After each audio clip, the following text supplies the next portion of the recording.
Corporate Guarantee is 'n gelisensieerde versekeraar wat 'n unieke benadering tot risikobestuur aan kliënte bied. Ons vorm deel van die Nictus Limited groep wat gelys is op die Johannesburgse aandelebeurs sedert 1969. Ons produk is 'n risikobestuurspolis wat kliënte oor tyd kan opbou om hulle risiko meer effektief te bestuur. Die produk help kliënte om dekking te koop in goeie jare om sodoende 'n veiligheidsnet vir hulle besigheid te skep wat hulle kan ondersteun in die moeilike tye. Besigheidssuklisrisiko bestaan in elke onderneming en word tradisioneel verseker deur behoue verdienste. Corporate Guarantee se standaarde produk bied kliënte 120% se risikodekking in katastrofegevalle en gee kliënte dus die geleentheid om meer fondse beskikbaar te stel vir die bestuur van hulle risiko's. Die dekking kan ook vermeerder word na aanleiding van die kliënt se spesifieke behoeftes. Alle risiko's wat met normale korttermynversekering gedek word, kan met behulp van die polis bestuur word. Indien die kliënt nie eis teen die polis nie, bly die polis en polisvoordele steeds in plek vir die toekomstige risikobestuur. Corporate Guarantee het 'n deursigtige kostestruktuur en vra slegs 'n eenmalige onderskrywingsfooi op alle nuwe premies. Daar is geen maandelikse hernuwings of kansellasiefooie nie. Polishouers word ook vergoed vir goeie risikobestuur deur middel van 'n kompeterende geen-eis bonuskoers op die positiewe waarde van die risikobestuurspolis. 'n Groot voordeel van die produk is dat die polis kan dien as sekuriteit vir lening tot 'n maksimum van 90% van die risikobestuurspolis se waarde, teen 'n koers so laag as prima minus 2%. Dit bied vir die polishouer toegang tot kontantvloei en geleentheid om meer fondse te herinvesteer in hulle besigheid. Corporate Guarantee gee deur middel van die produk vir kliënte 'n uitweg om finansiëel selfstandig te word en hulle risiko te omskep in volhoubare welvaart. Graan SA-lede kan gebruik maak van die produk teen spesiale tariewe en addisionele voordele. Kontak ons gerus vir 'n afspraak sodat ons kan help om jou risikobestuur te optimaliseer.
Corporate Guarantee is 'n gelisensieerde versekeraar wat 'n unieke benadering tot risikobestuur aan kliënte bied. Ons vorm deel van die Nictus Limited groep wat gelys is op die Johannesburgse aandelebeurs sedert 1969. Ons produk is 'n risikobestuurspolis wat kliënte oor tyd kan opbou om hulle risiko meer effektief te bestuur.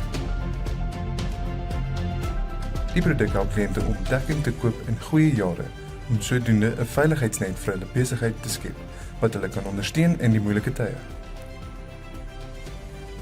Besigheidsiklusrisiko bestaan in elke onderneming en word tradisioneel verseker deur behoue verdienste.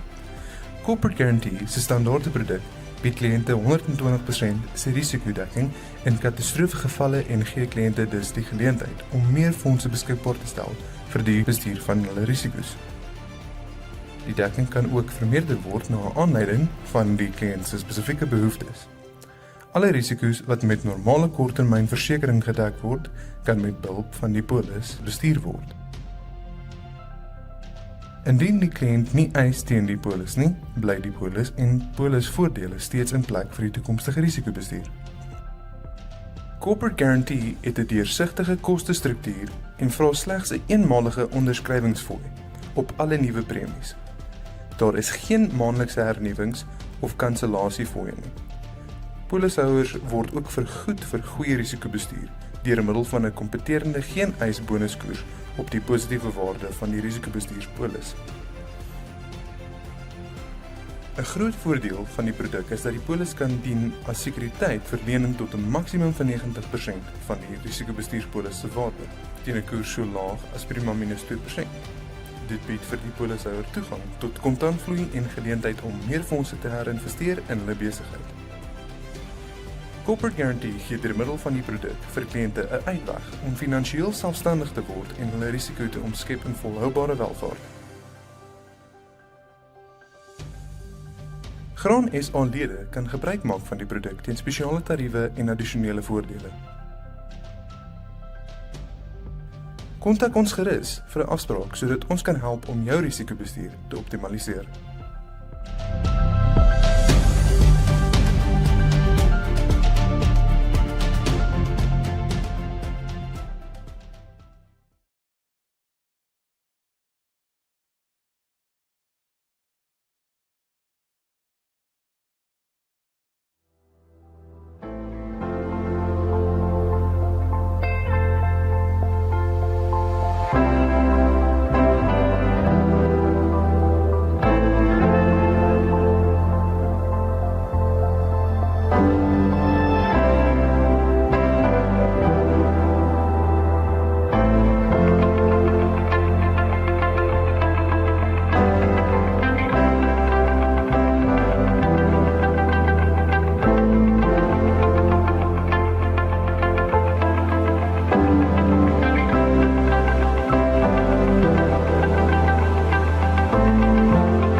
Attention honored guests, our program will resume in just a few minutes. Please take your seats as we get ready to continue.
Attention honored guests, our program is about to commence.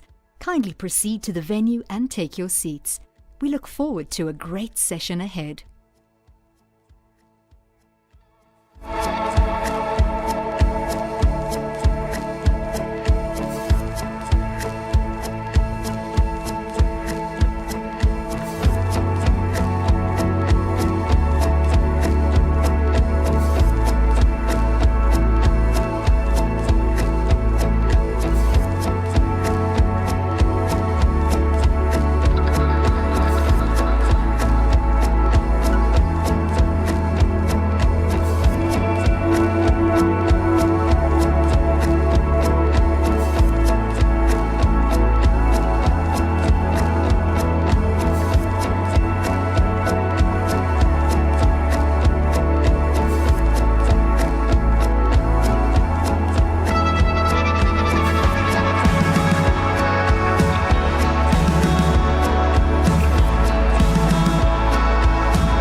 Attention honored guests. Our program is about to commence.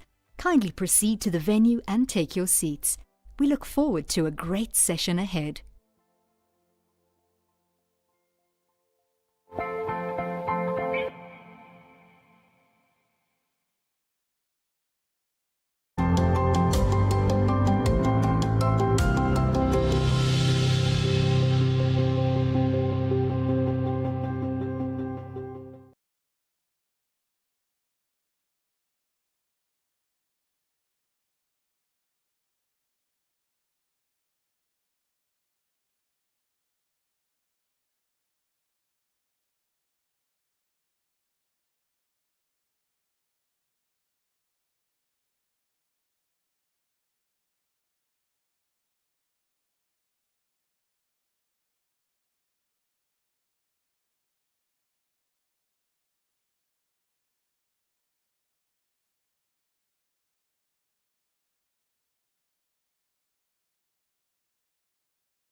Baie dankie, Tobias.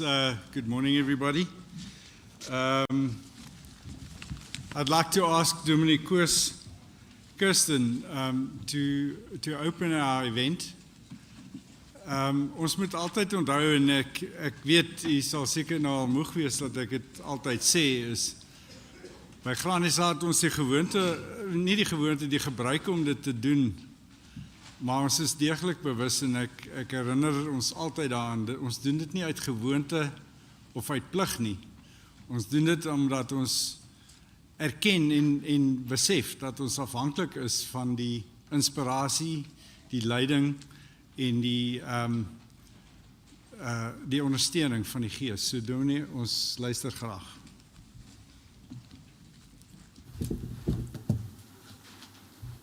Baie dankie. Kom ons raak stil voor die Here, dat ons na sy woord kan luister en dat ons sy naam kan aanroep. Ekskuus, my tegnologie het my nou vir 'n oomblik in die steek gelaat, dat ek hom net weer hier aan die gang kry. Lyk my hy die sein verloor. Ja, hy wil nou nie oopmaak daar nie en ek het nou nie 'n geskrewe teks voor my nie. Alles was op my selfoon. Goed, ek gaan in elk geval voort deur kortliks te verhaal wat hierdie gedeelte oorgaan. Dit is uit Markus 14 en die spesifieke gedeelte gaan oor waar die vrou by die huis van Simon die Melaatse ingekom het en die Here Jesus met die duur nardesolie gesalf het. Nou wanneer ons daardie gedeelte sorgvuldig gaan lees, is daar 'n paar besondere goed wat na vore kom in daardie gedeelte. Die eerste is dit wat gebeur het in die huis van Simon die Melaatse. So Simon die Melaatse is die eerste ding waarna ons moet oplet. Nou dit is binne in sy huis in die dorpie Betanië, loopafstand van Jerusalem af. Nou as ons lees dat dit in die huis van Simon die Melaatse was, dan moet ons dadelik besef, maar ergens langs die pad in die lewe van Simon het iets baie besonders gebeur. Hy was melaats en volgens die Ou Testamentiese wette en voorskrifte, soos wat ons in Levitikus kry, is melaatses uit die gemeenskap uitgeplaas na die buitekant van die gemeenskap om hulle af te sonder sodat hulle nie die ander mense met hierdie gevaarlike siekte sou aansteek nie. Nou hoe kon dit dan nou wees dat hy terug is in sy huis? Hy moes gesond geword het en in die evangelie van Johannes lees ons van daardie besondere gebeure dat die Here Jesus hom gesond gemaak het. En om sy dankbaarheid teenoor Jesus te bewys, het hy 'n maaltyd gereël en die Here Jesus en sy disippels daarheen uitgenooi en nog 'n klompie ander mense ook. Hierdie maaltyd kan ons eintlik vergelyk met wat ons vandag sou doen, ons sal 'n partytjie gee. Ons het iets om te vier. Hy het iets besonders gehad om te vier, want hy's teruggebring in die gemeenskap in, en hy kon weer deel wees van sy huisgesin en die hele gemeenskap saam met hom. So om sy dankbaarheid teenoor die Here Jesus te bewys vir die verlossing uit hierdie dodelike negatiewe siekte, het hy dan vir die Here hierdie partytjie gereël. So dis die eerste ding wat ons na moet oplet, is dat Simon besonder dankbaar was vir dit wat die Here Jesus vir hom gedoen het. En so moet ons ook, want hy het ons uit die duisternis van die wêreld geroep na sy lig. Hy het ons van buite af ingebring in sy huisgesin in, deur die verhouding tussen ons en ons hemelse Vader te herstel, dat ons nou weer 'n Vader in die hemel het, wat ons as sy kinders aangeneem het. So ons het weer 'n huis gekry. En daarvoor moet ons besonder dankbaar wees. Nou, daar's verskeie maniere hoe 'n mens dit kan doen, hoe jy jou dankbaarheid kan bewys. Jy hoef nie noodwendig 'n partytjie te gee daarvoor nie. Nie ongepas as 'n mens dit met die regte gesindheid doen nie. Maar dit is nie werklik die dinge waaroor dit gaan nie. Hoe bewys 'n mens jou dankbaarheid teenoor die Here? En in die volgende gedeelte kom dit dan baie sterk na vore, waar hierdie vrou gekom het en die Here Jesus gesalf het. 'n Baie merkwaardige gebeurtenis. Sy het heeltemal teen die gebruike van daardie tyd in opgetree. Sy was ongenooi, en destyds as daar sulke tipe maaltye gereël is, was die mans en vrouens apart van mekaar. Die mans het die maaltyd gehad, die vrouens het hoogstens daarby deel gehad deurdat hulle bedien het. En hulle het een kant, afgesonder van die mans, het hulle eie maaltyd gehad. En sy kom intussen die mans en sy salf die Here Jesus met hierdie kosbare nardessalf. Nou die hele betekenis van dit wat sy daar gedoen het, en die feit dat sy hierdie salf op sy kop uitgegooi het, beteken dat sy hom erken het as haar Here en koning. En dat sy iets baie besonders gedoen het daar, iets so merkwaardig dat dit opgeteken is in die evangelies, en dat ons dit tot vandag toe nog kan onthou en dit kan lees. Die erkenning dat Jesus haar Here en koning is.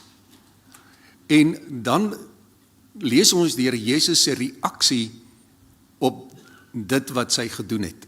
Want die mense het nogal beswaar gemaak dat sy hierdie duur nardessalf op hom uitgegiet het. Dan sê hy vir hulle die volgende: sy het gedoen wat sy kon. Sy het gedoen wat sy kon. So hoe bewys ons dankbaarheid teenoor die Here? In die eerste plek vir ons verlossing en die feit dat ons nou weer deel is van God se huisgesin in sy koninkryk ingebring is.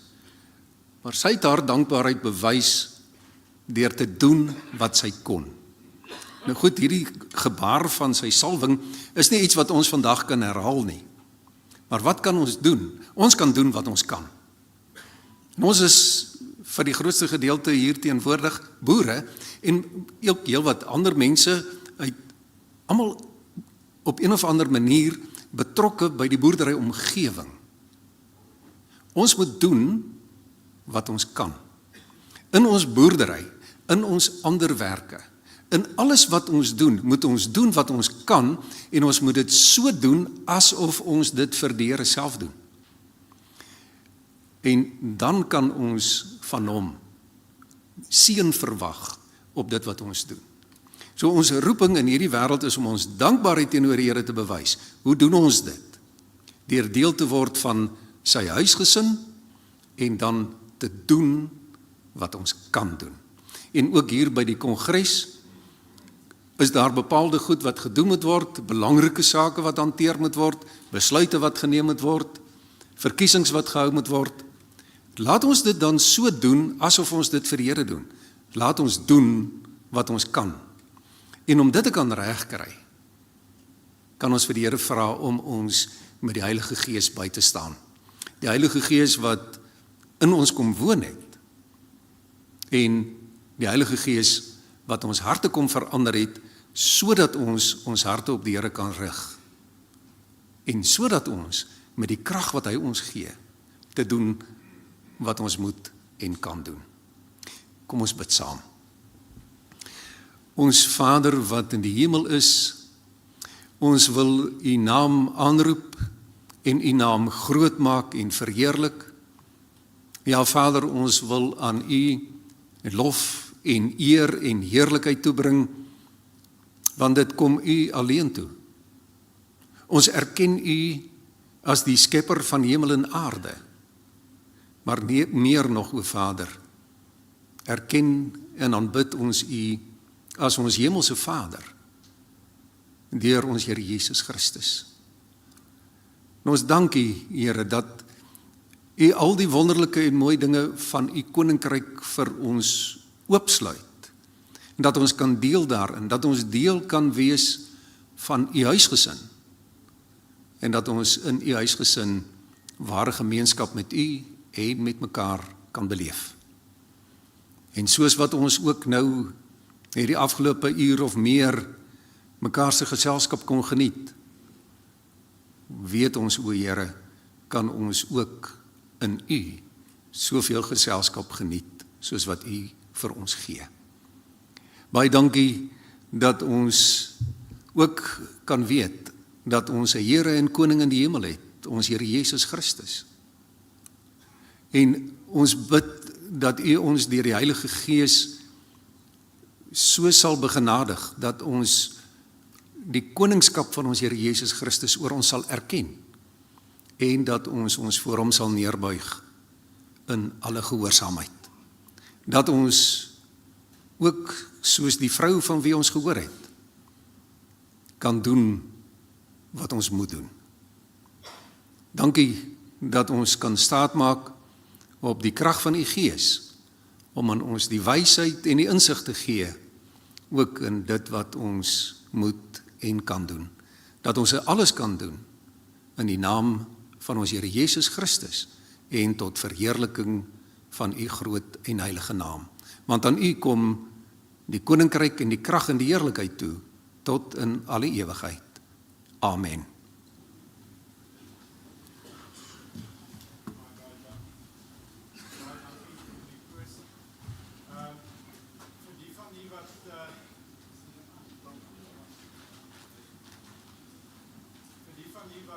Tydskrif maandeliks gereeld lees, u sal agterkom, Dominee Koos neem die voorwoord in ons tydskrif al vir die afgelope 18 jaar waar, en baie dankie vir die boodskap. Nou, ter staving van die boodskap, Brand Republic, ek gaan vra dat julle net vir my asseblief die paar foto's wat ek vir u gegee het, sal speel.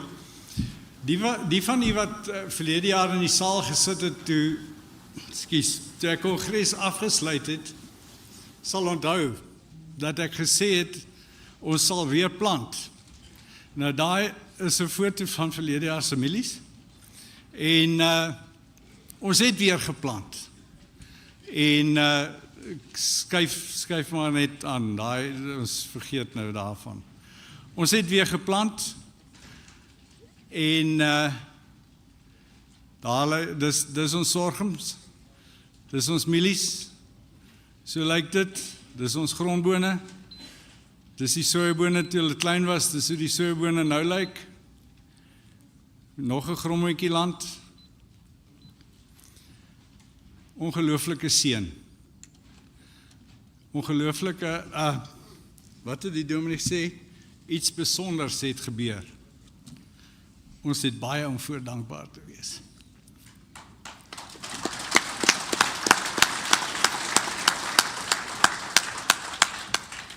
I'm going to ask Jeremiah to come to the podium and to welcome all our guests. Please, Jeremiah.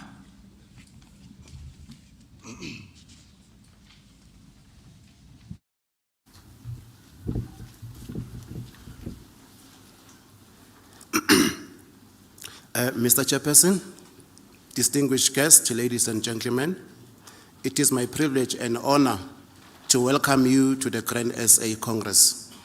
Your presence and the diversity of representation, and most importantly, the number of delegates present here, testify the importance of this event. A key focus area at the Congress will be to discuss how we manage our future in such a way that we can benefit once local and international markets turns positive again. Hence our theme for this Congress, from surviving to thriving. We look forward to the presentations and debates during the Congress. A hearty word of welcome to Paul Temple, a leader, a farmer from the UK, and also a vice chairperson of the Global Farmer Network. Paul will share his experience to how you continue with effective and sustainable production despite major challenges. We also extend a word of welcome to our guest speaker, Todd Heap, Bayer Global Corn Strategy from North America, Europe, Middle East, and Africa, and Peter Smith, who will share insight on new technology on the way for the short and medium term. A special word of welcome to all the representatives of the National and Provincial Department of Agriculture, but most important to our Minister of Agriculture, John Steenhuisen, who will be joining us this afternoon online. Minister John, thank you for the role that you play within the agri sector to ensure the sustainability of the sector. We're looking forward to your message. We also welcome the representative from the Department of Land Reform and Rural Development at the Congress. We also welcome all the representatives from the Department of Trade and Industry, also all the representatives from the Land Bank present here. We are again fortunate to have the high level of representation from the various organizations within the organized agriculture. We welcome the representative from AFASA, Agri SA, DAO SA, and other commodity organizations. There is also a strong delegation for our input suppliers, as well as the financial and the banking sector. Welcome and thank you for your support to the grain industry. Research institutions that are represented at various levels, we are pleased to welcome you. Thank you for the important role you play in the grain industry to keep us on the sharp edge of research and new technology. Welcome to the representative from the University of the Free State, AGBIS, Grain, various agribusiness present here, grain traders, and processors of grain who made time available to attend the Congress. Grain SA also joined as a member of AGBIS this year. Welcome to the board members and officials from the Protein Research Foundation, as well as from different commodity trusts, forums, councils, and advisory committees, who all play an important role in the value chain of the grain industry. We also thank the officials from the NMAC, ACTA, SANSO, SACTA, SAGIS, and SAGL for their continuous support. Also, a hearty welcome to Stefan Barak, the independent chairperson of our Audit and Risk Committee, as well as Herman Ekstien, partner of our auditors, PwC. To our sponsors, please accept our heartfelt appreciation for your support to make this event possible. Chairperson, the presence of the media and their reports of these proceedings are pivotal, and we appreciate the diversity of representation here. Welcome to each of the members of the media, and be assured of our highest appreciation for support to carry our message of agriculture. Last but not least, a hearty welcome to each member of our Grain SA board, as well as each delegate from our 33 regions that spans around the country. We are looking forward to the value of each of you that will add to the Congress. Mr. Chairperson, to all present here, a heartfelt welcome to you all. Enjoy the Congress with us. Thank you very much. Thank you very much, Sirma.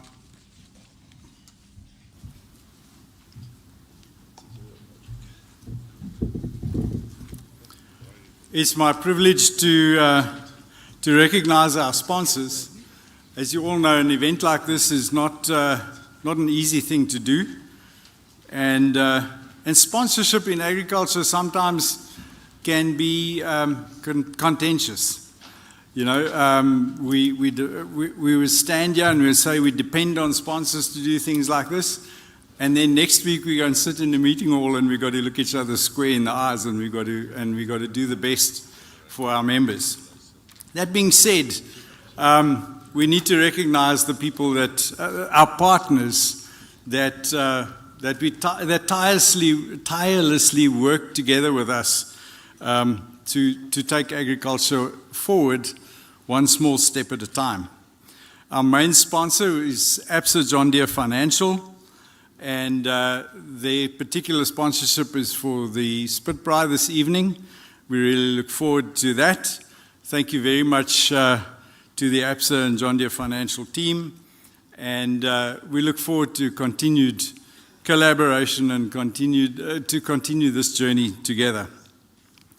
Bayer, we have seen the evidence in the bags, and this afternoon, tomorrow afternoon at lunch, we're going to enjoy the refreshments and the lunch supplied by Bayer, so thank you very much for that. And then Standard Bank, the power hour. You know, when the batteries are really getting low and everybody's wanting to fall asleep, then we walk out the door here and there's ice cream and Powerade, courtesy of Standard Bank, and that revives us, replenishes us. Thank you very much to Standard Bank for that contribution. Then our platinum sponsors, Santam Agriculture, also a long-standing relationship that we've had with Santam Agriculture. We certainly appreciate it. Golden sponsor would be Pioneer. Then our silver sponsors, AFGRI and Corporate Guarantee. And then our supporter sponsors, we have quite a list of people who like to support us. We start BASF, we have FMC Chemicals, we have GTS, we have Northmec CNH, we have Hollard, we have NWK, we have OVK, Pannar, Sanlam Glacier, Sensaco, Syngenta, Senves, Shell, United Seeds, UPL, and VKB, GWK, and TK. All of these partners contributed to making this Congress what it's going to be, and I ask that we give them all the necessary support and a great round of applause. Thank you very much.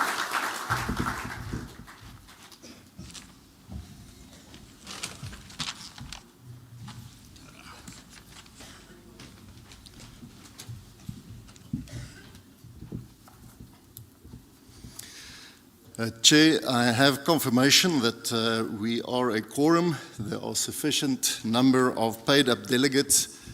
We are still getting the final number, but we are beyond the requirement at the moment. So the decisions of the Congress shall therefore, in terms of the Constitution of Grain SA, be legal and binding on the organization.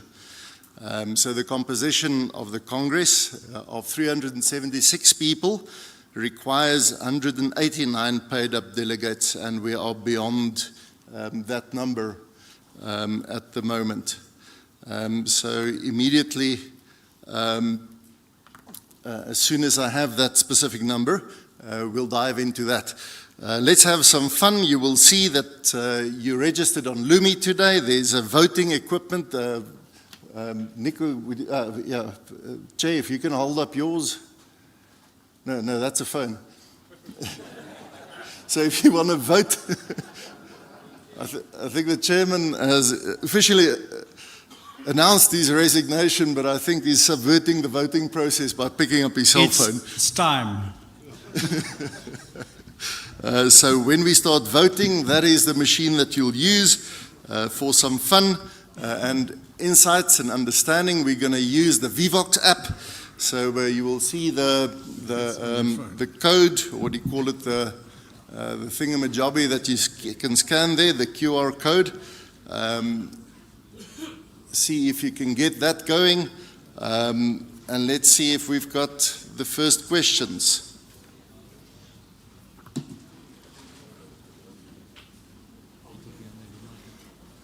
Oh, the app. Kan julle sien, het iemand hulp nodig? We'll send one of the young colleagues to help you if you haven't managed to log on yet. Are these QR codes on the screens?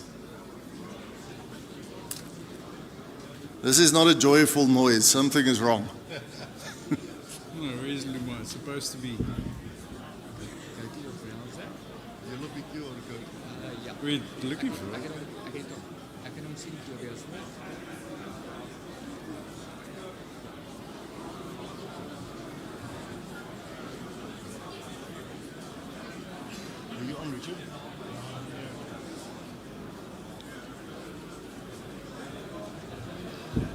Tobias laughed at me There when we I go. held up my phone, but yeah, we're using the phone. This is the one on the phone. Okay, can you see that question? I think you would have had this question by now. Are you media, government organized agriculture? And just a quick question, if you're a producer, which region are you from? Or let's say rather province. That's Northern Cape, Western Cape. So everybody's got about a minute to do that. Have you managed to log on? We do these questions to give you a sense of who's in the room. And I'm really worried that my time is running short. We still have 2 questions to go.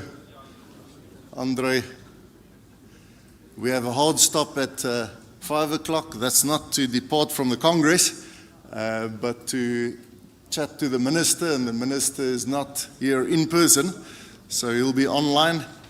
Let's see what we got there. Already 374 answers, and you can see that industry, agribusiness, huge number of our enabling services. Sometimes we say support services. There's lots of Western Cape guys that know how to use their phones.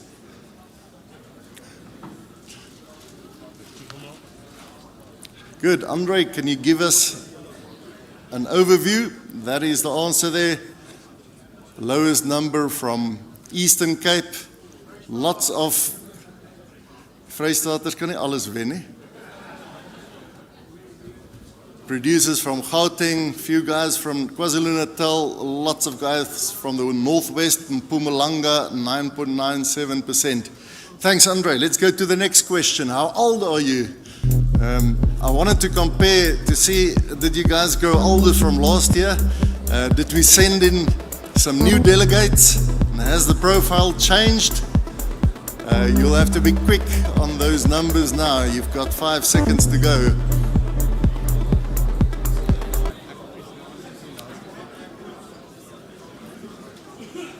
Biggest number there between 46 and 55. I'm glad to see that there's a new generation, 24 and 24% from the younger teams. It's definitely changed from last year. The next one, Andre, this is a semi-interesting. The very interesting one is coming. How many hectares of row crops do you plant? This is really a sense of the size of producers that we are looking at here.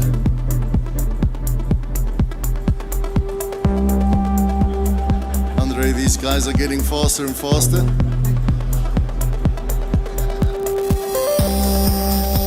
I'm curious about this one. Next year we're going to do a poll with a little bit of a competition to see who knows the most about the agricultural sector. No pressure there. So Paul is real interested in that. The guys that said not applicable are all the enabling services and supporters. But you can see that the most farmers, Andre, I think go back to the previous one, the other view, there we go. Most farmers here plant between 1,000 and 2,000 hectares. What's that in acres? Nearly 4,500 acres. So these guys are big. Paul, you can mention that a little bit later. Paul is from the northern part of Britain. But this really gives a good indication of the impact. I think there's 1 or 2 guys, 7, that's on more than 20,000 hectares. I'm not so sure about that. Right, now for a killer question. I see time's up, but this one is going to be most exciting. Andre, gooi hom. What is the average price per hectare? Owens, we dropped off 3 zeros, so if you say 20, you mean 20,000. The average price per hectare for arable land, is plantgrond, in your region. So if you say 120, it means 120,000 rands per hectare. Todd, dividing by 20 is still the easiest. What's average land prices there in the US? Well, I don't know, that's a very wide question.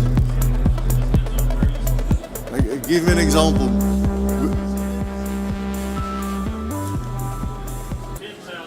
What? Do you want to go 250,000 rands per hectare?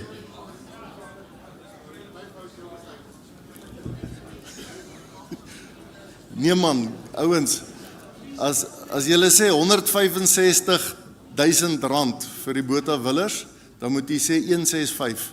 Moenie die nulle insit nie. Liewe land. Sorry, Andre, can we reset it? Are you ready now? You understand this? 30 seconds. Okay. Is it, Andre, is it possible? Whoops. Have we broken it now? Julle kan hom weer insit. You can do this again.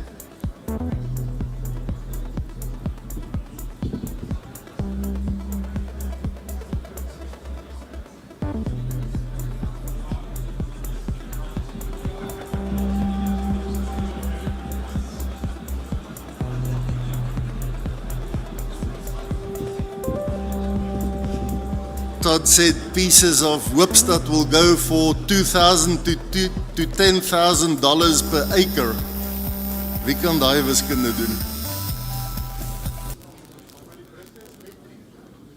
No, that's British, but he's American. Right. Guys, there's still guys with 250,000 per hectare, but we can see the mode around 30 to 40,000 rands per hectare. And that's what divided by 2 to get to acre. That's the last question for this session.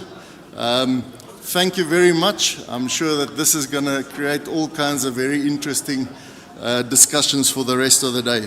Let's go to the next part. Thank you very much, Tobias. Dames en here, u sal nou Miskien wonder, jy weet, hoekom speel ons hierdie speletjies of dit ervaar asof ons speletjies speel. Maar glo my, dis die inligting wat ons wel win uit hierdie oefening uit, is krities belangrik, dat ons in die eerste plek verstaan met wie ons vandag besig is om te gesels, en na wie luister ons, en wat die omvang is van die besigheid wat ons moet doen en bedien. So baie dankie vir die deelname, en ons gaan dit 'n paar keer gedurende kongres gaan ons dit dan nou so doen. Die ordereëls is vooraf aan u gesirkuleer. Kan ek aanvaar dat u dit almal ontvang het en dat u bewus is daarvan? Het u 'n behoefte dat ek deur al die reëls nou moet lees, of kan ons dit so aanvaar? So aanvaar dit. Dankie. Goed, ons gaan vir jaar nou, soos aangedui, gaan ons 'n klompie verkiesings moet behartig, en ek vra u geduld en die aandag en toewyding tydens daai prosesse ook, asseblief. Goed, Nico?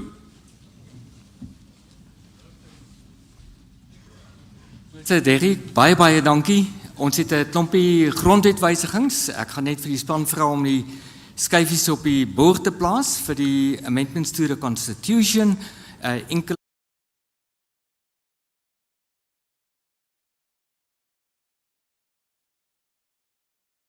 manne, dit wil ek sommer saamvat stad toe. Lidmaatskap en ledegelde. Wanneer ons praat oor lidmaatskap en ledegelde, dan moet ons kyk na artikel 5.1. En artikel 5.1 sê vir ons het 3 kategorieë lede. Die eerste daarvan is kommersiële lede, dis ons lede wat meer as 100 ton per jaar produseer vir bemarking. Hulle betaal die minimum lidmaatskapfooi en 'n heffing. En tweede groep is 'n studiegroeplede.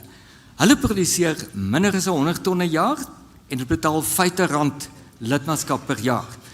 En dan die assosiaatlede.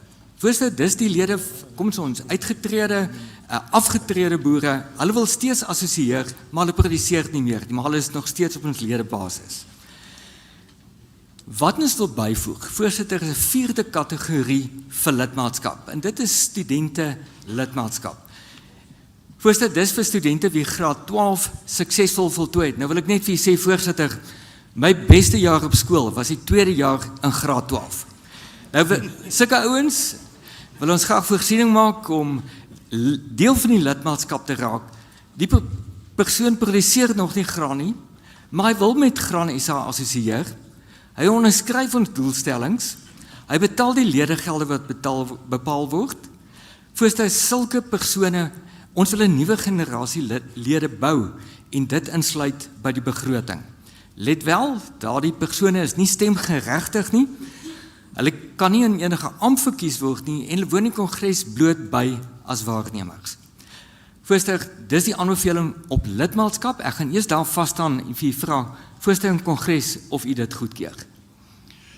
Kongres, vir die van u wat die streeksvergaderings wat kongres vooraf gegaan het, bygewoon het, hierdie wysigings is breedvoerig daar bespreek ook, en u verstaan die bedoeling soos wat Nico nou net voorgegee het. Kan ek u vra, is daar enige persoon wat 'n beswaar het teen die aanvaarding van daardie wysiging, van daardie studente lidmaatskap? Ek sien geen nie, so Nico, ek aanvaar dit dan as eenparig aanvaar. Voorstel, baie dankie. The second amendment to the Constitution is the timelines of payment of membership. Now, you remember last year we amended the Constitution that all categories of membership and levies must be paid off by the end of September each year. And the objective of that was to align levy payment and membership within the group of companies within one financial book year. What we want to recommend is, let's call it a two-stroke engine. With other words, for accounting purposes, to be consolidated within a group of financial statements to be paid out by 30 September annually. There will be a cut down from the financial team, and that will be part of the group financial statements.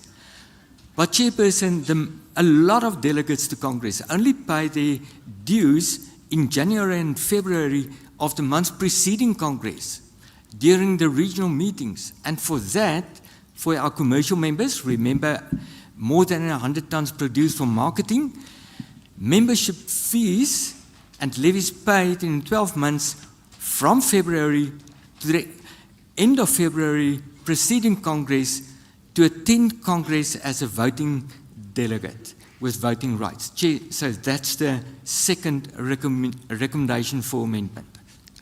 Thank you very much, Nico. Also, again, it was discussed at the regional meetings, and you can understand, while we did all the structural changes last year, and we aligned all the financial book years, we did not think of the implication with regard to paid-up members, measuring paid-up membership as close to the event of Congress as possible.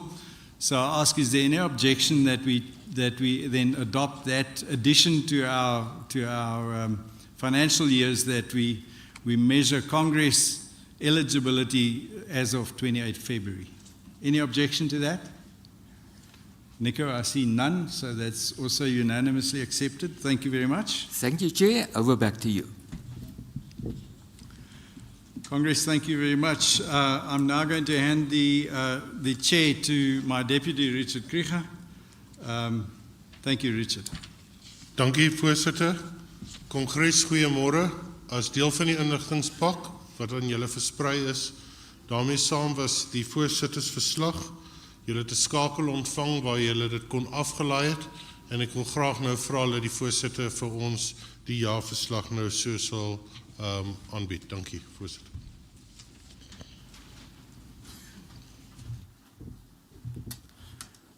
Kongres, ja, baie dankie. U sal waardeer dat ons die jaarverslag is aan u uitgestuur, die amptelike jaarverslag.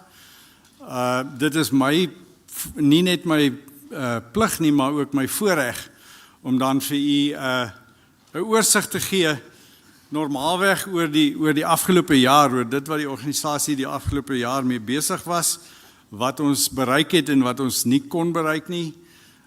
Maar soos ek aangedui het, is dit nou die laaste keer wat ek dit gaan doen.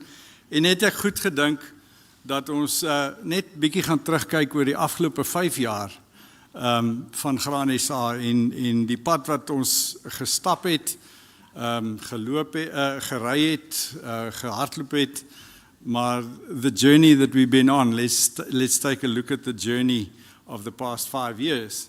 However, I think it's critically important that we first address the elephant in the room. Shall I say the elephant in the hall? Let's take it and deal with it. Now, Grain SA is the organization that it is for a very, very good reason. Die manne wat was dit, Japie 1968 opgestaan het en eienaarskap geneem het van die mieliebedryf daai tyd, het 'n baie spesifieke aanslag gehad, 'n baie spesifieke doel gehad, en hulle was absoluut gefokus geweest. Hulle het gesê, ons organiseer onsself om mieliesake te hanteer. In vandag se grondwet by Graan SA organiseer ons onsself om graansake te hanteer. Ek sal nooit vergeet, toe ek die eerste dag in die raadsaal ingestap het van Nampo. Japie was die voorsitter en Japie sê vir ons, as jy by daai deur instap, dan praat ons mieliebesigheid. Ons los die politiek by die huis, ons los die kerk by die huis, ons los die skool by die huis. Hier praat ons mieliebesigheid en mieliebesigheid alleen. Dis ongelooflik gefokus. En dis die fundament waarop ons gebou is. Nou, jy sal weet, jy weet waar ek lei nou aan na dit wat so dringend op ons gedagtes lê nou. En dit is die onteieningswetgewing wat onlangs geteken is. En ek sê dit, en ek gaan nou spesifiek die media vra om dit net so te sê. Ek sê dit onomwonde dat ons absoluut glad nie saamstem met die onteieningswetgewing soos wat hy geteken is nie.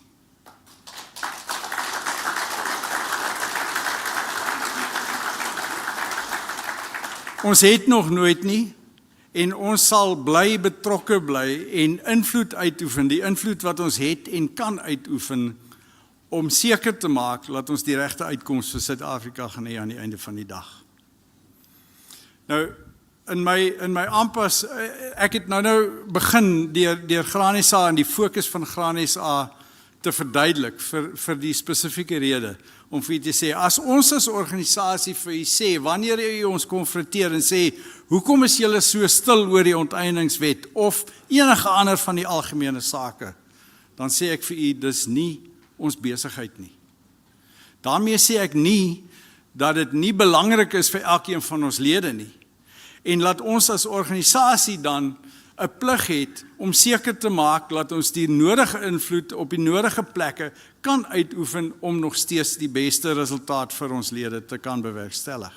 En daarom besin ons gereeld oor wie is die vernoot in Suid-Afrika, wie is die liggaam in Suid-Afrika waar ons ondersteuning, ons energie en ons bydrae kan maak om seker te maak dat ons daai invloed kan uitoefen. En op hierdie stadium is dit Agri SA.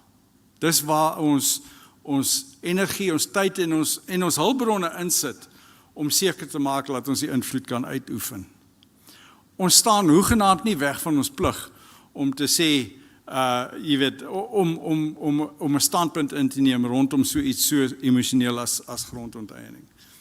Nou ek het gisterand net om die onteieningswet af te dek, het ek gisterand ook met Annelies Crosby vinnig gesels. En sy het my herinner, jy weet, hierdie onteieningswet is glad nie nuut nie. Hy het nie verlede week of verlede maand of verlede jaar op die tafel gekom nie. 2008, is ek reg, Annelies.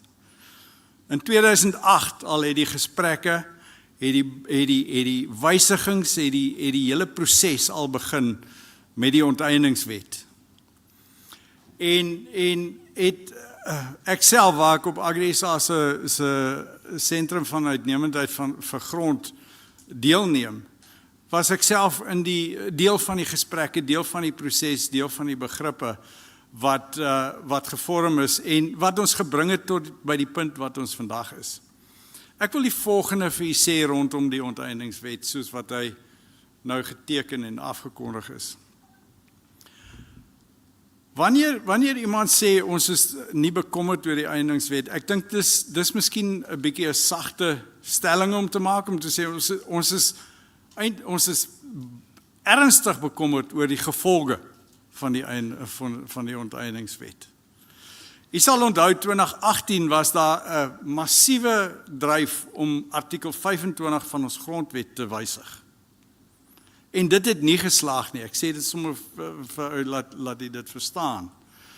Daar was en dit sou 'n ongelooflike donker tyd gewees het as ons artikel 5 as hulle dit reg gekry het om artikel 25 van ons grondwet te wysig. Want artikel 25 is juis die artikel in ons grondwet wat eiendomsreg beskerm.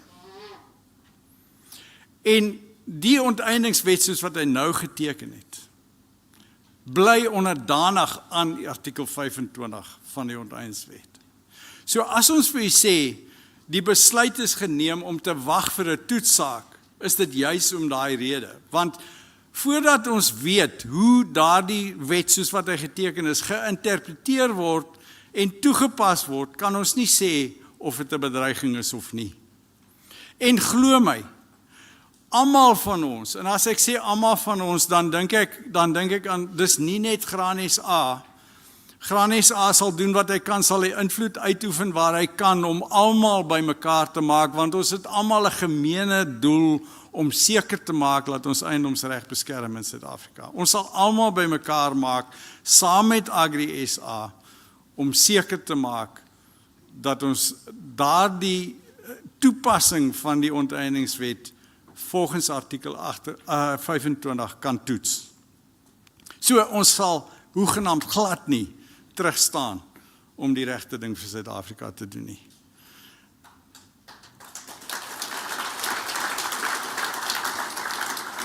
Kan ons aanvaar, die olifant is aangespreek. Goed. Nou beweeg ons aan.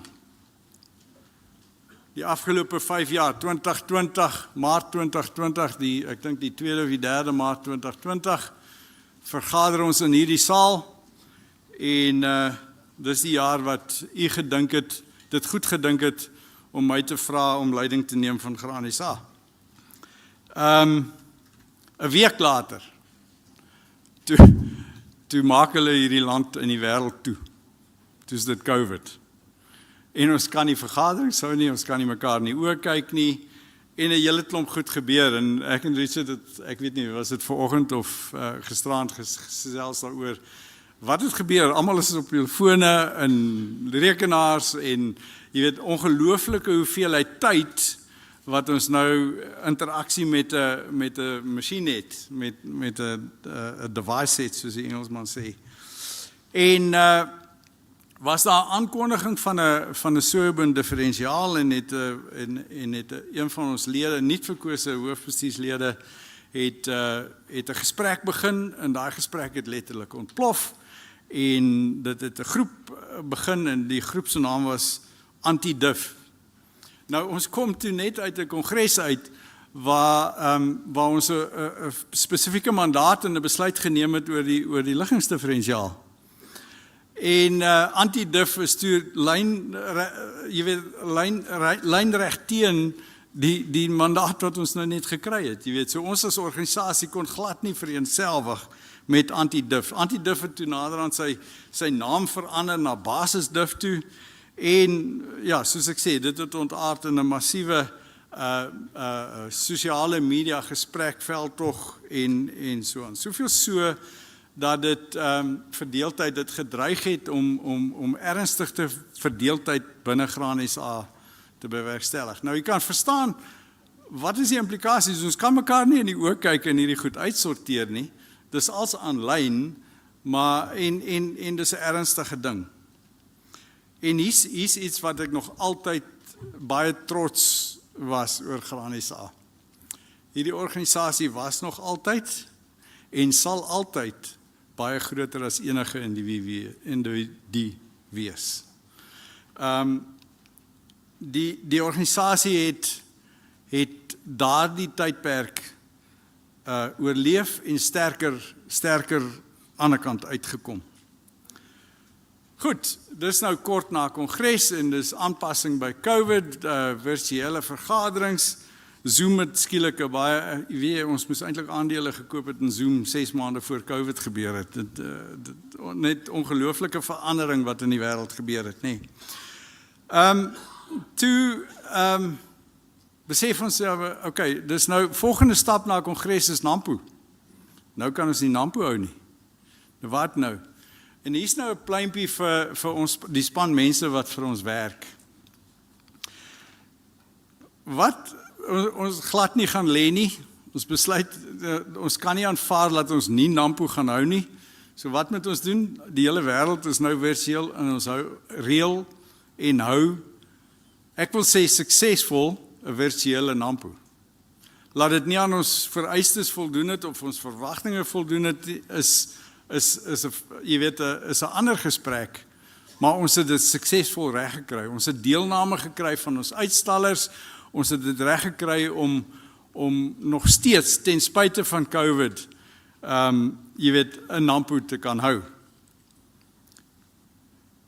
Daarmee saam het ek by Jaco in die vorige leierskap geërf, artikel 30B en die implikasies wat die verandering in die belastingwet vir ons organisasie inhou en die gepaardgaande nie nakomendheid van die organisasie volgens die belastingwet en het ons auditeure vir ons bly herinner, hierdie is iets wat julle aan gaan moet werk, julle gaan moet iets doen hiervan en dit was baie moeilik om regtig by die regte antwoord uit te kom, maar dis 'n proses wat in die volgende 5 jaar basies dan nou sou plaasvind, maar dis wat dit was. Maar ons is as leierskap van die organisasie het ook in die jaar 2020 doelbewus besluit om 'n doelbewuste fokusverskywing te kry. Tot en met 2020 het ons baie hard gefokus en was ons doelgerig om verhoudings te bou, veral met die regering, met instansies waar invloed uitgeoefen kon word, en was ons vir die vorige, ek wil amper sê seker 10 jaar, 8 uit die 10 jaar miskien, baie gefokus om polities korrek te wees, om die organisasie se legitimiteit te vestig binne die omgewing waar ons invloed moes uitoefen. Tot die frustrasie van ons lede op 'n punt en het ons toe in 2020 doelbewus besluit om die eienaarskap van Graniesa terug te plaas in die hande waar dit hoort, en dis ons produsente, dis julle wat vandag hier in die saal sit.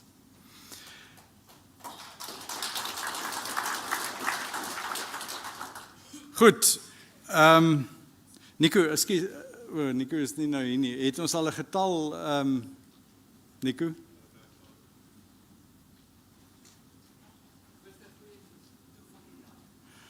Nou, ek het nou doelbewus gevra dat Nico my daai getal gee, 249 opbetaalde afgevaardigings. Dit is 'n quorum by die grootste marge nog in Graniesa. Nou dis 'n aanduiding van wat die resultaat van die fokusverskywing was. Dis belangrik dat ons as lede in hierdie saal sit. Goed. Nou begin ons by 2021. So 2021, we weren't able to convene Congress in this hall. We were still under lockdown. And together with our partners, Brand Republic, who are still here today, we organized and held successfully a virtual Congress. Now, I can say that very lightly. We did it and it was successful, but it's not just as easy as that. For those of you who understand what it is to organize a Congress and to make sure that your Congress is legitimate, try and make sure that at every discussion point and every point where you need to have a vote, you can ensure that there was a quorum present by making sure who all is online. It's not an easy thing to do, but we did it and we did it successfully, and we can confirm that each and every one of those decisions were correct and were legitimate, and we could carry on with our business.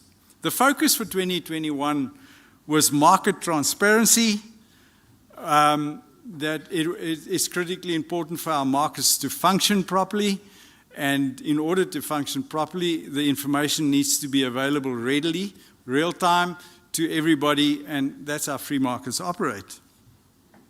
So that was our market transparency was our focus for the year, and together with that, the age-old discussion of the location differential came to a point. We were given a mandate to investigate alternatives. If you can't get rid of the diff, you can't change it, find ways of making it work properly, and if, an alternative to the location differential, an alternative calculation method of calculating the location differential was put on the table for investigation and assessment. We weren't able to host NAMPO that year. In conjunction with all the exhibitors, we decided not to repeat the virtual show experience, we looked at our members and we said to our members, we need to withdraw from our reserves. And thank you to all the leadership of the organization throughout its history for having the foresight to create the reserves that we have. We approved a withdrawal of 20 million rand from our reserves to carry the organization through. But not only that, we also spoke to our members and we said to our members, will you be prepared to pay an extra R1.50 a tonne on all our crops as a levy, as a special levy, in order to tide the organization over? And we got 100% support for that. So I thank you for taking the ownership and taking the responsibility for the organization in that manner. It was also the first time that we used the electronic voting systems like the systems we're going to be using today. So those were all milestones that we ticked off. Also, 2021 is marked by the end of an era. Jannie de Villiers, as CEO, retired, and we needed to find a new CEO. Now, I always knew after my election that was going to be something that I would need to do and I would need to focus on.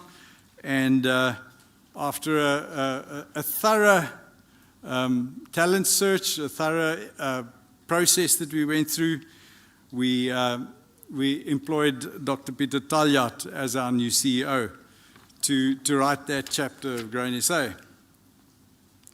2022, 22, kom ons weer in hierdie saal by mekaar. En kort voor dit, ek dink dit was miskien 2 of 3 weke voor dit, het Rusland Oekraïne binnengeval. En u sal onthou, ons het Kongres 22 geopen met 'n mosie van kommer oor die invloed wat die inval van Rusland in die Oekraïne sou hê. Wie het geweet dat daardie oorlog vandag nog gaan woed. Die fokus het geval op winsgewendheid, soos wat dit altyd behoort te wees, maar met die besef dat ons insetverskaffers is meerendeels multinasjonale maatskappye, wie se besluitnemers in ander lande en ander sale sit, en was die fokus dan nou om die winsgewendheidsboodskap van die Suid-Afrikaanse graanboer tuis te bring by daardie multinasjonale maatskappye. Ons het 'n fokus gehad op die kunsmisbedryf spesifiek daardie jaar, en u sal onthou, Foskor was aanvanklik uitgenooi na die kongres toe, en het toe op kort kennisgewing besluit, hulle gaan nie bywoon nie. Ek dink die kollig en daardie blootstelling het gewerk. Jy weet, ons kon die plaaslike kunsmisbedryf en die hele omstandigheid rondom Foskor kon ons uitlig en kon ons dit beïnvloed. Ons het dan ook 'n spesifieke versoek van Kongres gekry om te kyk na opleiding van jonger boere in die afwesigheid van kwaliteit landboukollege opleiding, om te kyk of ons fasiliteite hier op Napo Park moontlik kan aanwend om opleidingsgeleenthede vir ons nuwe lede te bewerkstellig. En ek is opgewonde om ons gaan vandag net 'n bietjie hierna, gaan ons luister na Tobias en Richard en gaan ons vir u vra om 'n besluit te neem spesifiek rondom opleiding en 'n nuwe geskiedenis wat ons rondom landbou of produsenteopleiding wil hê in die vorm van, ek weet nie, Tobias het nou al 'n naam gegee, ek weet nie of dit die naam is wat ons gaan gebruik nie, hy praat van Nampotech, maar ek los dit vir net nou, ek vestig net die aandag daarop dat luister uit daarvoor, ons gaan nou daaroor praat. So dit kom al van 2022 af. Ons het ook Kongres het gevra, dis 'n konstante frustrasie. Ons wat hier in die saal sit vandag is getroue heffingbetalers, getroue deelnemers, en ons voel dat al die werk wat ons as organisasie doen is dan nou beskikbaar vir almal, of jy nou getrou deelneem of nie, en soek ons bietjie iets wat eksklusief beskikbaar is, iets wat eksklusief is, wat vir my as lid van Graan SA, as opbetaalde lid van Graan SA, bo my ewig nie daar sal stel. En u sal weet ook, die wat vir jaar by die streeksvergadering gehad het, ons het 2 vennote wat uitstaan in daardie gebied. Corporate Guarantee is een van hulle, en Nexus is die ander. Daardie 2 vennote gee vir ons wat opbetaalde lede is, eksklusief voordele, en ek kan dit met vrymoedigheid met die deel, dis noemenswaardige voordele. Ons sal nie ophou om daardie eksklusiwiteit en eksklusiewe voordele uit te brei en uit te bou nie. Ons het ook 'n fokus gehad van interne eenheid. Dit was nog vars in ons geheue wat gebeur het met in 2020 en het ons gesê ons moet die gesprek wat ons onder mekaar voer binne die organisasie moet juis eenheid en eensgesindheid binne die organisasie aanwakker en ek glo ons het dit ook reg gekry. Daarmee saam het ons vir ontwikkelende landbou of ons nuwe toetreders tot landbou het ons 'n nuwe paadjie begin stap saam met vennote so Standard Bank waar ons die uitdaging van finansiering van nuwe toetreders tot die graanbedryf in die afwesigheid van sekuriteit saam met Standard Bank aangepak het, oplossings gesoek het en so het ons begin om die moontlikheid die verskeie moontlikhede van finansiering van sulke produksie reg te kry. Dan het ons ook Kongres van 22 het ook dan nou besluit geneem oor die terugbetaal van die R20 miljoen wat ons uit ons bates uitgetrek het en gebruik het vir COVID en was dit goedgekeur deur Kongres van 22 dat ons oor die volgende 5 jaar teen 'n bedrag van R4 miljoen per jaar daardie R20 miljoen sou terugbetaal. Richard sal later vir ons deur die Kongres sal hy vir ons meedeel waar trek ons daarmee. Ons ouditeure het ons toe daardie jaar 2022 ek wil amper sê aangemaan of hulle het ons aandag baie duidelik gevestig dat ons nou ernstig iets sal moet doen. Ons moet nou ophou begin praat of ophou praat oor artikel 30B en ons moet nou iets doen. Ons moet tot die daad oorgaan. En dit is dan wat die meeste van 2023 dan opgeneem het. So in 2023 Grain SA we convened in this hall and Grain SA adorned a new jacket. We had our brand refresh and we reaffirmed our vision and mission. And I don't know if you all join me, but I'm incredibly proud of how Grain SA looks today. You agree? So well done to the team that helped us to go through that fairly emotional and sometimes quite difficult process. At the same time, load shedding became a real issue, a real impediment to our economy. It started threatening our livelihoods as farmers. Todd, I guess you've been informed what load shedding is, Paul. When you don't have enough electricity to go around to go through 24 hours, and they start rationing electricity. It's quite particularly for irrigation farmers. It's quite a challenge. Guys like poultry guys in the middle of winter and you can't do heating, etc.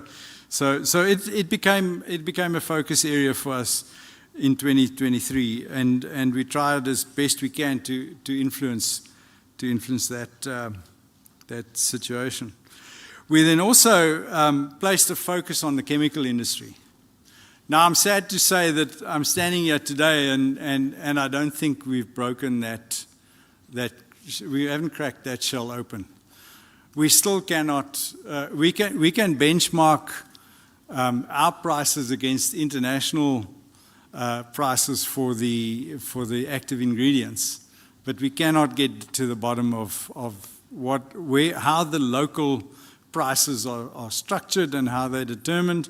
And just last week, I sat down with one of the leaders of one of the bigger chemical suppliers, and he actually admitted to me, I don't think he intended to do it specifically like that, but he sat like that and he said, we hold our cards close to our face, which is very true. And I want to encourage the organization, don't give up on that. It's fine for us as farmers. We will accept what those margins are. We will accept the prices if we can understand, if it makes logical sense, how you got to the price that you're charging me. That will be fine. So yeah, I want to encourage Grain SA, don't stop with that until we get a satisfactory answer for the farmers. The focus for 2023 was then also on roads and infrastructure, and the impact that it has on our markets and our profitability, and and then as we amended just now, we had the change of the alignment of our financial years.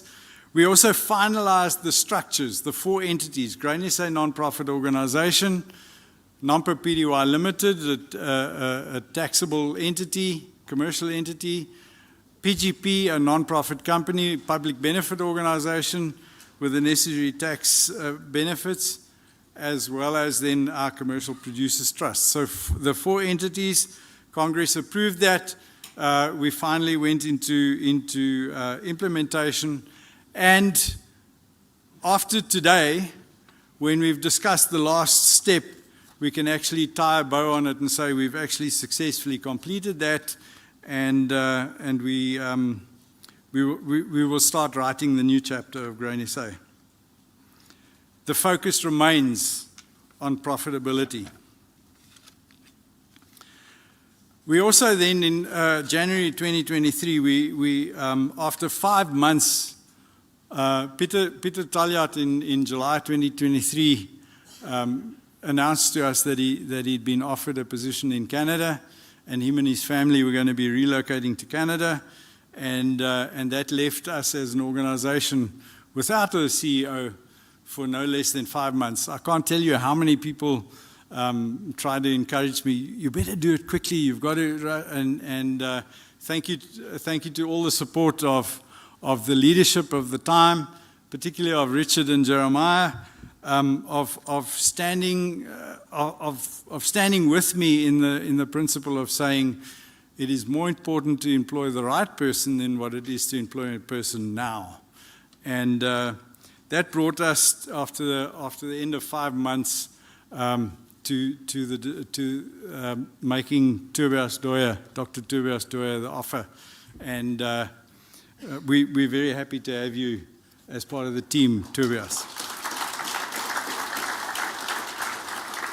I have to mention at this point in time, during those 5 months, we didn't have a CEO, and we entrusted the responsibility of a CEO to the leadership team of Grain SA. So the rest of the staff, 6 of them, who held senior leader positions in Grain SA, we on a weekly rotational basis, we entrusted the responsibility of the CEO to each and every one of them.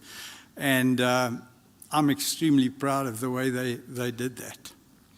Thank you very much to each of you. Okay.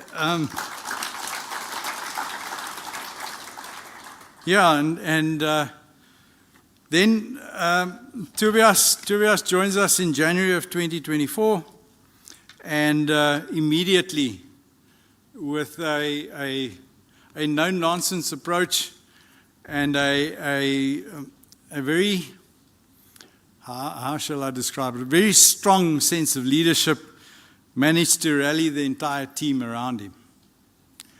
And Tobias, I want to commend you on the way that you've empowered the staff team of Grain SA to be even more committed, even more professional, and dedicated to the farmers' cause. Thank you very much for how you did that.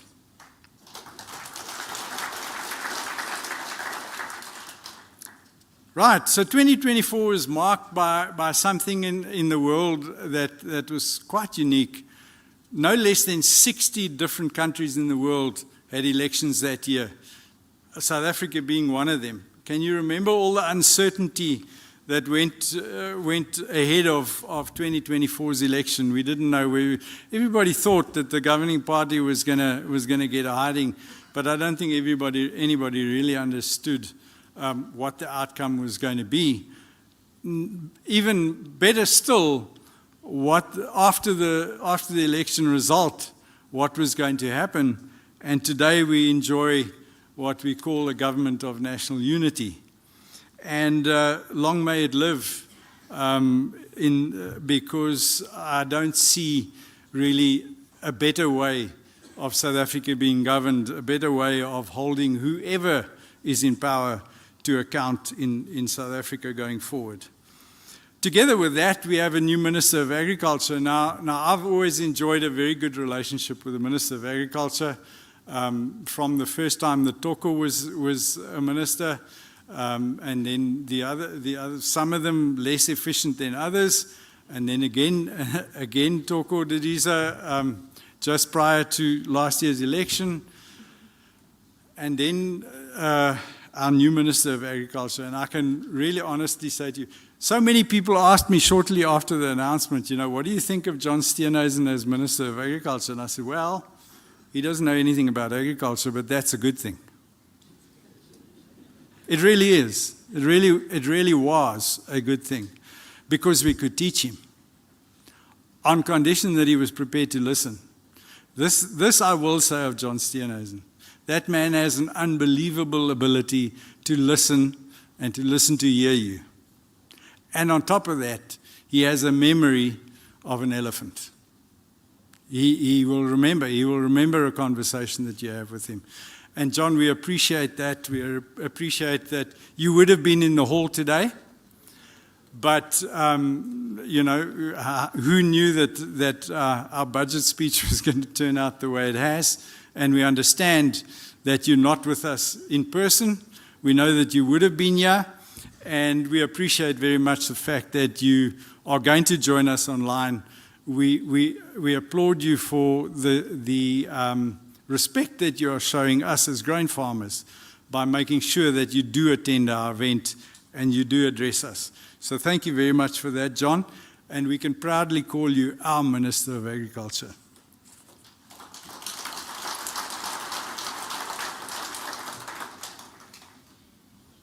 Yeah, so then in the USA elect the president that they've elected, and who was to know that the whole world was going to be turned upside down? Is there anybody who would hazard a guess to say what is it going to look like in the next 12 months? So these are the kind of things that we as farmers deal with all the time. We're just used to doing it, we just used to applying those skills to weather changes, to events that affect us on the farm. But these kind of world events are going to affect everybody's lives, and those skills of resilience that we as farmers have are what we're going to employ to build the future together, however it might be. I'm at the end of taking you on the 5-year journey. I need to thank some people. I'm going to use Mfani van Zyls' quirk. He tried to make good. He said, when they opened PEP stores at Kingswood, he would cry. Now, for those of you, Kingswood is a tiny little, it's not even a village. It's literally just a trading station where there's a grain elevator or a silo, and a budget clothing store like PEP stores. If that opens there, it was a significant event, and he always would joke. He cried when they opened PEP stores. I think it was just a mechanism to try and help him manage his emotions. And I ask that you bear with me today. First of all, to my wife and my son,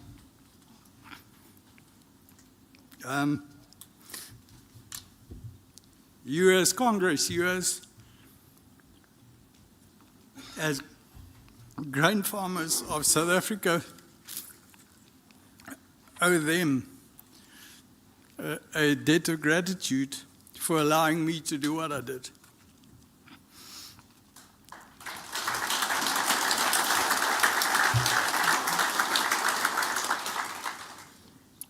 Thank you very much. Karen is in the back there. Then to my left and right hand, Jeremiah and Richard. No team captain is more successful than the team that he plays in. And you guys unconditionally supported me.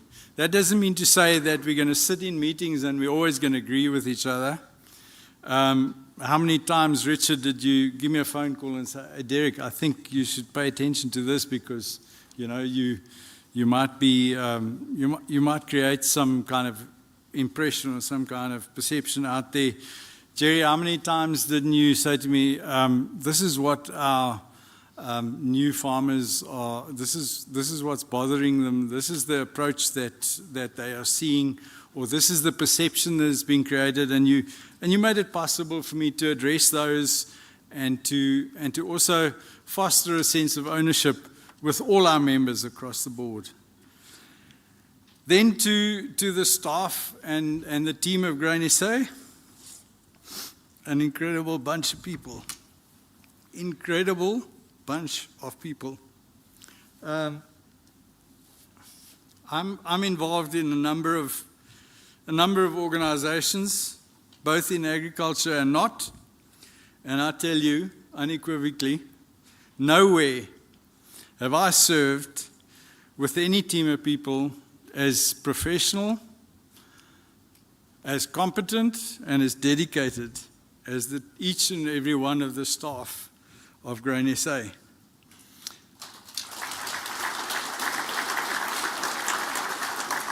And I can't not but, right now at this point in time, ask you to join me in wishing Nico Vermaak a very happy birthday. It's his birthday today.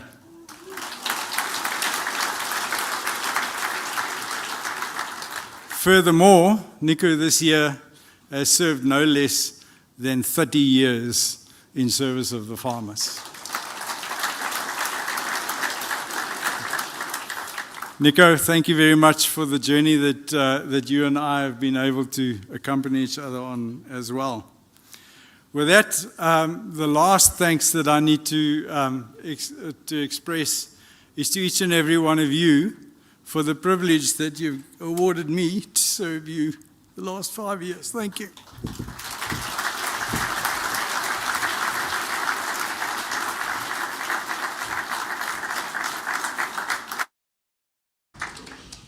Baie dankie voorsitter.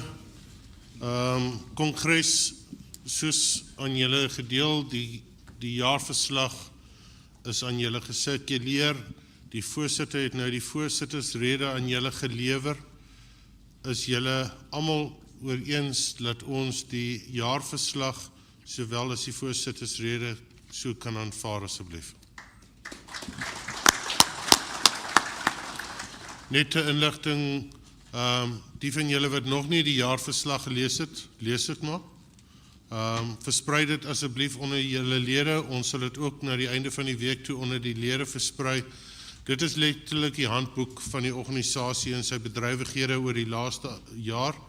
En ek dink 'n baie goeie omvattende boek wat die aktiwiteite van julle organisasie in 'n goeie oorsig oorgee.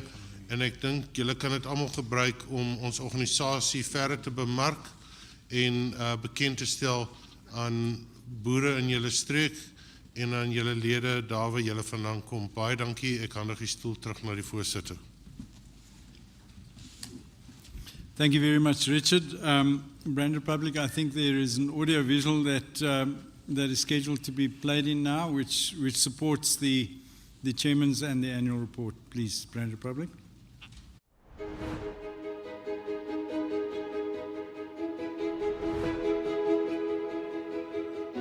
"2024 was somewhat of a seesaw year, from extreme weather and policy challenges to intensified communication, extensive research, and platforms showcasing industry excellence.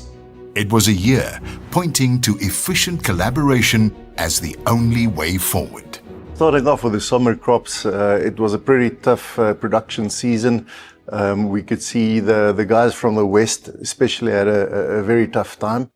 There were patches that had extremely good harvests in the summer grain regions, and then the majority of places had very poor harvests. And we see that statistically, you know, we see around 20 to 25% drop in the summer grain production.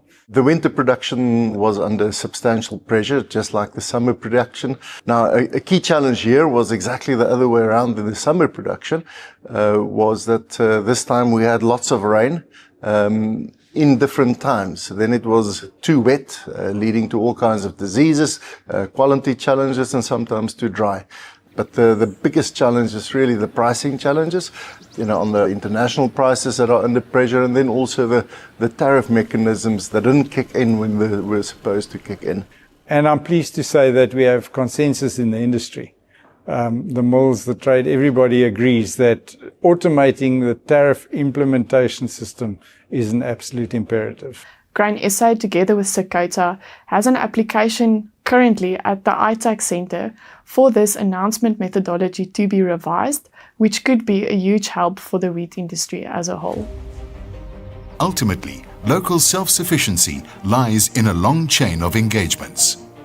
The whole political environment has changed. I'm happy to say that we are maintaining great relationships with all parties involved. The game has changed, and so we need to adapt how we communicate the interests and the profitability and sustainability of grain farmers within the bigger political atmosphere and environment.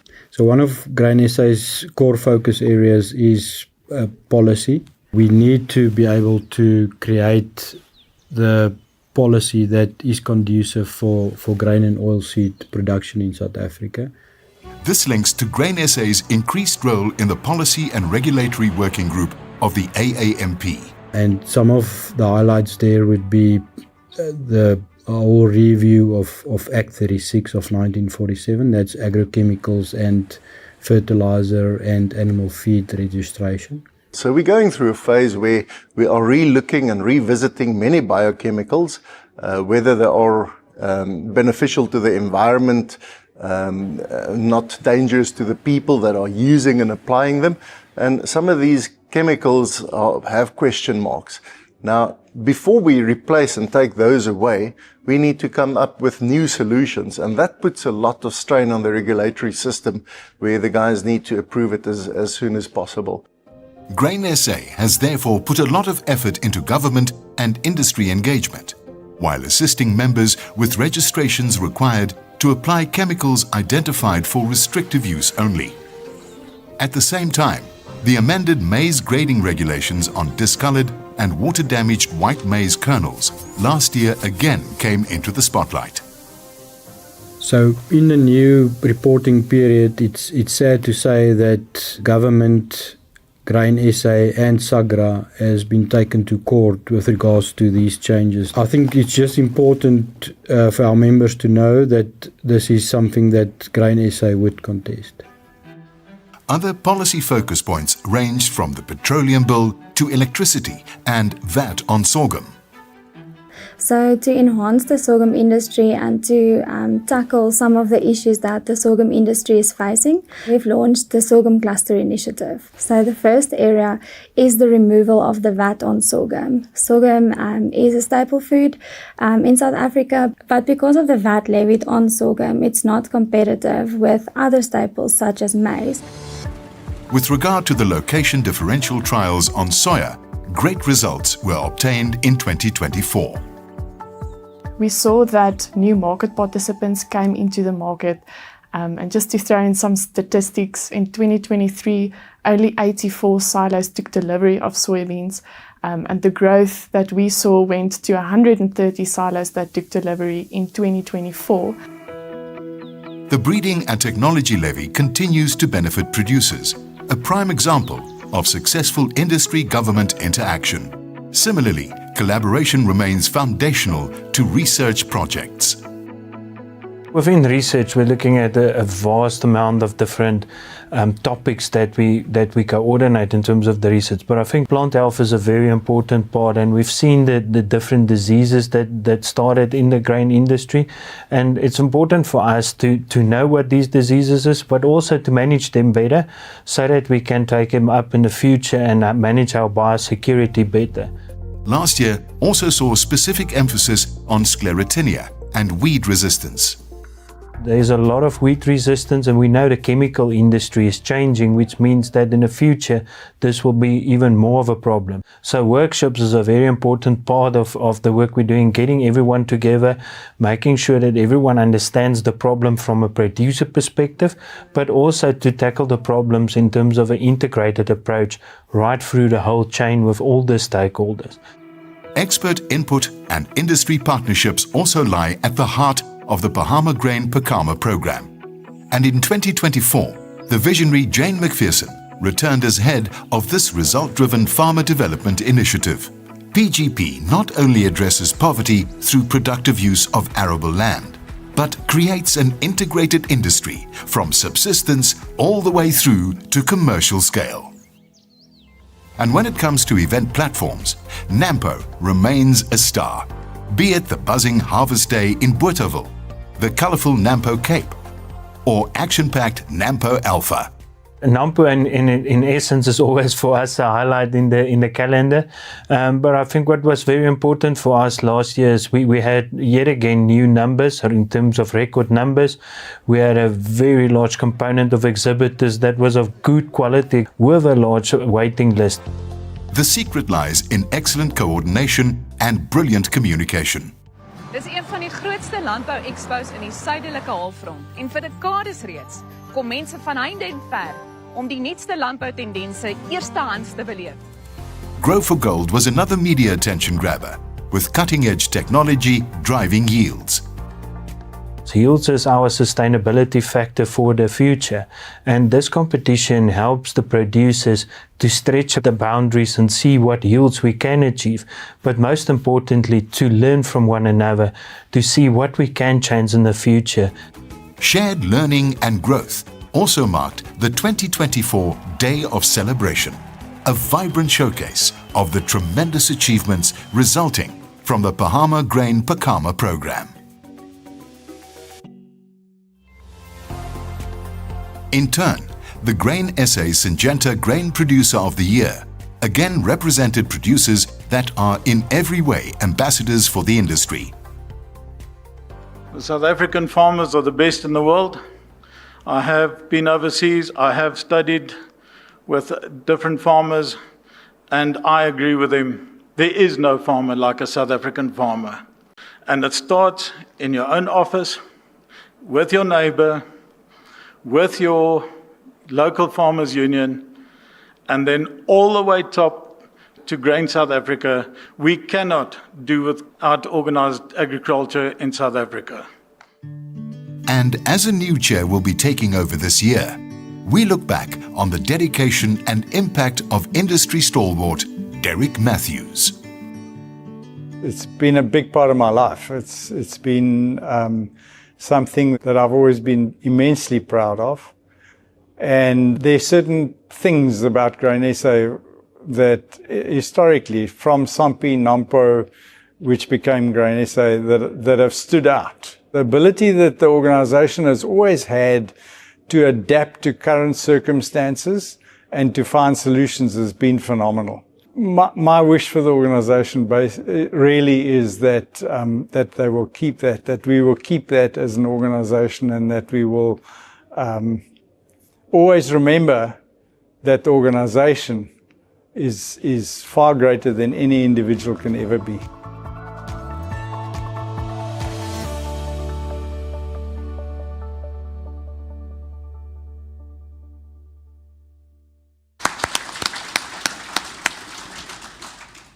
Baie dankie Kongres. Ons gaan nou vir Tobias vra om net aankondiging of twee te maak in verband met die geweegde stemme en so aan. Asseblief Tobias. Voorsitter. En baie nader trek. Ek wil net gou kyk dat ons op die skerms is met die streke. Daar sê dankie. Wat julle hierso sien, so ons het 'n geweegde stemstelsel. Hierdie is nie om sekere streke groter gewig te gee nie. Dit gaan oor die deelname of die bywoning. So elke streek het 'n sekere aantal afgevaardiges nagelang. Ek wil net na die eerste een toe gaan weer. die eerste na gelang van die grootte en die hoeveelheid graan in daardie streek. So ek verwys dan sommer vinnig na die boonste lyn daarvan streek 2 af. Hulle kan 13 afgevaardigde stemgeregtiges kry op die kongres. Dan moet jy 'n minimum vlak van 8 of 65% wat 8 is. Maar vandag is daar net 11 spesifiek hier teenwoordig. So die 11 ouens se stem word bietjie swaarder gemaak om by 13 uit te kom. As jy dan kyk na Kobus van Sail se streek 3, daar kan 13 wees en daar is 13 teenwoordig, daarom tel hulle stemme 1. So as jy nou die 11 met 1.18 maal, kom jy by 13 uit vir Joseph Du Plessis se streek. Ja, nou verstaan as daar nie ouens by is nie, ek dink spesifiek na Joseph Swanepoel se streek, waar hulle besig is om hulle transformers aan te skakel en hulle pompe onder die modder uit te grawe. So daar is maar baie redes hoekom ouens nie hier kan wees nie, maar ons sê 'n minimum van 65 is belangrik. Dan as ons nou na die tweede skyfie kyk, ja, daar is 'n paar streke wat daar nie die minimum 65% kon kry nie, en die streke tel dan net 1, die afgevaardigde stemme tel dan net 1. So ons kan dan na die laaste ene toe gaan. So totaal lede teenwoordig is 200, wat dit kan wees, 249 teenwoordig is 100, ek het dit nou heeltemal te mekaar. Die quorum wat ons moet bereik is 189 en wat teenwoordig is 249. Voorsitter, so ons is, het ek iets gemis daar? Uit 376 uit, wat dit moontlik kan wees op die kongres. Dankie voorsitter, ons het 'n quorum. Baie dankie Tobias. Begin met die geleentheid net om 'n paar moties dan in te dra.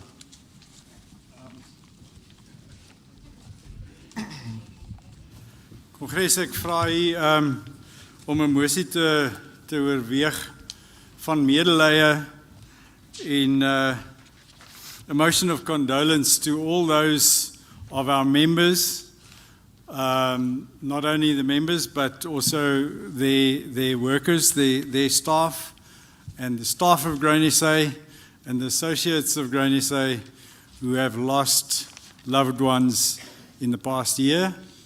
And I also ask you all to rise for a short period of silence in respect of those who we've lost.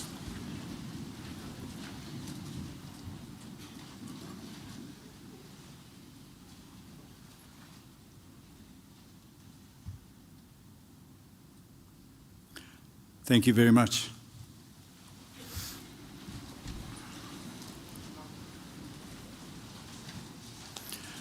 Then I would like to propose 2 more motions. The first one would be a motion of appreciation for the staff of Grain SA. These people, as I've said so many times, give us reason to be incredibly proud of our organization. They are incredibly dedicated, professional and competent, and I ask that we accept a motion of appreciation and recognition of the staff of Grain SA.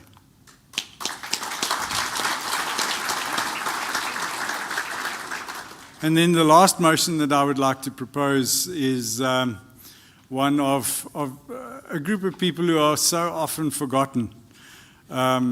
You know, as farmers, we are delegated to Congress, and then eventually you're elected to serve on the board, and you become involved, and you leave your farm behind, and you come and you have great fellowship.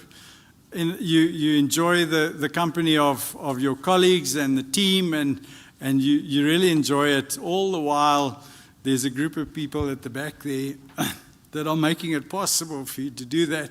So I'd like to also propose a motion of appreciation for the support systems that each one of the elected members have in their wives, families, and staff that work for them.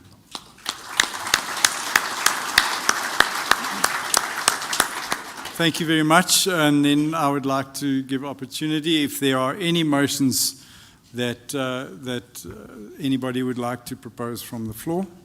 Now's the time to do that.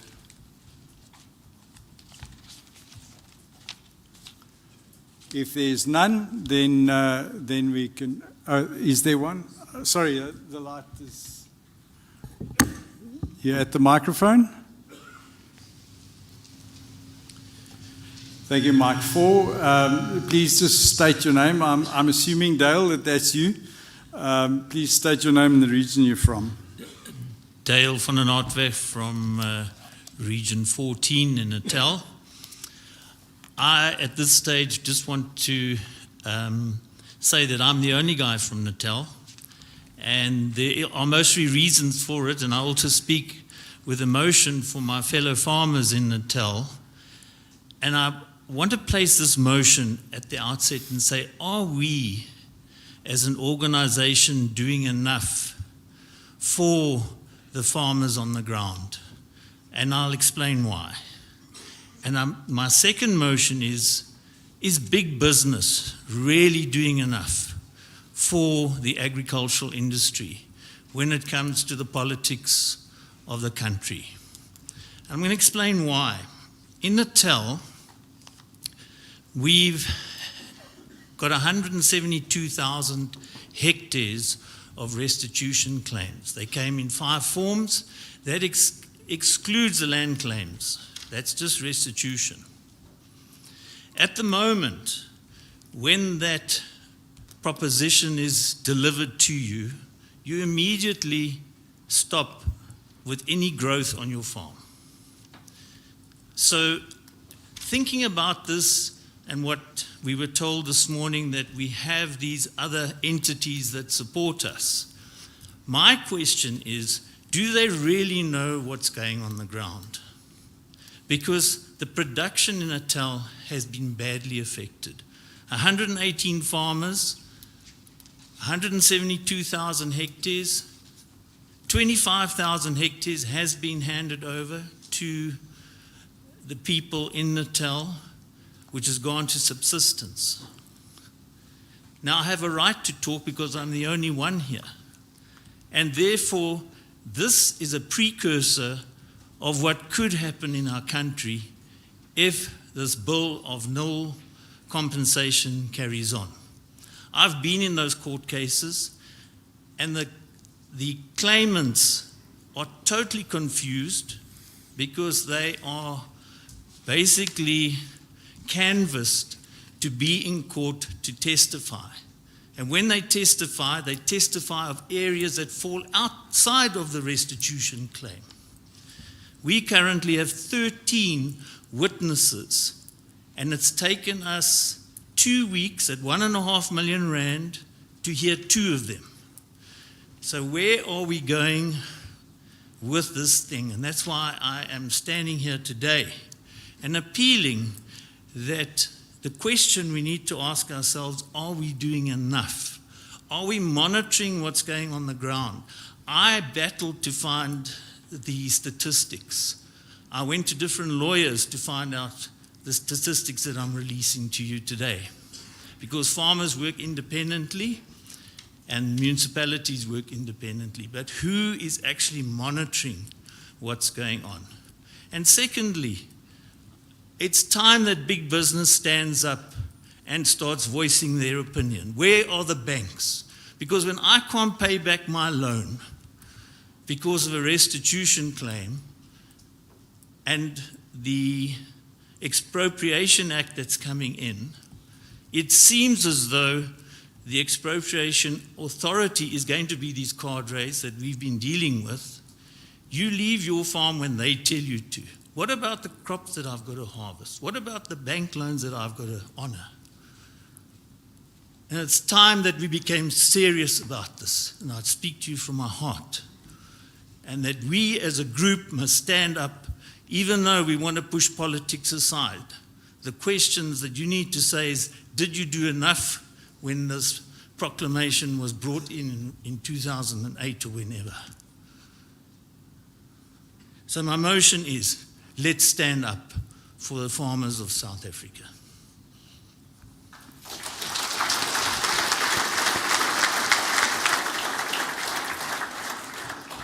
Thank you very much, Dale, and I appreciate the emotion with which you've carried that motion.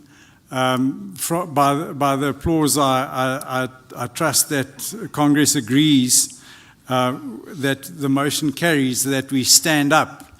And in doing so, Dale, if this is in order with you, we will then refer your motion. You have submitted it in writing with all the necessary detail to the leadership of Grain SA.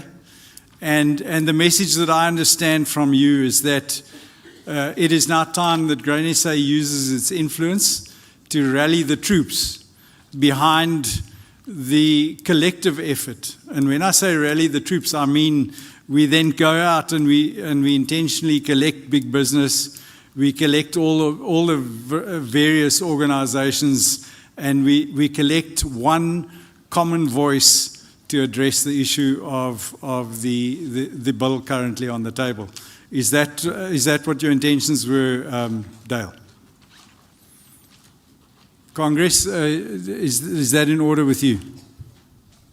Almal tevrede daarmee. Baie dankie.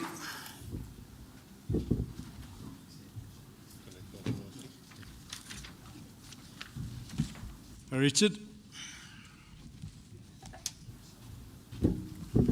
Dankie voorsitter. Dames en heren, tydens Kongres van 2022 en vir 'n lang tyd voor dit was daar 'n versoek vanaf julle die lede dat ons ondersoek en opleidingsfasiliteite te Nampo Park gevestig moet word en dat ons navorsing en gaan kyk wat die moontlikhede is. Ek dink dit is belangrik om op te let op hierdie stadium dat ons bly julle die versekering gee en ons gaan die grondtransaksie later in die agenda daaroor praat, maar die magtigings en die toestemmings wat ons van julle vandag as Kongres vra, is belangrik om op te let die mate van beskerming soos ons die artikel 30B wysiging of implementering en die herstrukturering van die besighede hanteer om genoeg vlakke van beskerming en besluitneming in plek te sit, dat julle as Kongres die opperste geslag is wat die sê oor die rigting en die strategie en die aktiwiteite van julle organisasie.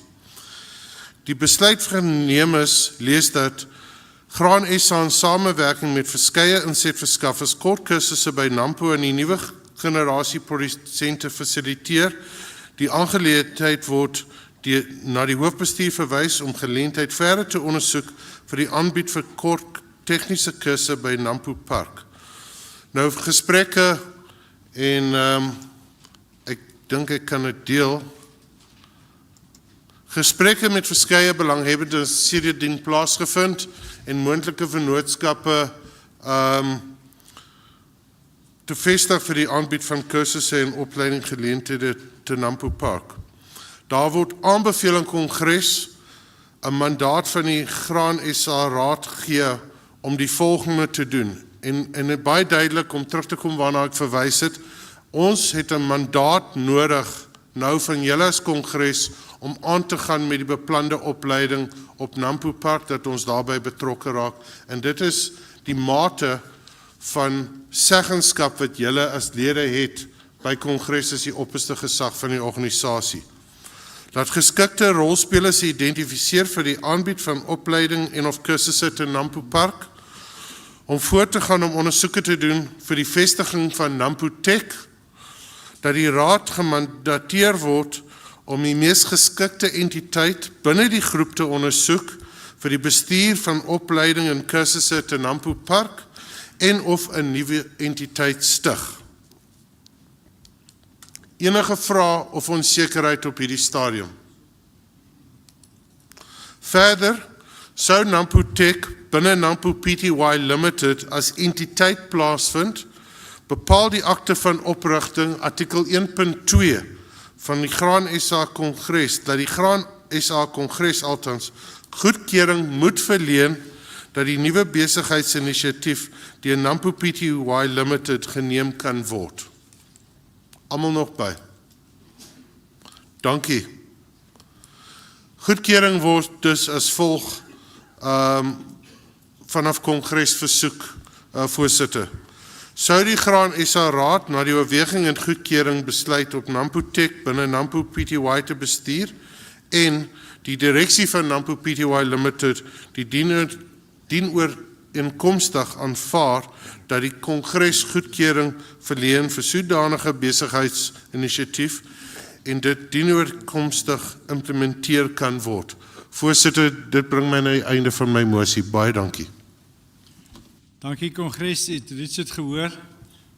Het ook gehoor, ek het melding gemaak daarvan, die ding kom van 2022 af. Wat Richard hier terecht op gewys het, is die procedure wat gevolg moet word, en dit is dat vir enige ander nuwe besigheidsinisiatief moet hierdie vergadering, hierdie kongres moet dan goedkeuring gee, en dan vraag ek u het dit gehoor, is daar enige iemand wat 'n beswaar het dat ons vir die raad dan die mandaat gee dat hulle voortgaan met die ondersoek en uiteindelik dan die daarstel van opleidingsfasiliteite op Nampo. Enige beswaar? Geen nie, ons aanvaar dit dan nou. Dankie. Toewees.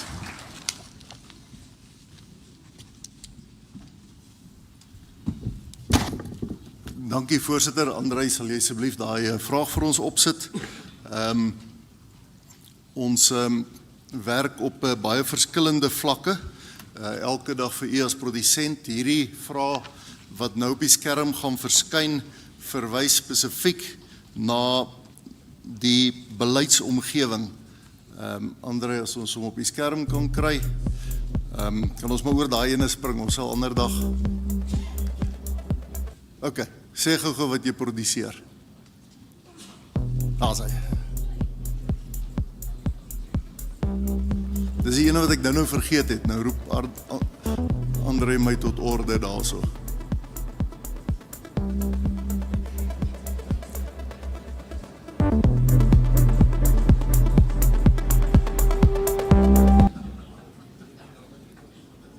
Julle weet duidelik, wit mielies, geel mielies en sojabone en koring. Baie dankie, Andrei. Die volgende ene. Hierdie ene is 'n bietjie 'n moeiliker ene. Jy moet kies wat is die belangrikste beleidareas waarin ons moet werk, want hierdie area het die grootste impak op u bedryf. So ek het so 12 verskillende beleidsareas probeer identifiseer, en julle sal sien daar's klimaatverandering en omgewingsregulasies. Kies, ek moes die goeders bietjie bymekaar gooi. Infrastruktuur en logistiek, marktoegang en handelsbeleid, biosekuriteit en plantgesondheid, insetregulasie, dis baie ook hier toestemming om aktiewe bestanddele en chemikalieë, GMO's en die goeders te mag gebruik. Natuurlik ook die koste van ons insette wat krities belangrik is daarso. Inklusiwiteit, die plattelandse ekonomie en transformasie, grondhervorming en wat is tenure security in Afrikaans nou weer? Verblyfreg. Verbruikreg, krities belangrik. Laat my Engelse voorsitter my moet leer Afrikaans praat. Navorsing en ontwikkeling, toegang aan finansiering en risikobestuur, arbeidswetgewing, veral voldoening en ook vaardigheidsontwikkeling, plaaslike regering, die munisipaliteite en plattelandse veiligheid, presisietegnologie en die digitale transformasie en dan tegnologiese innovasies, veral nuwe teeltegnieke, dis die GMO's en agrochemikalieë. Jy moet nou kies, watter is die belangrikstes en die grootste impak op u bedryf. Jy kies hulle so 1, 2, 3, 4, 5. Terwyl jy nou hierdie moeilike keuse uitvoer, jy sal sien, jy het bykans nog 'n minuut of wat oor, wil ek graag dankie sê naby is my kollegas. Dis 'n majestueuse span saam met wie ek werk. Dankie vir die mosie van dank. Voorsitter, en dan wil ons ook terug sê, Derek, dis al 'n voorreg om saam met jou te werk. Jou leiding inspireer ons en kry die manne aan die gang en die dames. En ons bestorm hierdie taak met 'n groot hart, want ons weet waar dinge vandaan kom en dis die hart waarmee jy ons lei. En dit is 'n groot voorreg gewees om saam met jou te werk. Dis ook lekker, is 'n diverse span. Julle sal nou sê, of julle het nou gesien, ou Corneille is altyd verby. Ek het al baie ouens mekaar sien dreig, ek gaan vir jou vat of ek gaan vir jou stoei of hier's moeilikheid wat kom, maar as ou Corneille vir jou sê, yes, and if that happens, we will contest it. Het ek al gesien, hulle skrik hulle gatte los. As Corneille so half rustig sit, I will contest it. Hy hoef nie 'n groot dreigement op te sit nie, dan weet die ouens wat kom. Baie dankie vir die klomp kollegas en julle houding en die manier wat julle dinge aanpak. So kom ons kyk, wat is die belangrikste goedes vir u, wat ons moet regkry om 'n gesonde omgewing te skep waarin graanprodusente winsgewend en volhoubaar kan boer.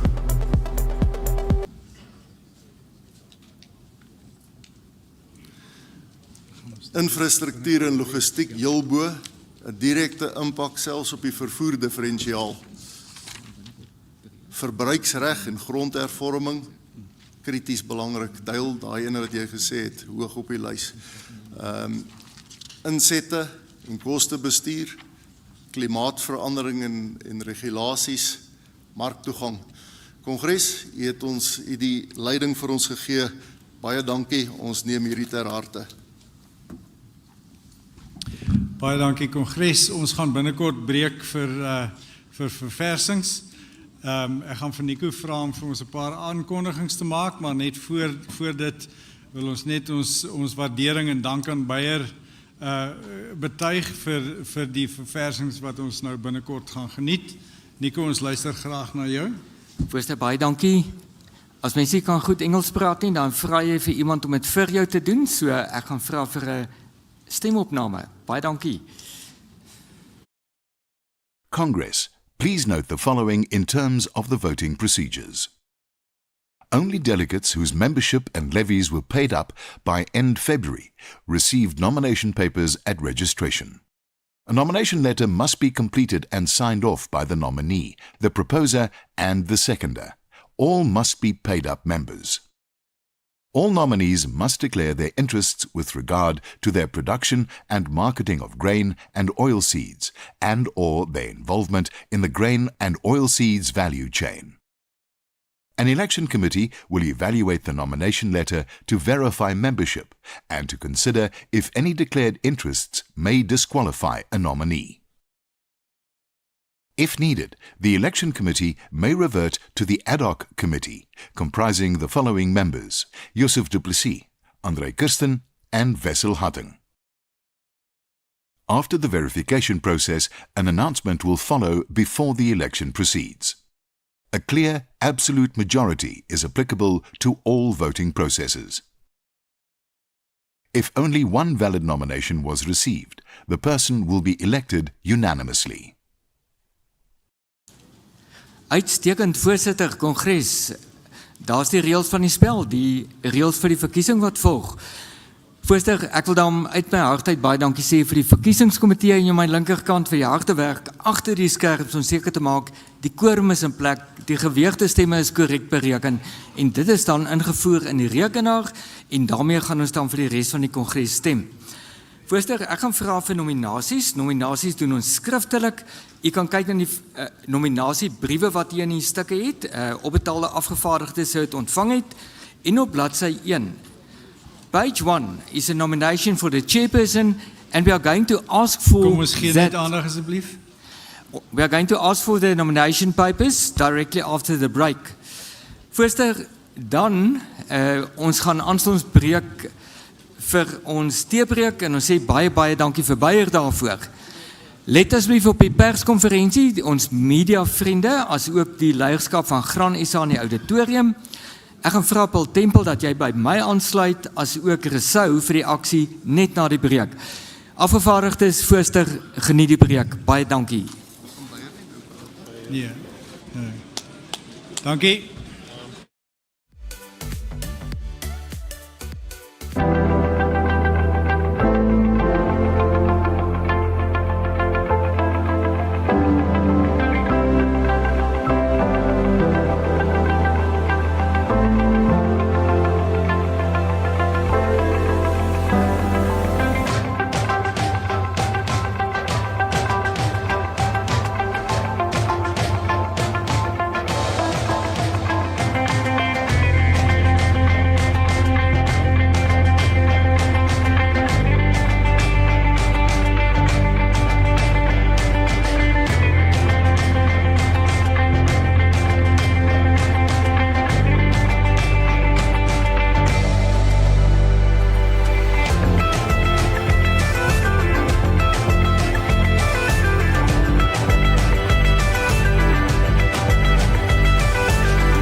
Attention honoured guests. Our program is about to commence. Kindly proceed to the venue and take your seats. We look forward to a great session ahead.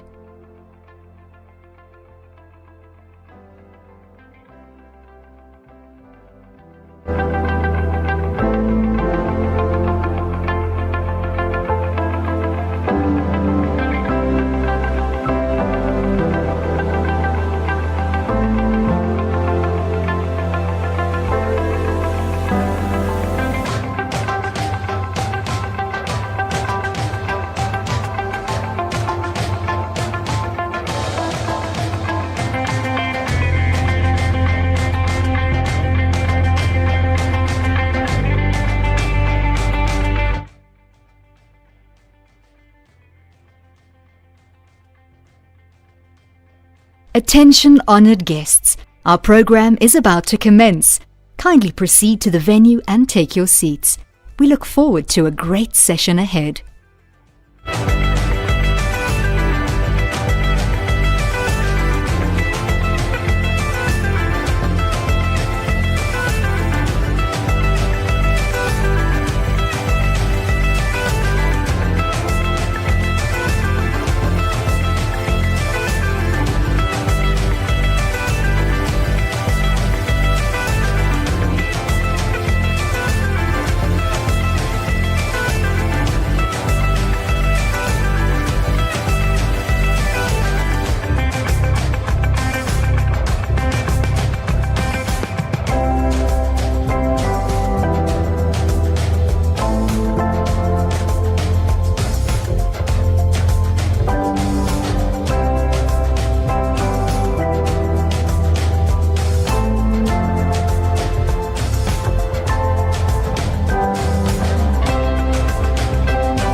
Corporate Guarantee is 'n gelisensieerde versekeraar wat 'n unieke benadering tot risikobestuur aan kliënte bied.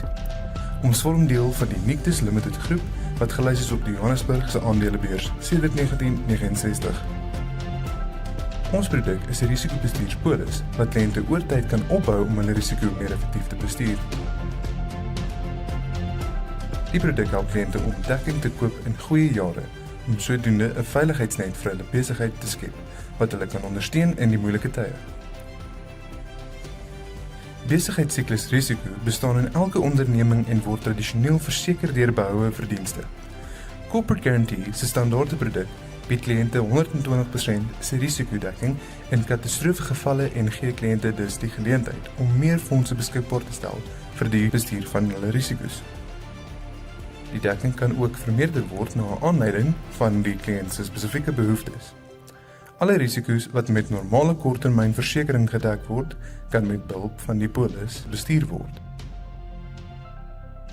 Indien die kliënt nie eis teen die polis nie, bly die polis en polisvoordele steeds in plek vir die toekomstige risikobestuur. Corporate Guarantee het 'n deursigtige kostestruktuur en vra slegs 'n eenmalige onderskrywingsfooi op alle nuwe premies. Daar is geen maandelikse hernuwings of kansellasiefooie nie. Polishouers word ook vergoed vir goeie risikobestuur deur middel van 'n kompeterende geen-eis bonuskoers op die positiewe waarde van die risikobestuurspolis. 'n Groot voordeel van die produk is dat die polis kan dien as sekuriteit vir lening tot 'n maksimum van 90% van die risikobestuurspolis se waarde, teen 'n koers so laag as prima minus 2%. Dit bied vir die polishouer toegang tot kontantvloei en geleentheid om meer fondse te herinvesteer in hulle besigheid. Corporate Guarantee gee deur middel van die produk vir kliënte 'n uitweg om finansiëel selfstandig te word en hulle risiko te omskep in volhoubare welvaart. Graan SA-lede kan gebruik maak van die produk teen spesiale tariewe en addisionele voordele. Kontak ons gerus vir 'n afspraak sodat ons kan help om jou risikobestuur te optimaliseer.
Attention honored guests. Our program is about to commence. Kindly proceed to the venue and take your seats. We look forward to a great session ahead.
Attention honoured guests, our program will resume in just a few minutes. Please take your seats as we get ready to continue.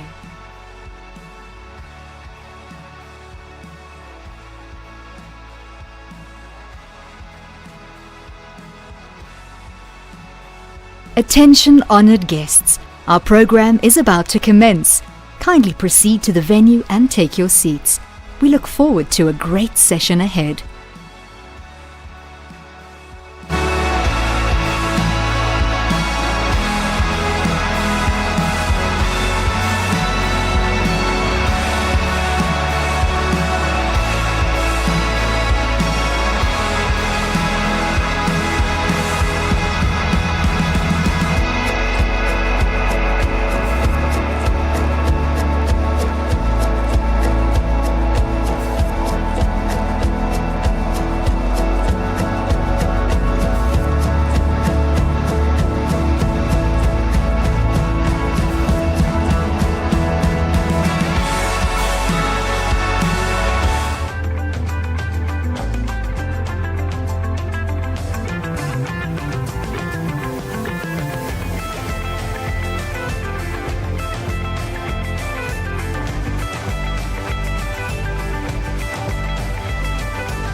Kongres, kom ons neem ons sitplekke in asseblief.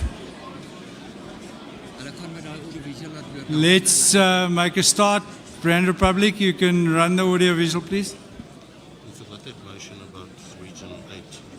One of the members lost their lives trying to recover a pump in that this morning. We need to look at the case today, so maybe kan ek het net gelei. Yes, voor hy en dan kan hy net ondersteun.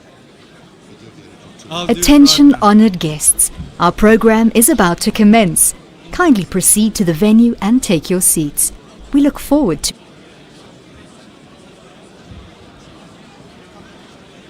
Kindly proceed to the venue and take your seats. We look forward to a great session ahead. Kongres, kan ons net vir 'n oomblik net luister asseblief? Goed, ek het nagelaat, daar was nog 'n mosie wat ons graag wou laat dien by Kongres. En dis ons doen dit eintlik elke jaar waar ons medelee betoon met die produsente wat wel rampe ervaar, het sy droogte of vloede. Ons het so 2-3 jaar terug het ons die Oranje Rivier boere verskoon van Kongres. Hulle was nie een teenwoordig nie as gevolg van vloede. En vir jaar het ons die Krokodilrivier se boere streek 8 om Joseph Swanepoel en hulle wat ook huidiglik besig is om so 'n ramp te herstel uit so 'n ramp uit, en ek verstaan dat ons byvoeg tot ons mosie van medelee vanoggend een van die boere in daai omgewing wat sy lewe verloor het in die proses in die afgelope dag of 2 in die proses om pompe uit die rivier uit en uit die modder uit te trek. So Joseph asseblief aan streek 8 en sy mense Granisasie organisasie staan regtig saam met u in die ellende en ook dan die streke of gedeeltes van streke soos Hoopstad ensovoorts waar daar rampdroogtes weer vir jaar gebeur het. Ons dink aan daai boere. Kongres aanvaar ons dit dan nou so. Baie dankie. Oom Josef staan by mikrofoon 3. Kongres, medeboere, bestuur, baie dankie vir die geleentheid.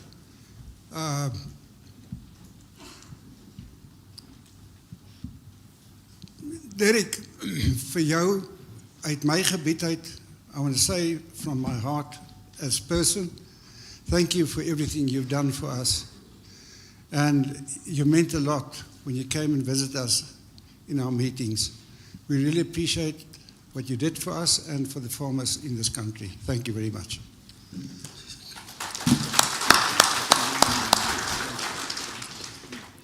Wat aangaan in ons gebied nou, wil ek net eerstens vir Graan SA, vir Tobias Dooyer, minister van Landbou, baie dankie sê vir hulle ondersteuning, hulle teenwoordigheid.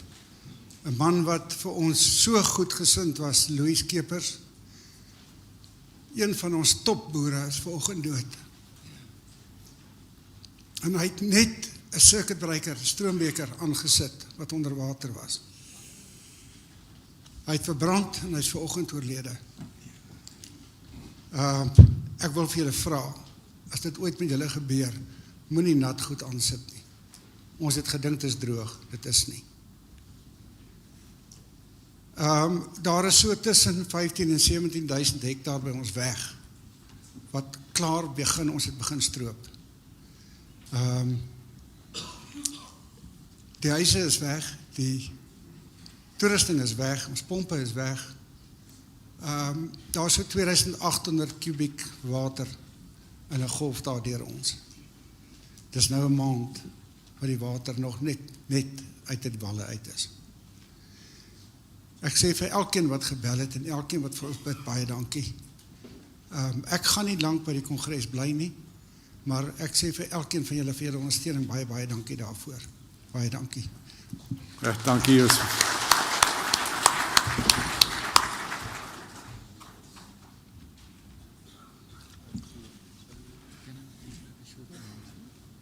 Yeah, okay, Niku, announcement and then introduction. Let's test this one. Nice. Voorsitter Kongres, die nominasies vir die voorsitter sluit nou. So as jy nog 'n nominasie wil indien, hou asseblief die nominasie in lig. Een van die personeel sal by jou afneem, maar die nominasie sluit nou. Dankie. Baie dankie. And then Congress, it's, I'm going to take a very quick gap here. There will be an audio-visual introduction of our guest speaker, Paul Temple. Just to give you a little bit of background, I met Paul virtually a while back. I only met him in person yesterday. Just another testament of what is possible today. Paul and I are both members of or involved in what is called the Global Farmer Network. The Global Farmer Network assembles once a year various places in the world and has a farmers roundtable. And something that has been very apparent to me for many years is the commonality of farmer issues. When you speak to a farmer in the US, in Britain, in Europe, in Uruguay, in Turkey, we all have the same issues, whether it be input prices. These damn seed prices are unmanageable. Tractor prices, whether it be labor and staff and availability or inefficiencies. Farmers really around the world speak the same language. And that being said, I'm a firm believer that farmers learn from farmers. So, Paul, we look forward to what you're going to be sharing with us. There will be a short audio-visual introduction of who exactly Paul Temple is. Thank you. Paul Temple is Vice Chairperson of the Global Farmer Network. He is a third-generation family farmer on a beef and crop farm in England. Using conservation agriculture practices, they grow wheat for seed, feed barley, beans, and rotational grass. Cattle are farmed for weaner production and based on stabilizer genetics. Paul is also co-facilitator for the United Nations Environmental Projects Farmers Group and board member of the UK think tank on science for sustainable agriculture. Congress, please welcome Mr. Paul Temple.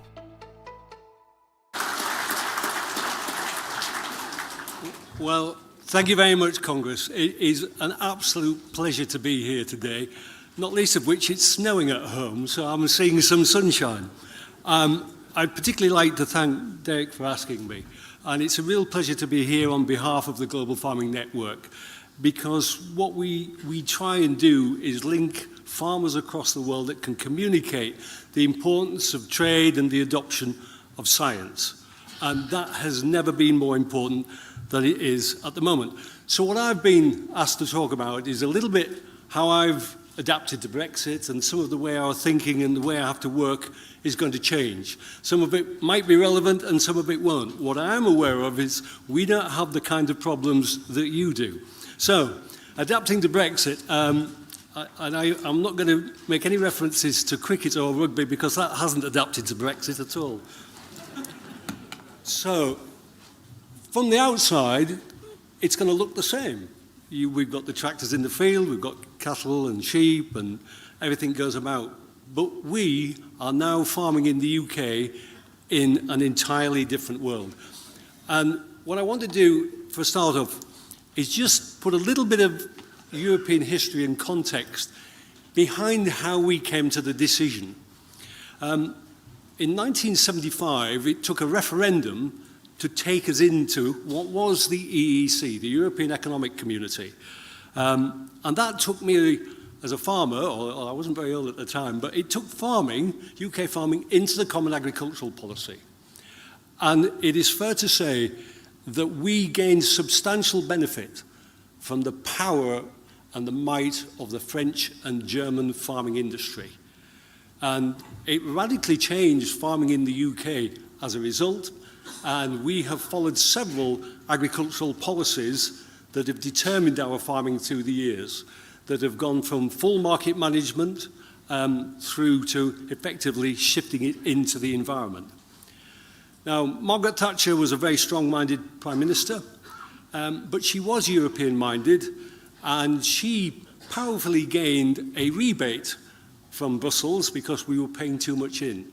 But that put a first obstacle between us and our partners because there was some frustration that the UK was getting some money back. The next thing that appeared was the Maastricht Treaty, and this certainly created the cracks in certain parts of the population. We joined the EEC and now we're in the European Union. And the European Union's mantra was ever closer union, which is not what we signed up to. Now, really interestingly, the French were offered a referendum, and only 51% of them took them through and into the Maastricht Treaty. So it shows this popularity that's seen for the European project has never been completely universal. On January the 1st, 2002, the most significant currency event occurred when the euro was launched. 12 currencies were changed into one. It was the biggest change of currency in the entire world. There's never been anything like it. The UK did not join. I was always relieved that we hadn't joined because we have a point of difference with our currency. And again, we have more control over our economy when we have our own currency. And that has proved to be a bit of the case with some of the countries that joined for political rather than financial reasons. So we became a point of difference, and then we moved on to yet another treaty, 2009. And what was interesting about this treaty was it brought significant change into the decision-making that came out of Brussels. So for the first time, the European Parliament, which holds 660 people across the whole of Europe, was allowed what was called co-decision making. And what that did was it changed the dynamics of the decisions that came out of Brussels, which had previously been the Council of Ministers, heads of state, and the Commission. And now you had the Parliament. And it effectively took a lot of the decision making from 1 year to 3 years. What was really interesting in the Lisbon Treaty was Ireland was given a referendum, They voted the wrong way, so they were told to quietly go away, have another think, and have another go at voting. And they voted to support it. So it's never been a clear-cut route, but that marked a distinct change for the UK. And what it fetched in for the first time for the UK voter was proportional representation. We're always first past the post in the UK. And what this did was breathe life particularly into one political party, UKIP, the United Kingdom Independence Party, and one particularly horrendous politician called Nigel Farage.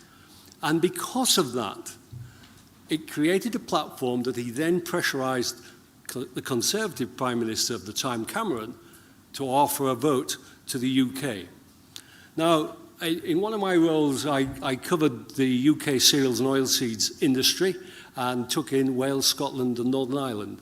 And through the process, I tried to keep a neutral view. I was going to let the facts determine which way I was going to vote. But in January 2016, I stood on the border with some farmers that farmed on that border and realised the complexity of the border between the Republic of Ireland and Northern Ireland was so complicated that the most sensible thing to do and the best reason for staying in the European Union was that border, and it has subsequently proved to be the case.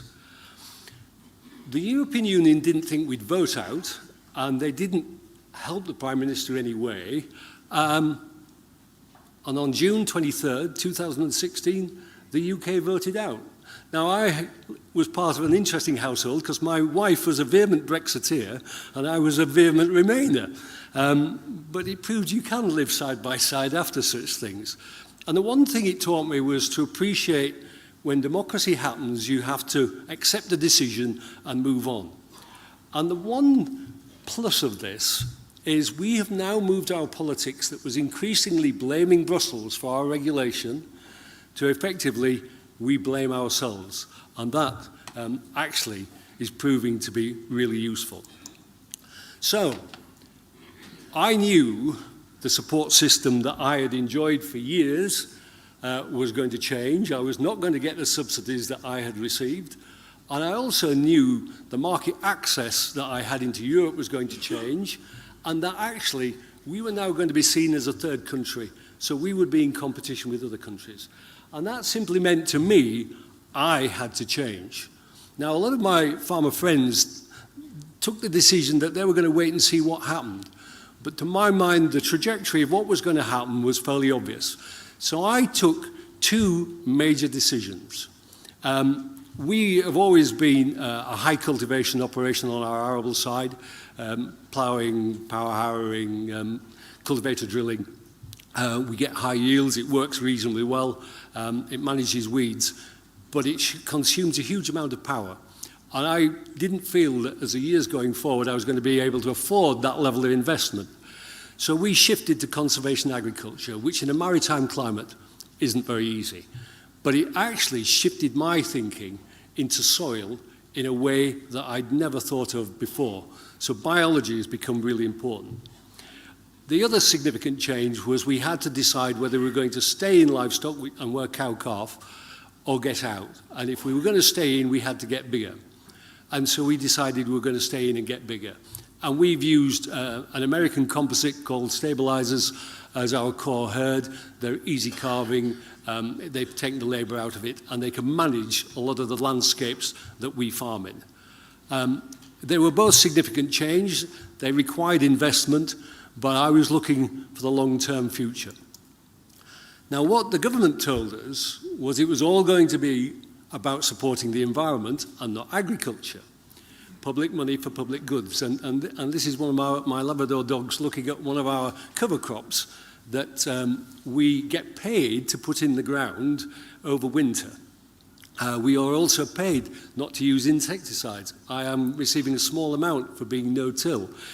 It is a complicated system. Is it delivering benefit? Well, the actual environmental reality of this is entirely different. What has happened is we have a huge number of environmental NGOs that have interfered in this whole process and created complex schemes that you cannot imagine. They are a woeful mess. For the first time in my life, I cannot fill the forms in. And the real frustration to me is literally billions of pounds are going into these schemes, but it's not going to deliver any lasting benefit. We came out of a 12-year scheme. The next year, all those environmental areas went straight back into cropping. And it should have and could have been simpler for farmers to manage and allow them the responsibility to get that balance right.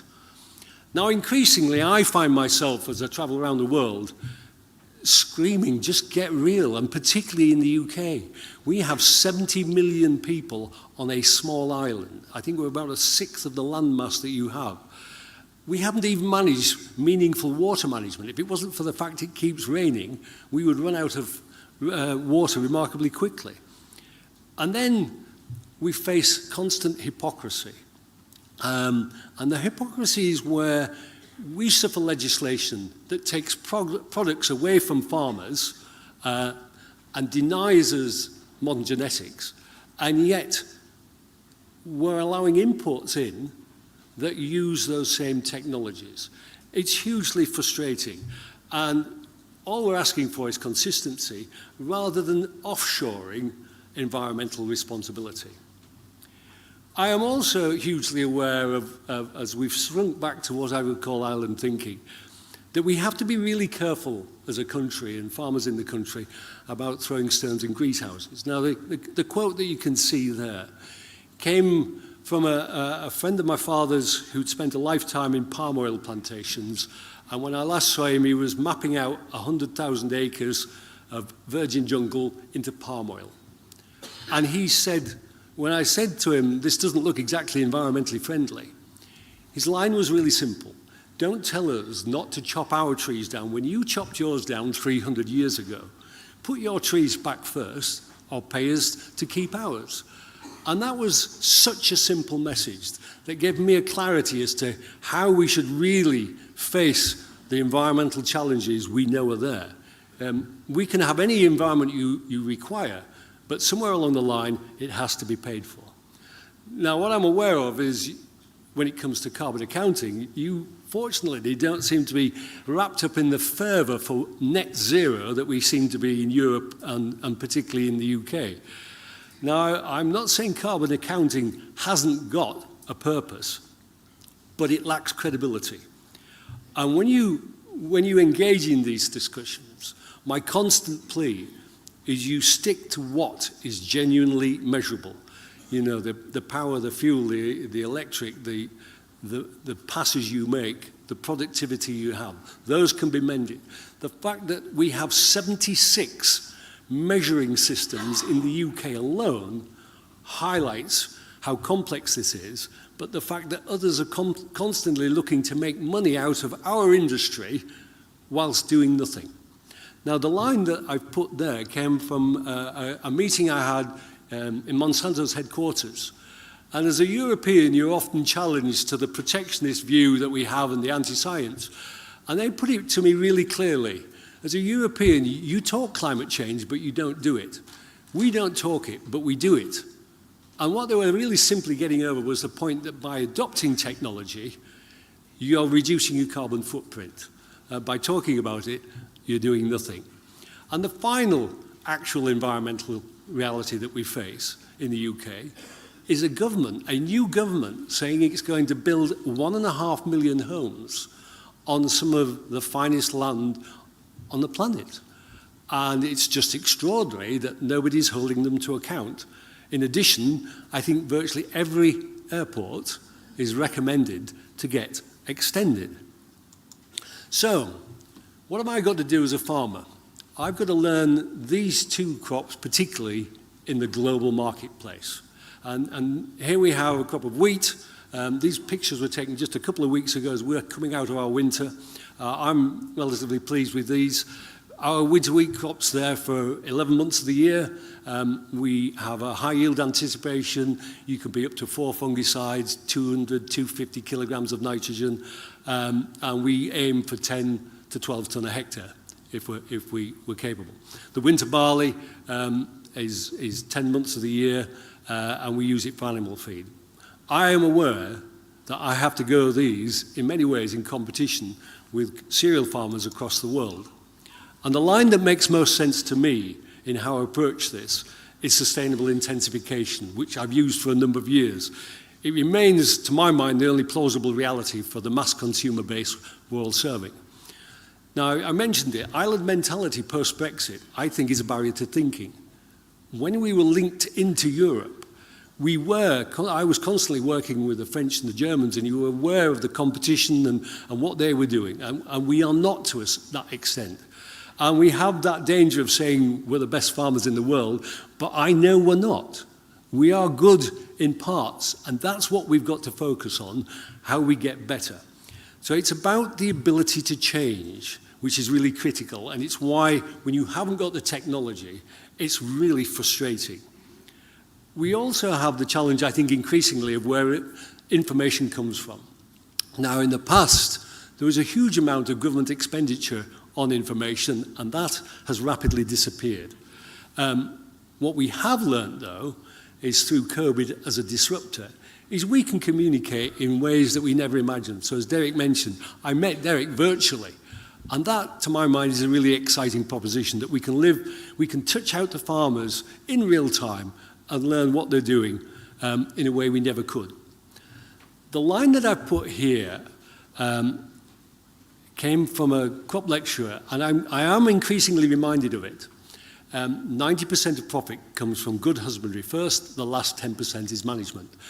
And my concern is we're getting an imbalance in the UK in that management as we're having amalgamations and changes.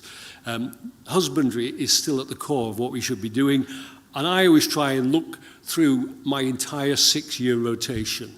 And very simply, if I can add value, I will do. So we grow seed crops, and we feed livestock to feed.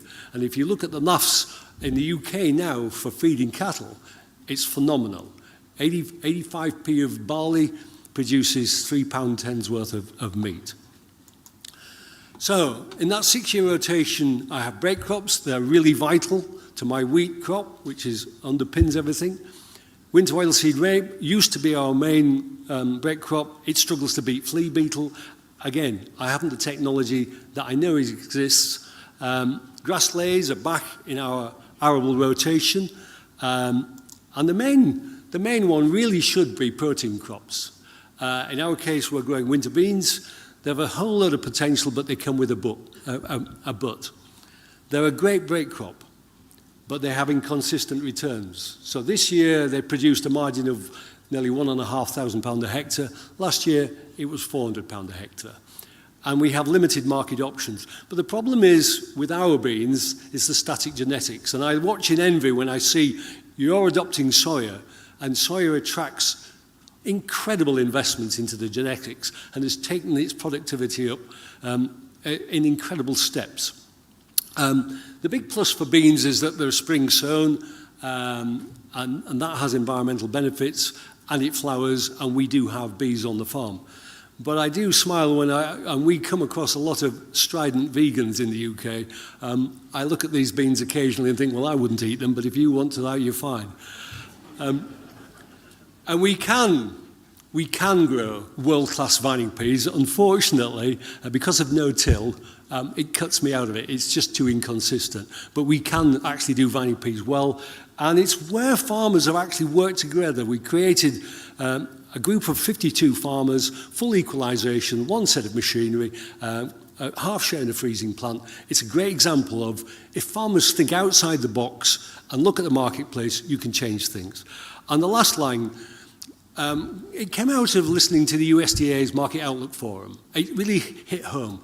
Globally, protein production will struggle to meet demand in all forms, whether it's chicken, pork, beef, or soya.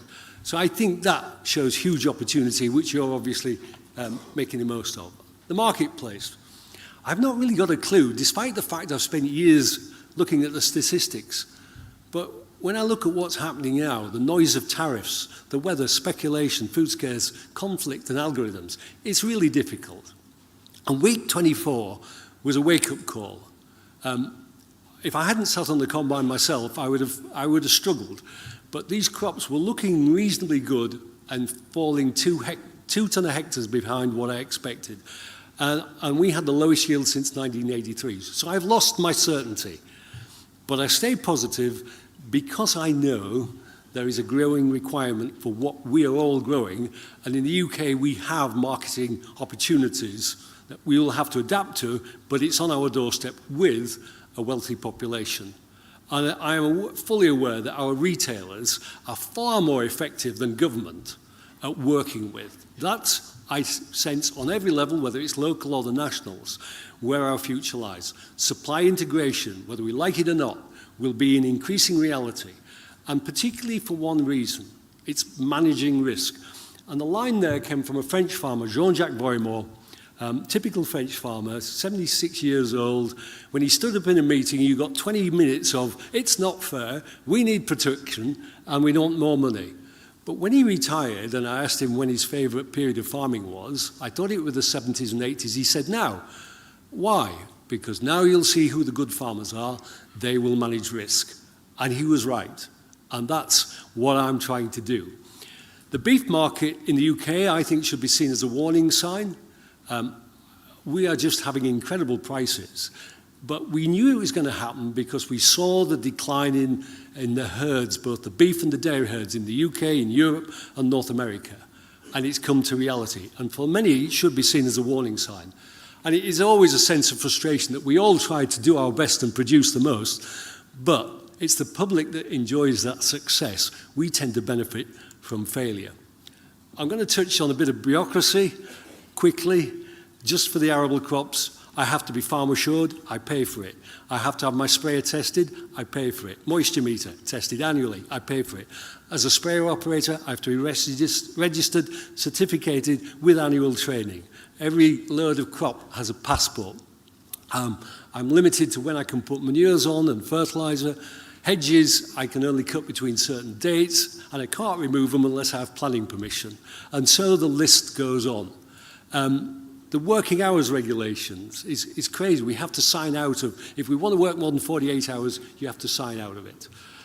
We pay for waste regulations, and health and safety falls completely on the employer. In my health and safety sheet, I have now put, if you are about to open an invoice from your machinery dealer, sit down before you open it, because you tend to fall over when you see the price.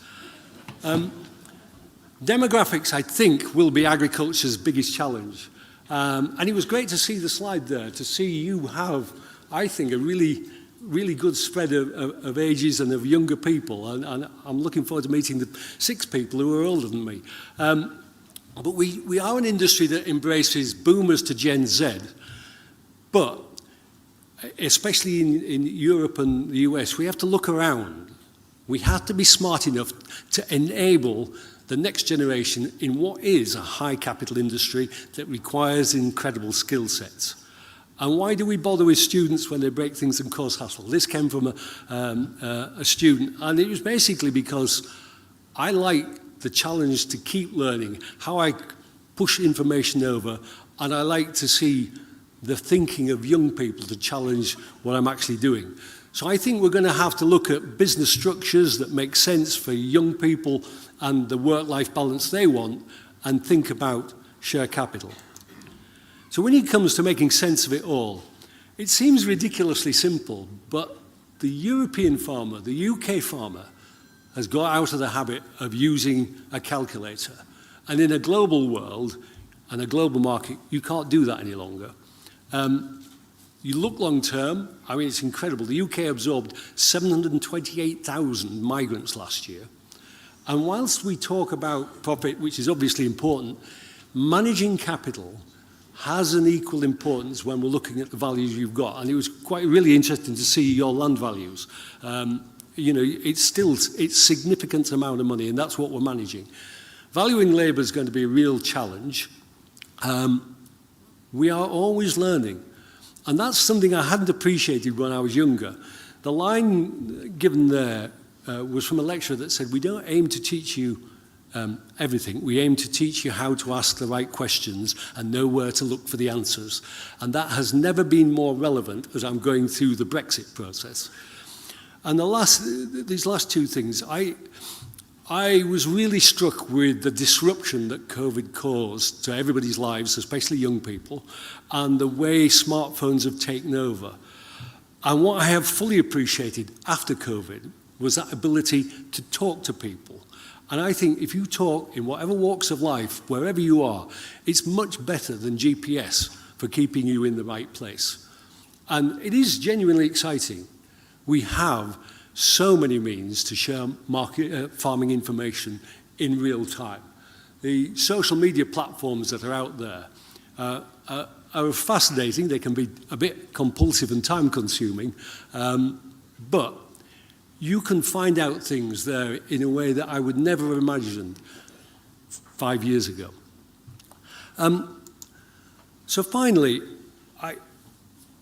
my real fear is, and I listen to what's been said today, my real fear is that the politicians are too slow, that they do not realize the reality and the responsibility that they have to play their part in food security. The food security that you are delivering effectively into a global market. And I am aware that this could happen before it's too late. So I just hope that we can all work in whatever country we are to help them acknowledge that responsibility and the capability that you guys have of producing food. And I would certainly say, you genuinely have, I've seen a lot of organizations, you have a fantastic organization here. I could enjoy talking about economics, what's happening in the field, what farmers are doing forevermore. It is a fabulous organization, and I know it works really hard for you. So I am genuinely proud to be here on behalf of Global Farming Network, but I'm really proud to be here because I consider I'm a farmer alongside you. Thank you.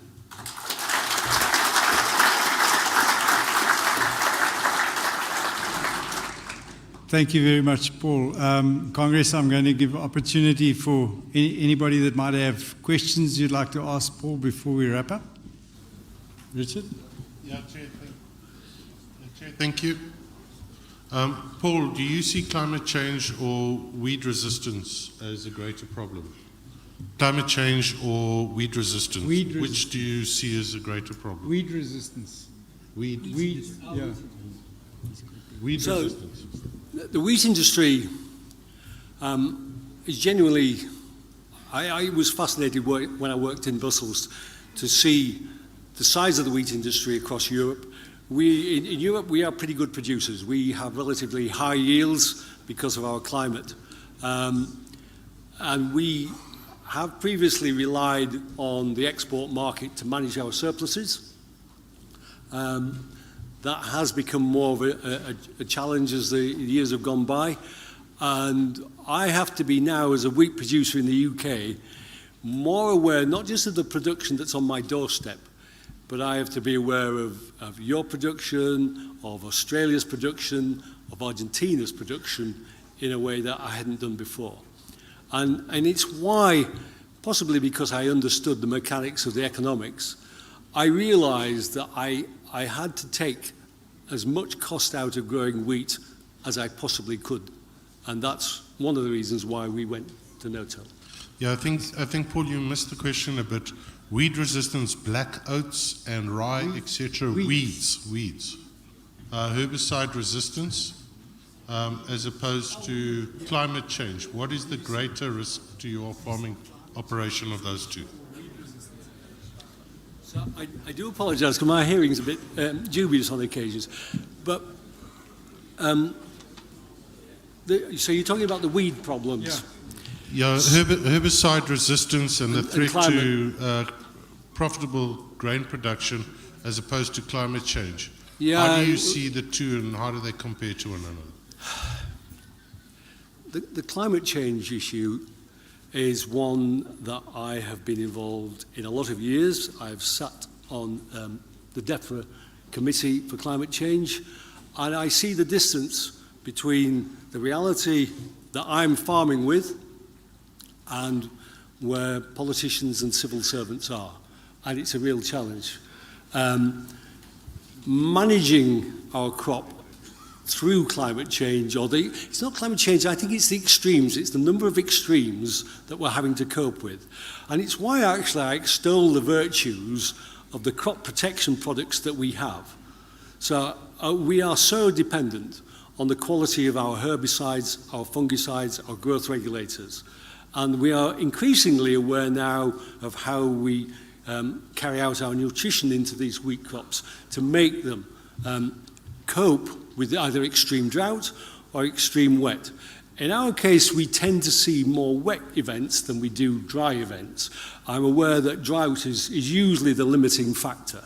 But it is something that exercises. I genuinely had the yield expectation or challenge to myself of producing 15 tonne a hectare. And I've walked myself back to what I call is a more sustainable, let's see if we can make 10 tonne a hectare. It's an interesting challenge and it's ongoing. I will also point out, and this is why I use myself as somebody who's managed to change. I'm a ploughman by instinct. I love ploughing. So I always say that I'm on exactly the same page as my son and daughter when it comes to no-till. I don't know any more than they do. And actually, I find that quite enabling because we're having the same conversation. I can't tell them any more than they know about it. And what I do find exciting is the fact that I'm harnessing biology in a way that I hadn't anticipated 10 years ago. And that, I think, is really exciting. Thanks, Paul. Any other questions? Paul, if I could ask you a question, last year when we sat in Congress, the Green Deal was raised as a flag, and currently the narrative in South Africa is, we call it ESG. It's environmental, social, and governance. These are measures that are being used, and we are hearing increasingly, the perception that a finance institution would consider the farmer's ESG score prior to financing his operations and so on. So there's two aspects. It's what you mentioned now, and then the Green Deal and the implications that the Green Deal has, because you said earlier at the tea break when we were chatting, we're all participating in the same market. We're all doing the same thing and we're all participating in the same market.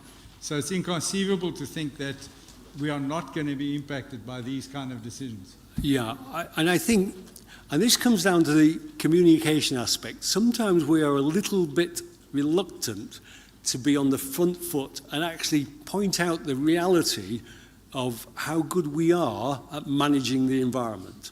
I know no farmer who is going to put the quality of his land in jeopardy because he knows he's literally looking after it for the next generation. And very few industries have that same kind of pressure.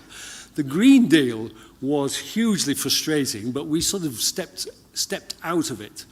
But it was, to my mind, it was a real mark of irresponsibility, because it was, well, we're going to do this, but we're still going to be import products because we haven't produced enough. And the UK is in that same zone of, my next door neighbour has 1,000 acres of some of the best land on the planet doing nothing. Now, it's not going to have any long-term environmental benefit. It ticks a box. He gets paid a subsidy. He can make some money out of it. But my perspective as a global farmer is we've got people all over the world that are struggling to find enough food. This is irresponsible. The carbon side of it is a concern to me because I don't want to be tied up in complex carbon management or measurements that I can then sell simply so somebody can offset their use. That to me seems fraudulent almost. What it should be about is constantly looking at what makes best practice. And I'm not evangelical about no-till because it's really difficult in our climate, but I can see the benefits, And I think that direction of travel should be watched, encouraged, and learnt from at all times. And I do see the benefits. And it was interesting reading your magazine. There's a lovely article about bringing livestock back onto arable farms. There is more of that going on in the UK because people can appreciate the biology side of pulling livestock back in and using those wastes on their soils. Thank you, Paul. Jose? Good morning, I'm Jose de Kock from the Southern Cape. I have two questions. The one is, do you think that technology helped you in the last 10 years to increase your wheat and your barley and your rapeseed yields? And then the other question is, do you think the small grain prices is going up to support us, or must we rather produce cheaper to make it liable? Well, I'll pick the marketing one up. It's probably a good idea not to actually follow me, so listen to what I've actually done and then do the opposite. And I'll willingly take a commission for that kind of advice. And it is a really seriously tricky thing when it comes down to information and circumstances. So I am hugely aware that increasingly we have limited information as to our output and production in Europe and in UK. The best measures always come from the USDA, and the poorest forms of information come from China. And when that's such a significant player in the marketplace, it makes it really difficult. My instinct says, look at the supply balance, the carry that gets taken from year to year. And that keeps getting run down year on year. That, to my mind, is the trigger point. Now, at the moment, the buyers seem remarkably comfortable with that declining perspective. And to a large extent, the algorithms are managing it. But at some point, emotion will kick in, and then it will change. The only downer on the barley side is the malting consumption in Europe. I don't know about here, but it's falling. So all of a sudden, the barley market is not as strong as it was because we've lost, to some extent, the strength of the malting barley that went into both beer and whiskey. Okay. Jose, you happy? Thanks. Paul, you were saying just earlier on that you don't have the problems we have. But and I think you have some sense of appreciation for what we are grappling with, and farmers. I mean, land is always an extremely emotive subject, and the security of that. You guys had a massive political turmoil in Brexit, and going into and then coming out of the European Union, and all that. What is it that a farmer, these type of things create an enormous amount of noise, and what is it that farmers need to do to cope in that kind of situation? All right, so our problem is different, but yet it's noise, it's distractions. What is the key thing that a farmer does to keep going? Well, the simplest thing really is for farmers to accept the reality and limitations of their situation and try and design change to manage it. Now, I could describe myself as a recovering subsidy addict. I mean, at one stage, I have worked every system I was ever given, and some of them were quite incredible. I mean, we used to get paid for a suckler cow, paid for a calf, paid for a male animal, possibly twice, paid for it when you killed it. It was incredible, but all that subsidy just moved ever so slightly sideways all the time. Well, we haven't got that now, and that's why I used, maybe slightly flippant, but use a calculator, sit down and work it out. Well, actually, I tell farmers, look, just don't look to politicians for leadership. They're just bouncing around in opinion polls. You need to look where the marketplace is. And from a UK producer, I was put in my place many years ago by a lovely lady senator in Brazil who was also a farmer. And she, again, was not having a European farmer coming over moaning about Brazilian produce. And she put it to me 2 points that I've never forgotten. One, it's Brazil that is key to food security because we're increasing our production 5% year on year on year. And I've never forgotten it, and I've noticed it ever since, because Europe has flatlined. The other thing she said was, do not complain about my produce in your market. I'm 4,000 miles away.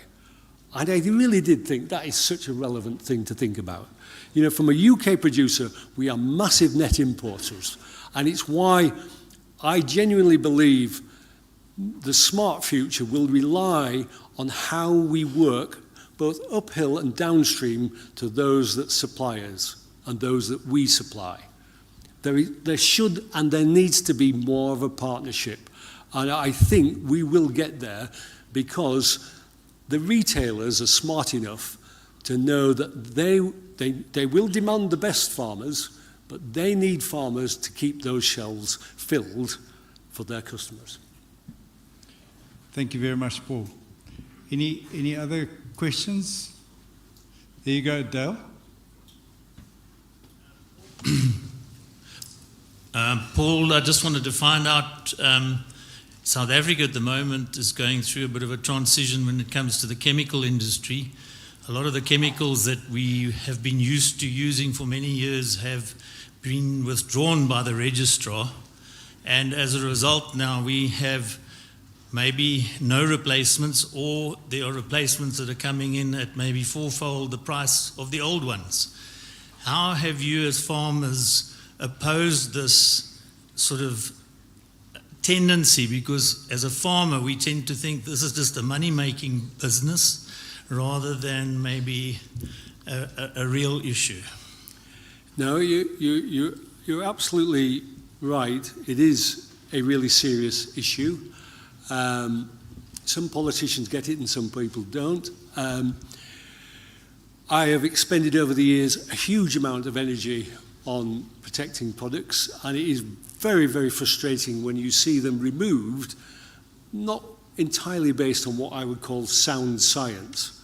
And it's why we have so few options when it comes to insecticides and fewer options when it comes to herbicides. And it's why when we bring imports in, all I simply ask is just let them come under the same rules. And I get really frustrated by the demonizing of chemicals, which happens so easily, and we just have a wall of NGOs, and they can do it without responsibility.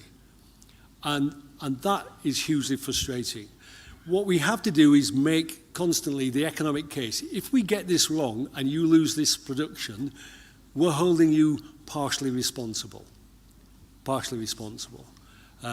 But yeah, it's for all of us to play our part and, in a sense, talk to people so they understand it. Because many people are aware of what these products are and have something in their mind, but then when you explain it properly to them, they can see the logic of what we're doing it and why we're using it.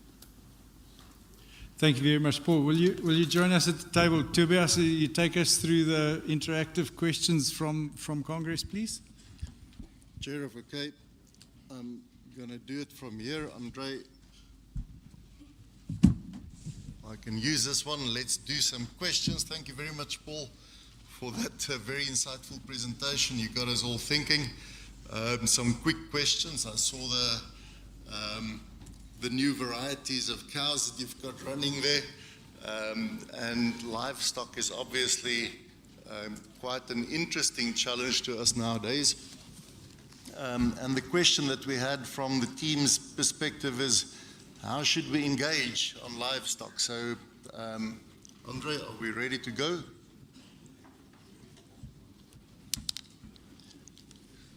So the first question is, how significant is your livestock component in your business? So less than 10%, it's really insignificant, or moderate 10 to 30%, large up to 50%, and it's your primary source of revenue.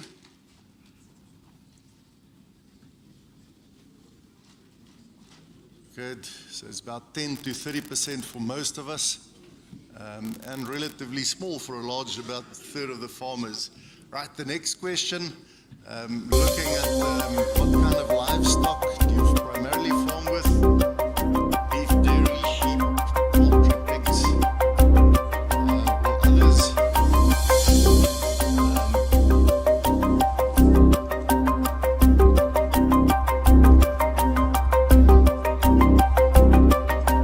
Andre, it's starting at 30 seconds every now and again. All the guys wandering and wandering. There we go. Beef and sheep. All of 5 pig farmers around. Thank you very much. Those other ones have me fascinated. I suppose there are some lions. Game farmers. Game farms. Excellent. Thanks, Andre. Next question. How important is a livestock component to your financial sustainability? You can go from 1 to 5. Very critical, not critical. You can slide it around on your device.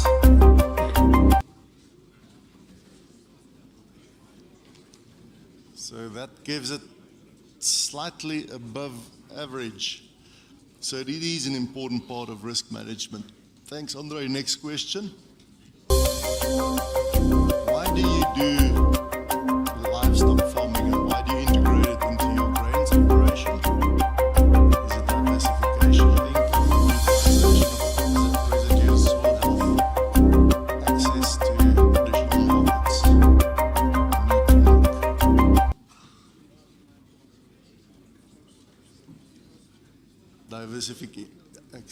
Excellent. Income diversification and risk management, important part of it. And I think that brings us nearly to the last question. Are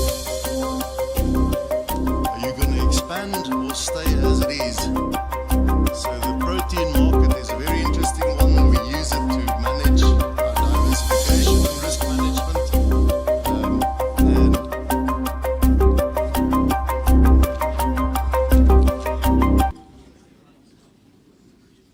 Good. Definitely expanding, so we see a big move into the direction of the livestock and protein components. We also foresee and we look for a strong partnership with our sister organizations to ensure as our important buyers of our products as well. Thank you very much for your insights. Thank you. Dankie Kongres. Ek dink die boodskap wat 'n mens hier uitneem is dat veefaktor verseker bydra, jy weet, dis waar ons grane, die geleentheid vir ons grane uitgebrei word. Paul, I'm just recapping, you know, livestock component in your grain business is where you're expanding your markets and you're basically value adding your grains. And then you know, what is it that I heard you telling us as farmers? I think the most important thing, I can sum it up basically in 2 words. The message is, you know, despite all the noise that goes along, well, actually there are 2 things I've just thought of. The first one is, don't look to politicians for answers. I think that is very relevant in South Africa. We most certainly do not enjoy a trust relationship with politicians, if anybody ever does in the world. And then the second thing is the 2 words that absolutely stand out to me when farmers need to answer the question, what is it that I need to do? Use the calculator. In other words, focus on your own business and make sure that you ensure your own sustainability. Thank you very much, Paul, for your time and for coming to share with us. Paul, and just a token of our appreciation, and this is Camelthorn. It's Camelthorn. It's a wooden trinket.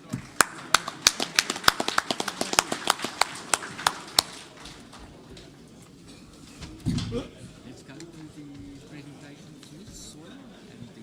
Right, nou gaan ek vir Rousseau vra. Rousseau, om vorentoe te kom, ons wil graag graag erkenning gee. Rousseau en Kelly. Kelly van Soil.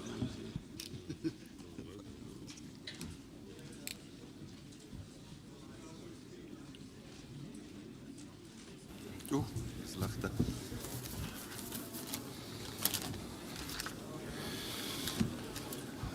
Kongres, die raad gee toekennings, gee so nou en dan toekennings en die raad het besluit ons gaan 'n toekenning gee vir Soil wat ek genomineer het vir die bevordering van die graanbedryf in die Wes-Kaap en die Suid-Kaap.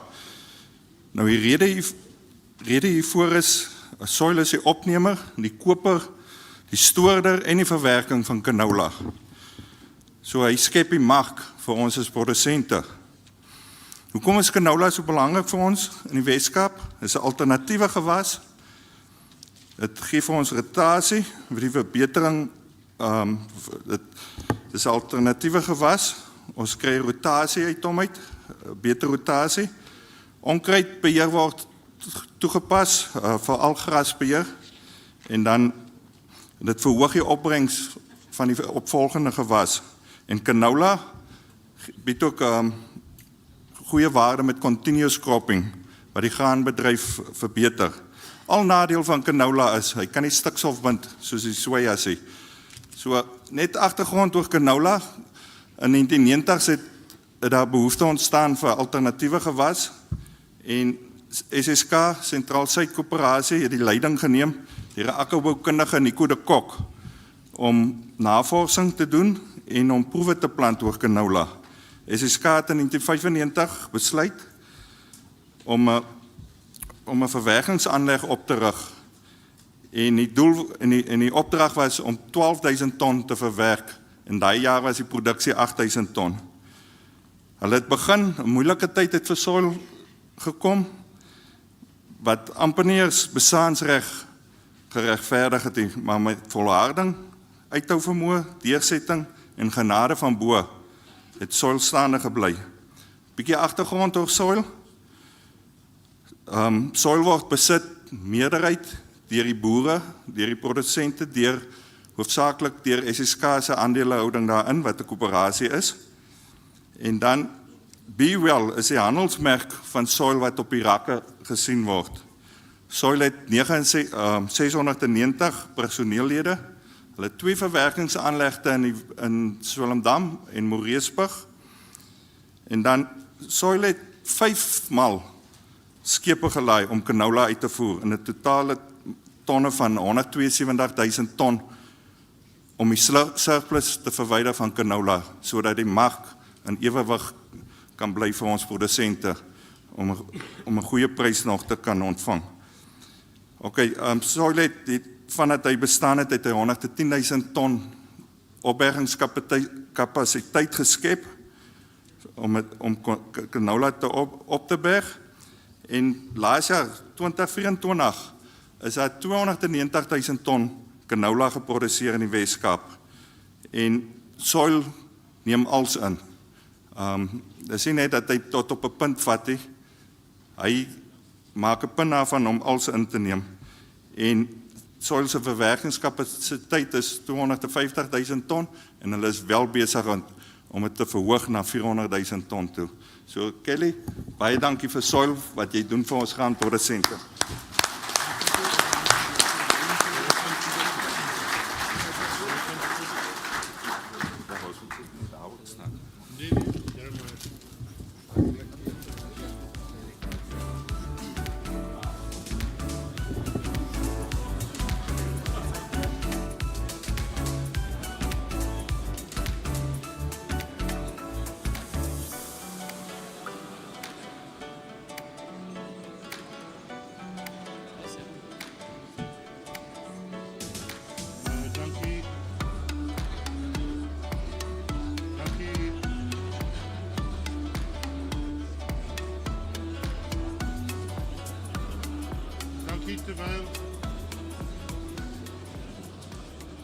Dankie terwyl ek kyk. Okay, we We are going to do the audiovisual and then election announcements. What are audiovisual? Nominaties, That's one that was Derek? the Grain Producer of the Year. Okay, Brand Republic, could you roll the audiovisual on the Grain Producer of the Year?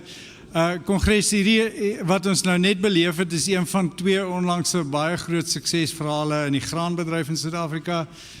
Ons dink aan hoe die sojaboonbedryf, jy weet, tot stand gekom het en ongelooflik gegroei het, en ons waardeer dan nou spesifiek hoe dieselfde storie, miskien in 'n kleiner omvang, maar nog steeds teen dieselfde trant gebeur in die canola bedryf.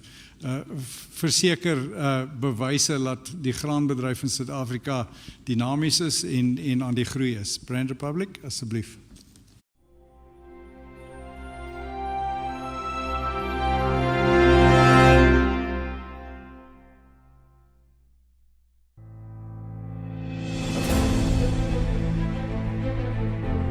This impressive farming enterprise in the Eastern Highveld region is fueled by sheer passion. Here, Michael and Gareth Allen get to live their dream, embracing the very latest technology to achieve amazing results. I'm the 4th generation farmer of my family, and I joined my father in 1981, one of the greatest mentors that I can think of. And I started as a farm laborer and then built up to be a partner of my father and took over in 1994. Gareth officially joined his dad in 2007 and is now an equal shareholder. Besides him being my mentor in my farming and life career, he's taught me when breaking new ground to apply input costs, whether it's lime, fertilization, tillage, to the economically maximum, and to build the soil as quick as possible to where we need it to be. Keeping up the value of your soils and building your soils is one of the most important aspects in my farming career. Their dynamic soil management strategy allows for precise setting of equipment. Michael was indeed a precision farming forerunner in South Africa, starting in the late 90s. I love the technology. We use it to the full availability that we can. And it's just a wonderful challenge to do better and better in farming. In our soil conditions, rain is not predictable. It's either too little or too much. We rip 400 millimeters deep. We disc where we need to disc. We run field cultivators in front of the planter. So we try and create the best environment for plant growth in our soil. Crop rotation entails 2/3 maize and 1/3 soya, which further builds the soil and enable higher plant populations. On maize, we do have 75,000 plants per hectare on high potential soils with quicker growing varieties that are actually used on irrigation, which we get good results on dry land with. And whilst their location has its challenges, it certainly holds an advantage. We are very lucky to be in close proximity of big processing mills for white maize meal. So we grow only white maize. Being close, our differentials are slightly less. Even the small amount of grazing land is used to best advantage. Their mixed herd of cattle is used for weaning calves and farmed with meticulous management. To connect all the dots, Mum Carol runs the office with the same precision that goes into the fields. Between it all, the young ones get to learn about growing and rearing the natural way, because that's what family farming is all about.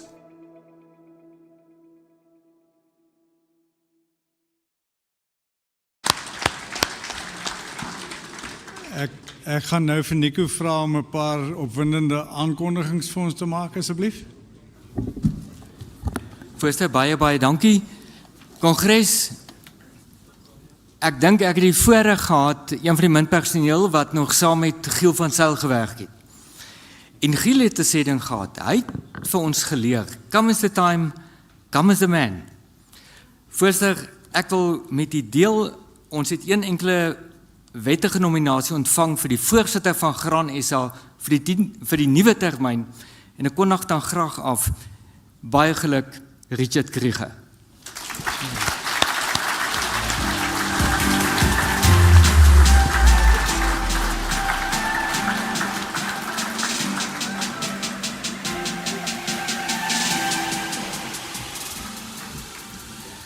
Voorstel, ons gaan Richard so oomblik gee om asem te skep en dan gaan ons vir Richard 'n geleentheid gee. Intussen gaan ons aan met die werk. Ek wil vir u vra, blaai asseblief na bladsy 2 van die nominasiedokumente. Dis die nomination for the vice chairperson elected first. We are going to collect those nominations after lunch. But over lunch you can lobby and have a chat with your neighbor and make sure that every dot is signed and be given in after lunch. Voorstel, ons gaan hier na middagete geniet. Ek wil asseblief vir die reëlings deurgaan. Onder die tent gaan jy self help, maar baie belang vir die media en vir die Gran SA leierskap. Asseblief direk na die auditorium vir 'n media konferensie. Voorstel, ek gaan vir Richard 'n geleentheid gee as nuwe voorsitter om kongres toe te spreek en daarna vir Jeremia om vir ons 'n tafelgebed te doen. Baie dankie. Baie dankie, Richard.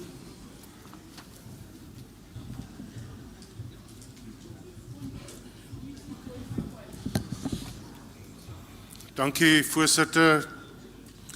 Dankie kongres. Ek dink nie enige van ons is ooit voorberei vir 'n oomblik soos die in ons lewens nie. En dit gaan baie swaar wees om Derek in die leierskap wat hy getoon het op te volg en sy skoene vol te staan. Ek ervaar en ek aanvaar die verantwoordelikheid egter om hierdie organisasie te lei met die erns waarmee die sake wat ons dryf, maar nie sonder die help en die ondersteuning van julle as lede en die raad. En ek vra asseblief dat julle daai ondersteuning aan ons, die verkose leiers, te gee, laat ons die take van die dag kan afhandel en herinner julle weer daaraan dat ons 'n gemandate organisasie is wat ons mandaat vanaf die grond kry. Nou is dit seker so, voorsitter, dat hierdie organisasie is so omvangryk dat geen individu is groter as die organisasie. En ek aanvaar dit so en ek doen met die afsluiting dan weer eens die beroep. Ondersteun die leierskap. Kom ons maak landbou die plek waar dit moet wees, dat ons plek in die samelewing vol staan en dat ons mekaar ondersteun deur alle elemente van landbou. Dwars deur die land. Nou meer as ooit kan ons nie verdeeldheid in landbou bekostig nie en sal ons moet saam staan om die moeilike tye wat vir ons voorlê te kan oorkom en dit te trotseer in landbou te laat vooruit gaan, so ook die land. Baie dankie vir die ondersteuning en vertroue wat julle my gestel het. Waardeer.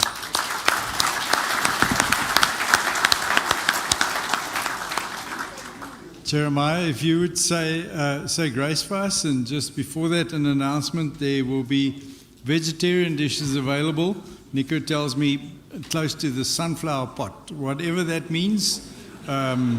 Yeah, the vegetarians will know. Jeremiah?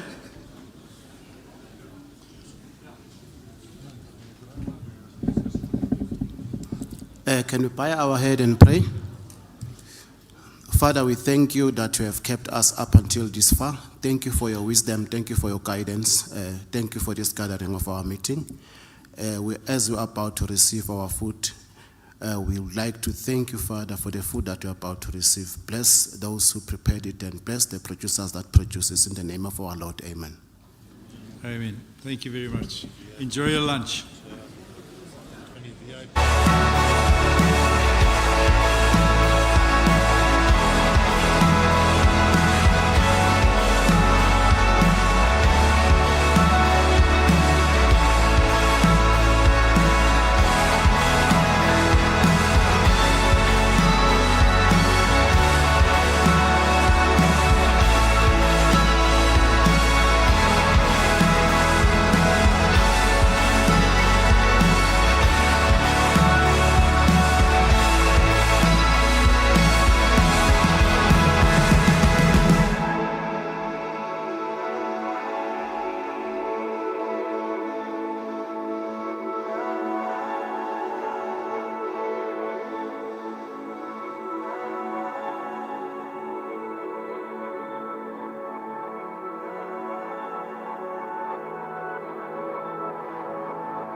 Copper Guarantee is 'n gelisensieerde versekeraar wat 'n unieke benadering tot risikobestuur aan kliënte bied.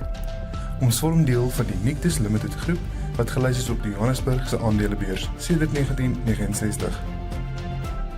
Ons produk is 'n risikobestuurspolis wat kliënte oor tyd kan opbou om hulle risiko meer effektief te bestuur. Die produk help kliënte om dekking te koop in goeie jare om sodoende 'n veiligheidsnet vir hulle besigheid te skep wat hulle kan ondersteun in die moeilike tye. Besigheidsiklusrisiko bestaan in elke onderneming en word tradisioneel verseker deur behoue verdienste. Corporate Guarantee se standaarde produk bied kliënte 120% se risikodekking in katastrofegevalle en gee kliënte dus die geleentheid om meer fondse beskikbaar te stel vir die bestuur van hulle risiko's. Die dekking kan ook vermeerder word na aanleiding van die kliënt se spesifieke behoeftes. Alle risiko's wat met normale korttermynversekering gedek word, kan met behulp van die polis bestuur word. Indien die kliënt nie eis teen die polis nie, bly die polis en polisvoordele steeds in plek vir die toekomstige risikobestuur. Corporate Guarantee het 'n deursigtige kostestruktuur en vra slegs 'n eenmalige onderskrywingsfooi op alle nuwe premies. Daar is geen maandelikse hernuwings of kansellasiefooie nie. Polishouers word ook vergoed vir goeie risikobestuur deur middel van 'n kompeterende geen-eis bonuskoers op die positiewe waarde van die risikobestuurspolis. 'n Groot voordeel van die produk is dat die polis kan dien as sekuriteit vir lening tot 'n maksimum van 90% van die risikobestuurspolis se waarde teen 'n koers so laag as prima minus 2%. Dit bied vir die polishouer toegang tot kontantvloei en geleentheid om meer fondse te herinvesteer in hulle besigheid. Corporate Guarantee gee deur middel van die produk vir kliënte 'n uitweg om finansiëel selfstandig te word en hulle risiko te omskep in volhoubare welvaart. Graan SA-lede kan gebruik maak van die produk teen spesiale tariewe en addisionele voordele. Kontak ons gerus vir 'n afspraak sodat ons kan help om jou risikobestuur te optimaliseer.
Cooper Guarantee is 'n gelisensieerde versekeraar wat 'n unieke benadering tot risikobestuur aan kliënte bied.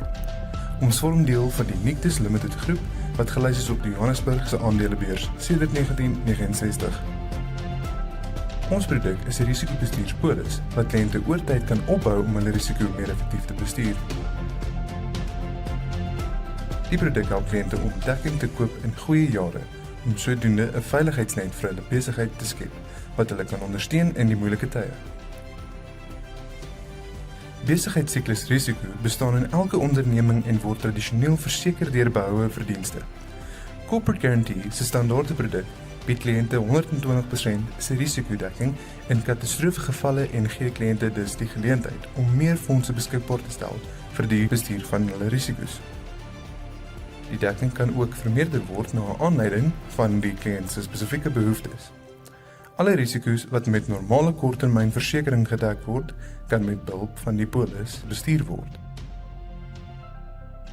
Indien die kliënt nie eis teen die polis nie, bly die polis en polisvoordele steeds in plek vir die toekomstige risikobestuur. Corporate Guarantee het 'n deursigtige kostestruktuur en vra slegs 'n eenmalige onderskrywingsfooi op alle nuwe premies. Daar is geen maandelikse hernuwings of kansellasiefooie nie. Polishouers word ook vergoed vir goeie risikobestuur deur middel van 'n kompeterende geen-eis bonuskoers op die positiewe waarde van die risikobestuurspolis. 'n Groot voordeel van die produk is dat die polis kan dien as sekuriteit vir lening tot 'n maksimum van 90% van die risikobestuurspolis se waarde teen 'n koers so laag as prima minus 2%. Dit bied vir die polishouer toegang tot kontantvloei en geleentheid om meer fondse te herinvesteer in hulle besigheid. Corporate Guarantee gee deur middel van die produk vir kliënte 'n uitweg om finansiëel selfstandig te word en hulle risiko te omskep in volhoubare welvaart. Graan SA-lede kan gebruik maak van die produk teen spesiale tariewe en addisionele voordele. Kontak ons gerus vir 'n afspraak sodat ons kan help om jou risikobestuur te optimaliseer.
Attention honored guests. Our program is about to commence.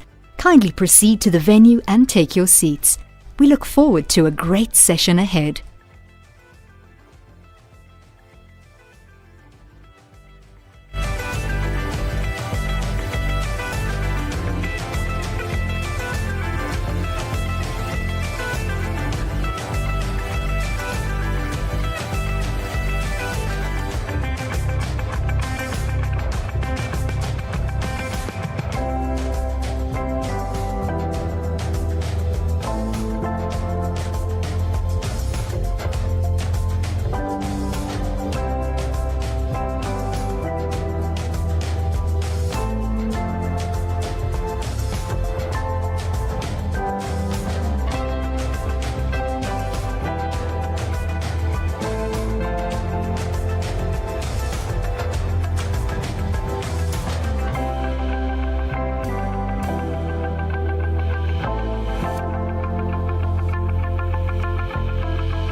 Brand Republic, can you play us the audio-visual clip on the New Era Farmer of the Year, please, Congres? Ek hoop jy het middagete geniet. Kom ons kyk gou na die suksesstorie van ons nuwe era graanprodusent.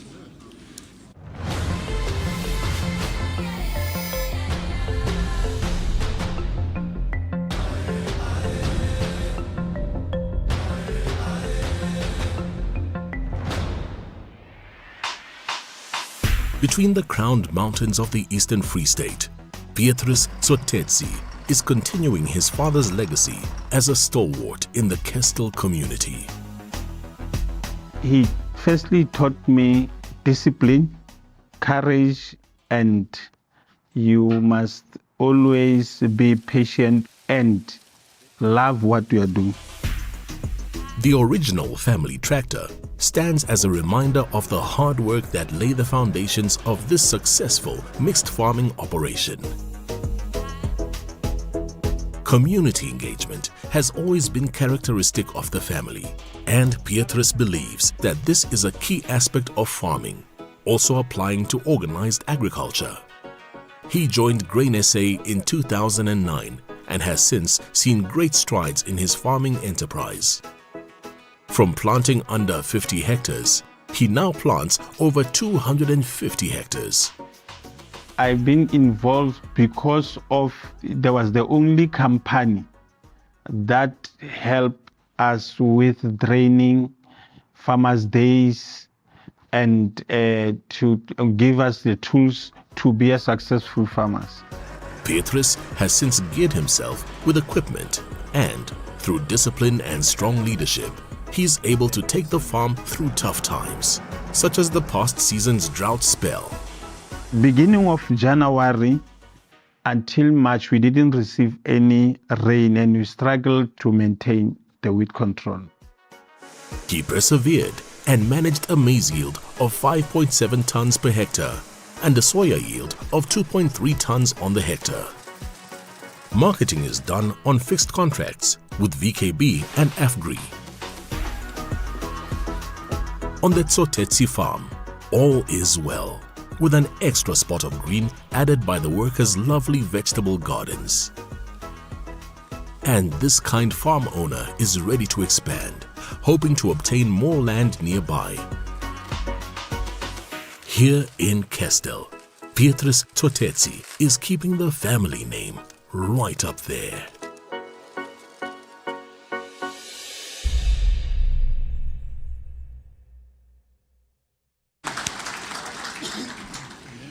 Nico, aankondigings asseblief.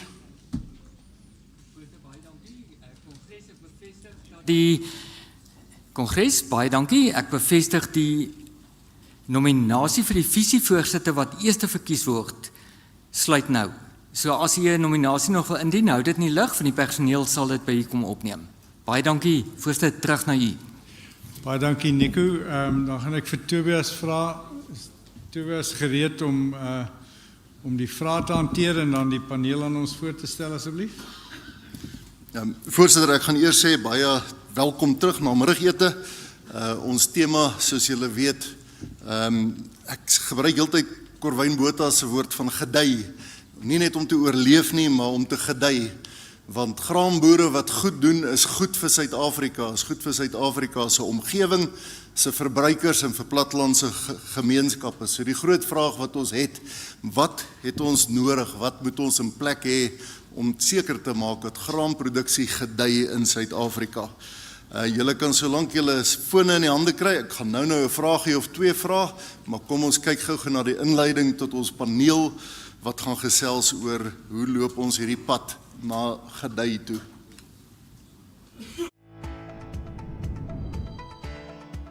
The panel members to discuss the topic Surviving to Thriving are Paul Temple, Vice Chairperson of the Global Farmer Network, Professor Johan Willemse, an independent agricultural economist, widely acclaimed columnist and consultant to numerous agribusinesses, Professor Ferdi Meyer, Managing Director of BFAP and Extraordinary Professor at Stellenbosch University, He is a specialist in agricultural market, trade and policy analysis, as well as strategic foresighting and planning.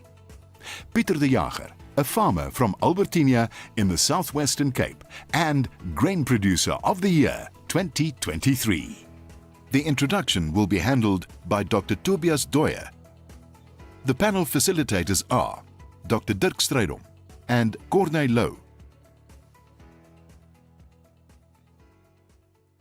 En baie dankie. Ek het weggespring met die groot vraag is, hoe gaan ons gedei? How are we going to thrive as grain producers? But first, I have a few questions to ask. So, Andre, if you can put those questions up. And the intent or the intention of these questions is really to give a sense of where we are at as producers. What's it looking like in your hearts and your minds? So, Andre, if we can go there with the first one. Tobias, if I might, just for a quick second, I want to add to Ferdy's resume there. His most distinguished qualification is he's a farmer. He farms to the west of Pretoria in the Rustenburg region, sunflower, soybeans, and I understand he's starting to bring in some alternative winter cereals as well. So that's by far, Ferdy, your most distinguished qualification. Die deurdruk as 'n boer. Okay, ladies and gents, boere. Die eerste vraag is, hoe gaan dit tans met jou finansiëel? Hoe gaan dit nou met jou besigheid? Is jy in 'n beter situasie as laas jaar hierdie tyd of in 'n slegter situasie? Van een is baie sleg tot baie beter kant.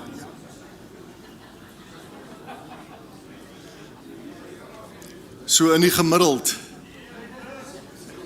moet ons bietjie stadiger. Reverse. Andre, die Kaap is nog besig. Hulle het langer nodig.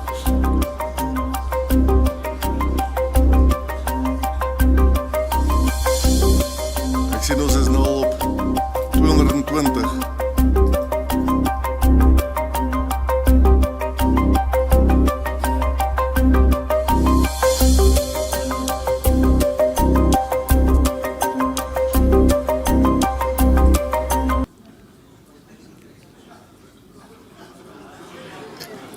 Ek kan sien die Swartland het ingekom, het gedaal.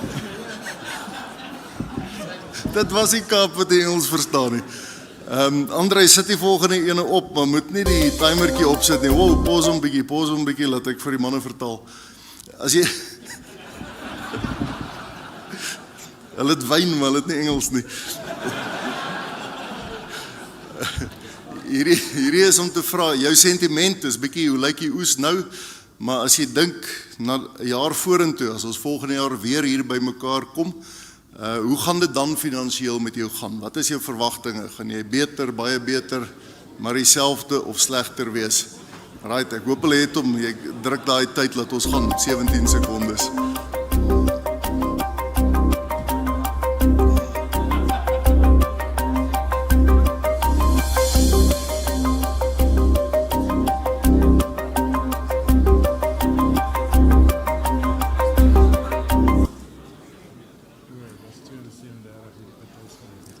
So ons gaan van so 2.93 na 3.43. Ons het 'n positiewe verwagting vir volgende jaar. Die volgende vraag, Andre, as ons kyk, en hierdie vraag is oor landboutoestande oor die algemeen. Dis nie nou, die vorige vraag was baie oor u bedryf self gewees, maar as jy dink oor landbou Suid-Afrika, weet van Lewende Hawe tot by die sitrus ouens, is ons op die regte pad, verkeerde pad, gaan ons beter tye of slegter tye vir die totaliteit van die landbousektor. Daar is hy, Andre.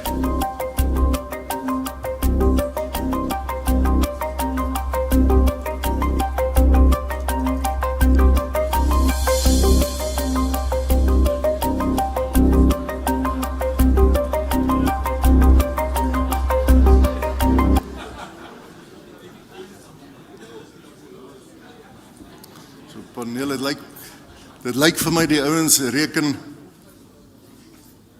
ja, dis dan so net positief. Net positief. Uitstekend. Andrei, laaste ene. Hierdie een is nou om te vra of jy jou geld neersit in terme van hierdie van jou sentiment. Hier is 'n paar ouens wat trekkers verkoop en 'n paar ouens wat kunsmis hier agter sit en hulle hou hulle harte vas. Hulle wag vir hierdie vraag. So die vraag is, gaan julle belê of gaan julle nie belê nie? Trekkers, plase, toerusting, fasiliteite. As julle reg is, dan loop ons met hom.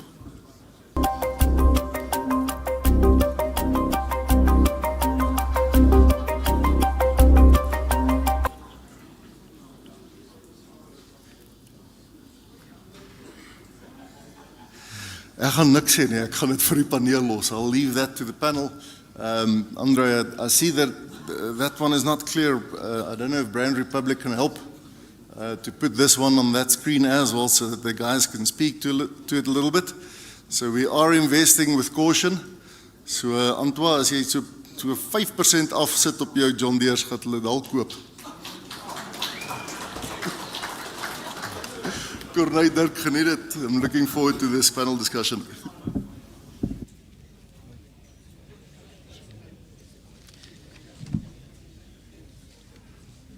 Let's go. Hello. 1, 2. Mic 1. Hello. I think you're there. Can we go? Yeah. I think you're there. Hello. 1, 2. Yes, we're there. Great. So, welcome to the panel. I think you all have been introduced. In our brainstorming, planning for Congress, we saw that we're kind of in a downward cycle in most of our grain and oilseed commodities. We also saw it in last year's BFAP baseline report, where they expected a downward commodity price cycle that we're heading in. And we all know inputs didn't come down, so obviously we have that cost price pressure going forward. So that's the idea we had in building this session for today, is how can we as farmers and professionals in the industry help ourselves getting through this difficult cycle. Because we know in agriculture cycles is normal, but I think with our audience today being farmers but also the rest of the industry, it's important for us and for all of us to understand the cycle we are in and how do we steer the ship through the cycle. So I think maybe just as a start from you as a panel, maybe Paul, we can start with you because you're our guest. How do you as farmers in the UK steer through difficult economic cycles like this? The one thing about farming is every farm is different, but I think the approach has to be remarkably similar to find success. So in the past, we've tended to produce something and then think about selling it. What we have to do is effectively have a marketing plan before we do anything. And I was once challenged as to whether I had one or not, and I said I didn't. And then she questioned me and actually said, you have a marketing plan, you just haven't committed it to paper. And since that point, I always have. It doesn't go on for long, but it guides me. So you know where you're going to market it. You know your cost of production. You've got to know your cost of production, and then you can see if you can find a margin. And then it's the degree of risk in that you take. But also I think is how you harness the enthusiasm within people in your business, because that's critical as well. So Paul, just a question to you. I think it would be interesting to the South African farmer. Do your typical farmer know your cost of production? No, they don't. Okay. And it is a shocking indictment to the industry that we will have probably 70% that have no idea about the cost of production. However, our new circumstances will effectively demand it. Because when you are working on wafer-thin margins, eventually banks will then challenge you, right, what are you doing with this? And that is slowly but surely coming into frame. So within the next 2 years, I think we will see a far more professional industry than we've had. For sure. Thanks, Paul. We come back to you again. Prof. Willemse, what would you say, what would be the first things to look at during a downward cycle like this? Ek dink die eerste ding is ons moet besef ons sit in 'n ekonomie wat agteruit boer. Die Wêreldbank het gesê ons is terug by 2007 se reële inkomste per capita. Die byvolgende stelling is ons ekonomie en ons binnelandse vraag groei te min om ons produkte te absorbeer en dit geld veral by beesvleis. So ons moet uitvoer. Om te kan uitvoer, moet jy investeer in tegnologie. As ons 'n oomblik oor koring praat, koring Russiese invoere land teen 6200 met 'n invoertarief. So dit is baie moeilik om daar te dink ons moet die tarief aanspreek wat julle doen. Maar dit bring my by iets anders om te sê, hoe gaan ons meeding? Want ons wil vorentoe gaan. Om te kan uitvoer moet jy investeer. Jy moet in tegnologie investeer. En ek dink een van die goed wat ek optel is, jy moet 'n begroting hê om jou tegnologie te vervang. Jy moenie met respek hier by Nampo kom en as jy kwaad vir jou vrou dan koop jy 'n John Deere nie. Jy moet 'n kontantvloei begroting hê, want dis hoe jy in die reisies bly om internasionaal mee te dink. Jy moet dit doen en dan bietjie by risiko. Onthou nou ons ekonomiese siklus is onder, ons klimaatsiklus is onder en ons prysrisiko siklus is onder. So die bestuur van jou siklusse en jou risiko is een van die groot uitdagings om dit te verstaan. En dan wil ek terugkom en sê, Graan SA het vir sy lede hierdie corporate guarantee produk wat juist 'n reserve risikofonds is om jou deur die dip te vang. 100%. Maar ek dink die groot fout wat ou moet maak, jy moet nie as jy onder in die dip is nie investeer nie. Want jy gaan agterraak. John Deere, ekskuus nou vir John Deere, maar New Holland wat ook al raak nie goedkoper nie. So jy moet in die reisies bly en dis hoe jy gaan vorentoe gaan. Die boere wat investeer tegnologie en nou wil ek afsluit en sê 'n baie goeie voorbeeld was my toe ek die voorreg laasweek gehad het by Ottosdal waar die boere hulle 6 jaar herlewingslandbou doen. Dis dieselfde wat Paul sê, regenerative agriculture, waar hulle die proewe doen, maar belangrik dis nie die LNR wat dit doen nie, dis ons self wat dit doen. So ons moet die risiko bestuur, ons moet verstaan, ons moet internasionaal meeding en daarvoor moet ons 'n paar goed in plek kry. Dan kan ons vorentoe gaan. Prof, net op dit langtermynbeplanning, investering, it's one thing, but it feels like we mostly in a situation where you just needs to survive this next season. How do you change that concept for only surviving the current season and planning for a longer term? Corné, ek vra nogal by boere daarna raak jy ons ontstel. Wie van julle het 'n 5 jaar besigheidsplan? Toe sê een boer vir my sy vrou skree genoeg op hom, hy het nie nog 'n vergadering met 'n 5 jaar plan nie. Die tweede ding is jy moet 'n kontantvloei begroting hê. Nou weet ek die goed loop verkeerd, maar jy kan nie lukraak masjinerie vervang nie. Jy moet investeer en jy moet in daai vervangingssiklus kom. Anders raak jy agter. Ek het boere gesien wat agterraak en jy vang nie op nie. En dis een van die goed wat dis hoe dit is. Maar jy moet beplan doen saam met jou masjinerie verskaffer wat se optimale tyd in jou kontantvloei om dit te doen. Dankie vir daai raad, Prof. Prof Ferdi, today you're not a prof, you're a farmer. Just to remind you about that. So, what would your advice be? I mean, you've been through some difficult periods on your farm as well. What have you learned to cope with a downward cycle? No, thanks very much, and I'll stick to the correct hat, Derek. So I think two concepts for me that I can want to start off with. The first one is about your attitude, and it links to emotions. So if I think about my experiences, so let's say 40 years, because before that I was playing with tractors in my mom's garden. So my biggest risk was probably the dogs, and my competition were my mom's flowers that she wanted to grow. So you didn't have real. But let's talk about the time when I started to feel the emotion, the skin in the game. And that's what it's all about. It's is how do we manage our skin in the game and our emotions through these deep cycles. And that has obviously a big bearing on that answer. Do you still have it in front of your screen? But the one that I can see now, good time, investing with caution. Because I think that's at the end of the day what it has a big bearing on. So, you know, if I think about my 82, 83 experience, I was a lighty, 6 years old. My mom and my dad, I could hear them, how concerned they were, how emotional they were. But I learned something, and now only I realized what my dad was doing.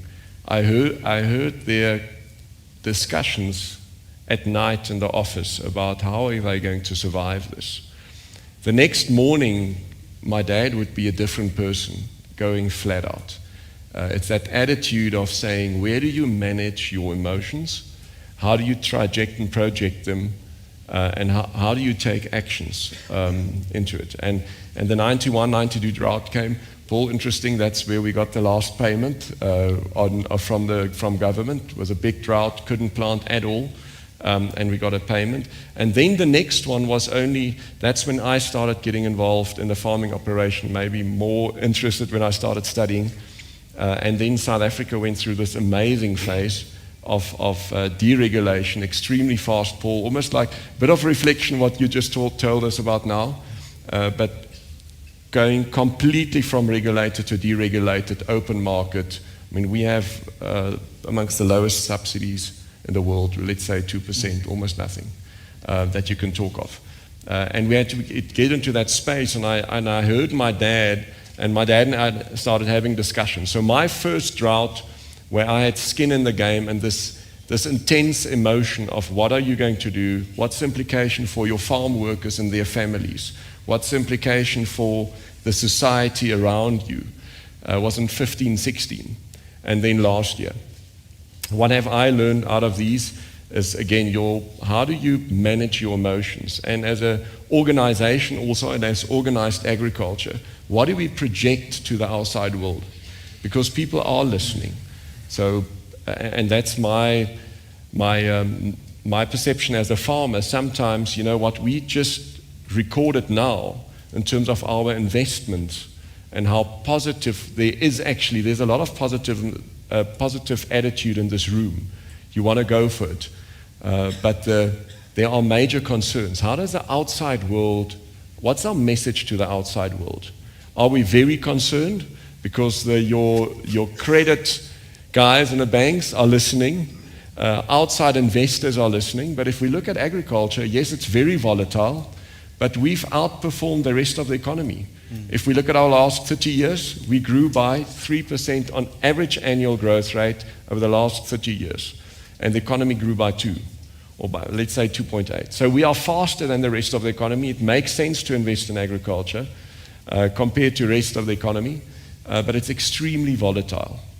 My practical advice, so that's on attitude and emotions, just on practical things that I've learned and still learning, and great mentors also in this room and helping, thinking about it, and especially being a Northwest farmer with not great soils and very erratic climate, is the decision that you make in the good times. That determines how you're going to get through the deep times. So, and it's such a fine, super fine balance. Johan, you referred to technology. So at the end of the day, we have real prices coming down in the world, in real terms. So the reality is we have to produce every ton or kilogram that you have to produce, you have to produce it at lower costs per kilogram or per ton. That's the bottom line. How you're going to do that is your technology or scale. And then you need to look at your risk. And technology has an exponential scale. So you need to figure out in terms of costs. So there are huge returns that make sense, but you need to plot your investment in technology in the good times very carefully to get through the deep cycles. let me stop there. Great. Thanks, Ferdi. Ferdi, I just want to, can you hear my word? Hallo. Ja. Ferdi, ek wil net seker maak die emosie wat jy nou van praat is nou nie daai trekker aankoop emosie. Just maybe a question. I think we're talking about emotion on a farm as well, but I would remember around about 2008 when some of the whole land debate started as well. I remember I was at one of the farms and the farmer said to me he's going to scale out of grains and he's going to go into chickens because it's smaller pieces of land and it's more concentrated. And he's just going to go out of the grain industry because the risk is too big for him given policies that he was seeing, which was a pure emotion based on it. The reality after that, everyone could remember what happened to the chicken industry after 2008 for 3 years. The reality is at the end of the day, that specific farmer lost his farm in terms of the chicken industry that went downwards and not because of policies. And it was because of emotional decisions. So it's not just always emotional in terms of where I am financially, but what I see outside as well. And I think it's a difficult thing always to handle. And the question is, how do one go and sit and handle that emotion? So what is the typical checklist that you go through that you can say? Kali always say, control what you can control and list that. And if you can't control it, why worry about it? How do one manage that emotions? How do one decide, is this an emotion or is this a reality and a fact? And then subsequent to that as well, how do you make decisions in terms of investment in technology? Because there's a vast amount of technologies available. How do you go about to make that decision? No, that's Zal. Can you hear me? I think I'm off. I'm on? Yeah. Yep, great. Okay, so that's a short answer, long answer. So you mean in terms of how do I manage it on the farm? I said, okay, so the one thing, Dirk, I think is your accuracy of information. Do you really understand the space? So let's talk about land. Derek's information this morning, there's great information out there by Agri-SA, Agbiz. There are people writing on it. What are the facts? If we look at our 30-year review, and so just a quick one on BFAP, so look at our website. There's a 30-year review of agriculture, our performance over the last 30 years, where we talk about capital investment, productivity gains over the last years. We do talk about land, we talk about the policies. Long story short, as Dirk, there was a huge amount of investment. And it's exactly to your point, is saying, there are emotions out there. What's the fact? So what I try to do is saying, factually, how much do I know and can I control it, yes or no? And based on that, try to make my decision based on that. So there's a very uncertain part about our future if we think about 10-year security. I don't think it lies in the act. It lies in the fact that we need to have, there's a big, if you look at our concentration and our Gini coefficient of income, that is the one that we are, and that's what the organization's also addressing. As Grain SA, that's why we have these transformation projects, which are great. That's how we try to manage that uncertainty. And that's what gives me, in a big sense, trying to manage your emotions by understanding what are the facts and what can I do about it, and then start to manage that, what the kind of uncertainties that you have. In terms of technology, it links back to what's the potential of your farm. My trajectory on investing in technology is different than a farmer towards the east of this country, where you have better soils and higher rainfall. And I need to understand that. So for me, investing in technology is absolutely important. But again, it comes down to cost of production per ton that you deliver. And keep that in mind. What is your real potential on your farm? And to what extent can then that technology unlock the potential of your farm? And then there are some hard decisions. If you cannot compete, even with a farmer towards the east of this country or irrigation farmer, then you need to shift. You need to shift your production patterns. You need to get out of that certain crop and get to nothing else, or start to integrate more livestock or whatever. But there are some hard calls that you have to make to keep that in balance. As ek asseblief hier mag inkom, sorry Pieter. Belangrik is om 'n plan te hê onder die siklus, anders hak jou kop daar vas. Jy moet 'n plan hê, 5 jaar plan. Ons verstaan almal is moeilik, maar dan weet jy waar jy mik en as jy onder is, dan weet jy waar jy gaan. Dis belangrik. Die tweede ding wat Ferry sê is attitude. In die Vrystaat waaroor ons vergadering by die boerevereniging, gatte in die pad, die jakkalse in Eskom. Soos klaar is die aand en ek vra vir die ouens, wat het ons gepraat om vorentoe te gaan? So om deur die siklus te gaan, moet ons bietjie langer termyn kyk en vorentoe praat. Great for chipping in there, Prof. Johan. That's exactly what we need. Positive attitude, accurate information. Emotion is important, but you need to be able to look through it and look forward. Peter, we're going to get to you. Ferdi said he's in a marginal area, erratic rainfall in Albertina. I don't think it's much different than what he's complaining about or bragging about. It's a fact, it's no emotion. I know that's what I need to deal with.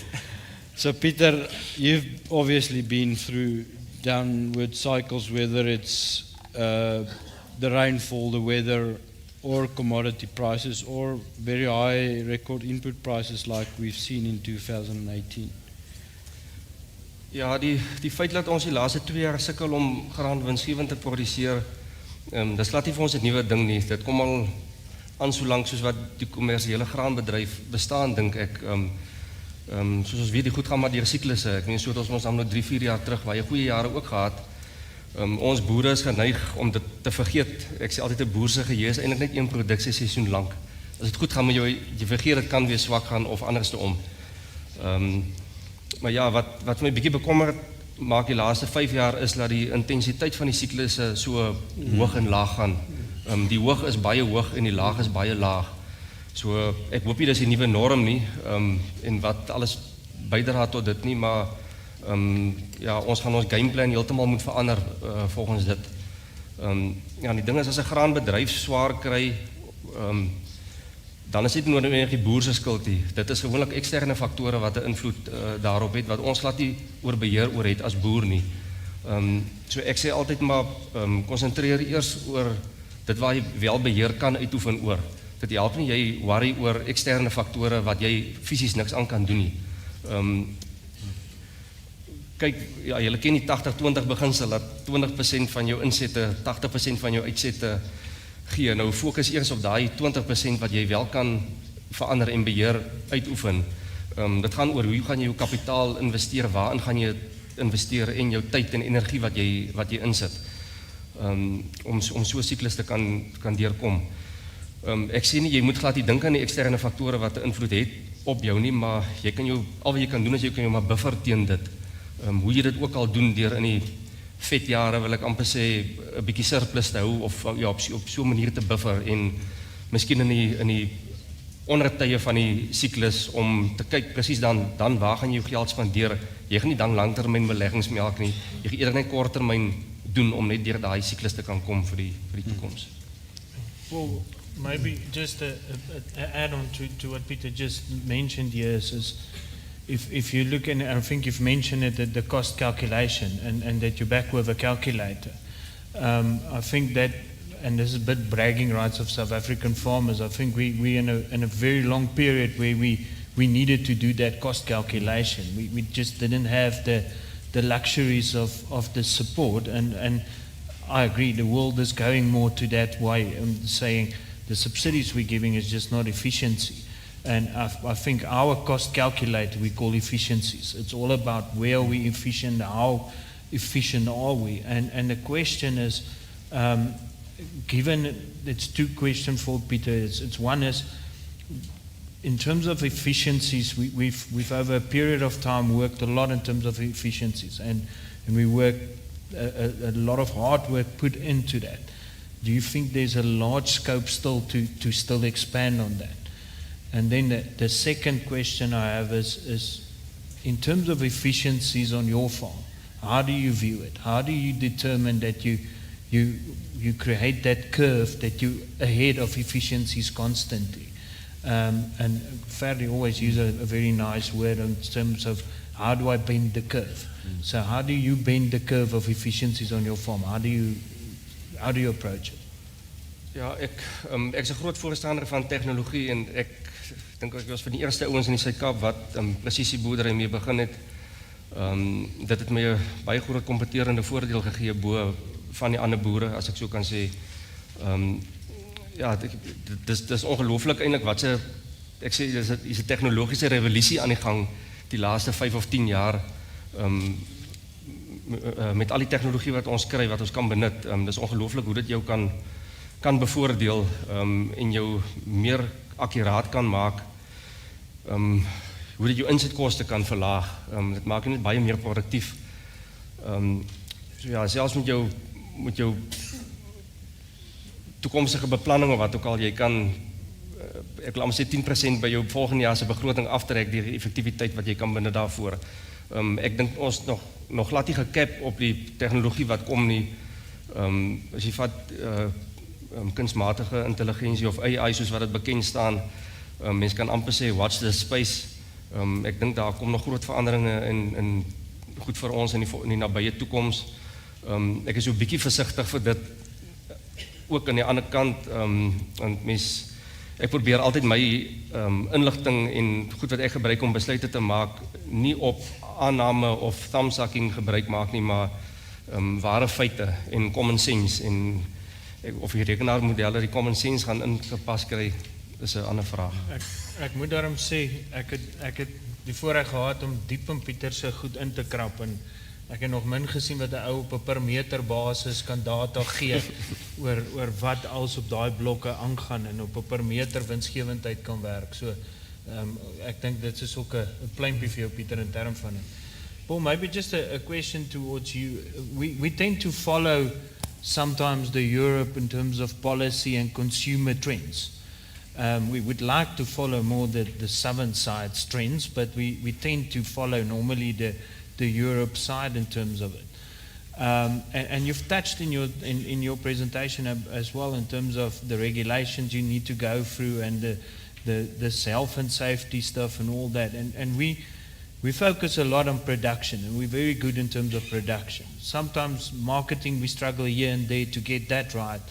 But a trend we're seeing is that the wave that you guys bed in terms of this whole health and safety, consumer, chemical regulations, all that is coming to us slowly. And it's not just coming through let's call it legislation, but in terms of soft regulations through your consumer or your buyer wants the specific standards. How do one approach that as a producer, and how do we need to prepare us for that trend? Because the trend is coming. It's not going to stop. It's coming. I think that's a really good question, because I think you have an opportunity to learn from the mistakes or learn at first hand what is being carried out elsewhere and then adapt it to your own circumstances. The European approach seems to be very regulation heavy, and then we complain about the fact we've got too much regulation, and the government comes along and says, well, we'll get rid of it, but they can't get rid of it. So I think it's really important that you look at what's happening elsewhere and see how you can adapt it to literally meet what the market requires. So we tend to be way over the top what the market requires, and we can't get out of it. We're in the process in the UK now of re-examining our assurance schemes to bring them back to the minimum that's actually required. So rather than think, well, we'll wait until they appear, you've got time to go and look at what's happening in North America, in Europe, in various different states, speak to what the importers think or the exporters will need, and then adapt it accordingly. And you can actually be ahead of what I call the cutting edge technology. So the one, I am very wary of AI, but I do think if we're smart with technology, this kind of area can be put in place and not actually impinge on a business. But you just have to have a thinking process behind it. So basically what you're saying is control the narrative. Then the narrative come to you, put the narrative on the table to get to the right objectives. Absolutely. You go to your exporters sooner rather than later and say, look, what do you think you'll need? And what will help us in the next market? So I know that our assurance schemes, which, believe you me, are pretty bomb-proof, give us no export market advantage. But internally in the UK, they do give us an advantage because others have to raise their systems to ours to compete against us. So maybe we can take an example of the fruit industry, isn't it? Because they've been essentially exporting. So Paul, our fruit industry is all about exports, predominantly into also Europe's a big market with all your requirements, and basically just shaping our industry to according to what those exporters what they are required. That's what I'm hearing, Dirk. I think, and then basically build a strategy on that. Ja, ek wil net terugkom, ons praat oor deur die siklus gaan. Baie, ja, ons moet na die verbruiker kyk, uitvoermarkte. Maar boere word nie uitverkoop oor bates en laste nie, maar oor kontantvloei. Jy moet jou kontantvloei bestuur deur die siklus. En ek gaan terug na reserves toe wat Pieter gesê het. Die kontantvloei bestuur, ek onthou so 2 jaar terug sit ons in 'n beplanningssessie. Ek sê vir die jong boere, maak jou beesbegroting as die speenkalfprys val na 29 rand. Hulle sê vir my, nee, wat maak jy nou? Toe gebeur dit. Maar net die feit dat ons daaroor gedink het en dit beplan het in die cashflow, kan jy planne maak. So om deur die siklus te kom en jou te posisioneer vir die opswaai, moet jy jou kontantvloei en jou beleggings daar volgens bestuur. 100%. Paul, did you want to add to that? Prof, I've got a question, Prof Johan, about cycles and what countries can afford. Peter mentioned the deep cycles and longer cycles. So what we experience is that countries where they get more subsidies than others, they can survive the deeper and the longer cycles typically, or that's what you expect. Yeah. So how would a country like South Africa need to look at it where we don't get that support? I think you've got market reality to face up to. So in Europe, many years ago when I was in Brussels, one of the chief economists said to me, look, we put a lot of subsidy into our marginal areas for 2 reasons. If we lose the people in those marginal areas, we lose the production. We know it doesn't fit in the marketplace, but there will be years when we need those production. So it's a very blunt instrument, but that's how it works. But that model can't be afforded anymore. That isn't going to happen anymore. And it is why, in a sense, large parts of Europe have to wake up and look at the demographic issues. There's huge areas in France now that are really struggling to hold young people into areas because there isn't a future. And that's why I think those of us that have the capacity have to take a look with responsibility as to how we enable the next generation. Because we are a very capital-heavy industry. I mean, even the price of your land is high. The return on capital doesn't really make sense in any short-term way, but it will in a long-term way. So it's how we enable people to have access to this. I don't necessarily need to own land. I don't own much land. I'm quite happy to rent it. And I'm starting to look at new approaches to iron these peaks and troughs out with land so that both landowner and me as the operator can feel comfortable that neither one of us is getting stitched up in the deal, so to speak. So we have new opportunities to look at it rather than look back at our old arrangements. Maar belangrik is as jy nie ondersteuning het nie, natuurlik jou kontantvloei, maar my ervaring met baie boere is die banke help ons nie deur die onderste siektes en ek het niks teen banke nie. Maar die ouens in Johannesburg kyk anders en regtig en baie boere kom na my byvoorbeeld nou met laas jaar 18% rente op oorlaatproduksiekrediet. Daar's nie 'n manier nie. So ons moet met die banke ook praat om ons te verstaan om ons deur die siektes te help. Want ons gaan nie af nie, dis siklies. So this is probably to the whole panel, and Dirk, you can even help. But how do we, as a farmer community, help our partners in the industry to see us through this? How do we help each other understand the situation that we are in, not to look season per season, but look through the cycle? How, Prof. Johan spoke about a 5-year plan. How do we help our partners in the value chain to also see that 5-year plan and look through the downward cycle? Okay. What I will say is it's how willingly are we to work with our partners in an open manner. So if you look at other manufacturing industries, they work in a much clearer process of this is what this part costs, this is what the margin I need, and we're going to be in there for 5 years. You might not get the big wins when the price goes up, but what you don't do is lose at the bottom. And I learned that when I was growing potatoes, that it's an arable drug. I could get easily carried away with it, but it was about not losing money, not earning the most amount. And it's that mindset. Pieter? Ek dink die daarvan nou kontantvloeibegroting opstel vir 'n jaar of vir 'n seisoen is verby. Jy moet jou kontantvloeibegrotings vir ten minste 3 jaar opstel omdat landbouproduksieseisoene mekaar oorvleuel. Jy plant al dan jy nog nie jou vorige jaar se graan alles bemark nie en andersom. So dit is 'n konstante proses wat lank loop. So die banke moet dit ook so verstaan. Yeah, I think the communication, Corneille, this links up to what I said in my first comment, is about the emotions and how do we communicate to the outside world and who's listening.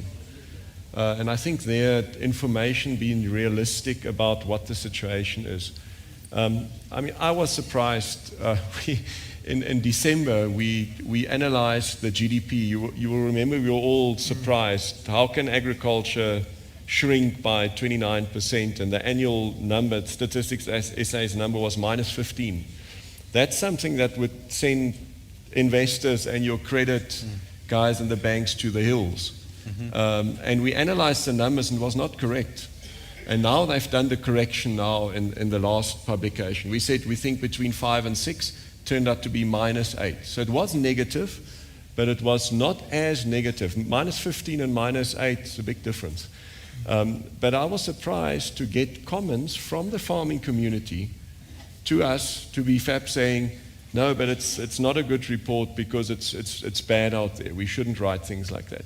And I said, guys, let's just be factual, correct, consistently, because there's one thing to be like to have these wild cycles. I mean, if you think about your own money and you want to invest it, the risk in investing in a highly volatile industry, you know the returns are there, but you need to be patient. And you need to have the right jockeys on your capital. So if you know that, the one thing that dampens or that increases the risk of your investment is misinformation or disinformation. And I think that's where your clarity of information of what the real situation is, whether it's on your farm or whether it's in the industry, we need to be consistent in the way that we communicate. Because then what Yusuf talked about is a real crisis, and that's real. So we need to be accurate in what we put out and saying these are the real conditions. And I think to a large extent that could help with understanding the industry in which position the industry is in. And I do think, I mean, Jan, the commercial banks, if we think about our last 30 years, colleagues, it's been the investments, the rate of investment in agriculture has been commercial farms, and it's been coming from commercial banks, financing these mega investments that we've seen in agriculture over the last 30 years. So it has made a big difference, and they're very important partners. So, Ferdi, just maybe a question to you on that point. Are we not sometimes our own enemy? Yeah. We tend to, and as farmers, we are actually very positive minded people. Our attitude is normally looking at the glass half full than half empty. But sometimes when you talk about what's happening on your farm, it might send a negative message to our role players in the industry. It's Corné, for me, it's one of those things of when it goes bad, we need to be able to say it's going bad. But when it goes good, we need to say it's going good as well. And we need to be consistent with that message to make a truthful scenario, because I see from our perspective, when something goes out into the media, we get the phone calls. And it's normally the credit department's phoning, asking, is it really that bad? Is it the risk?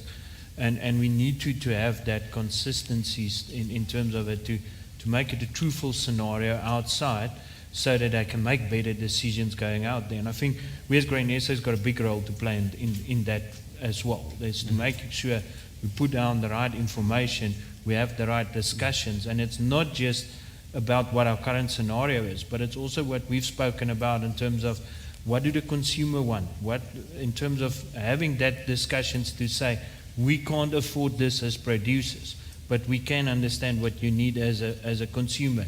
We need to get that midpoint between that. So it's different levels in terms of. Maybe I just want to come back a bit in terms of the cycles and getting through it. And a question for both Peter and Ferdi.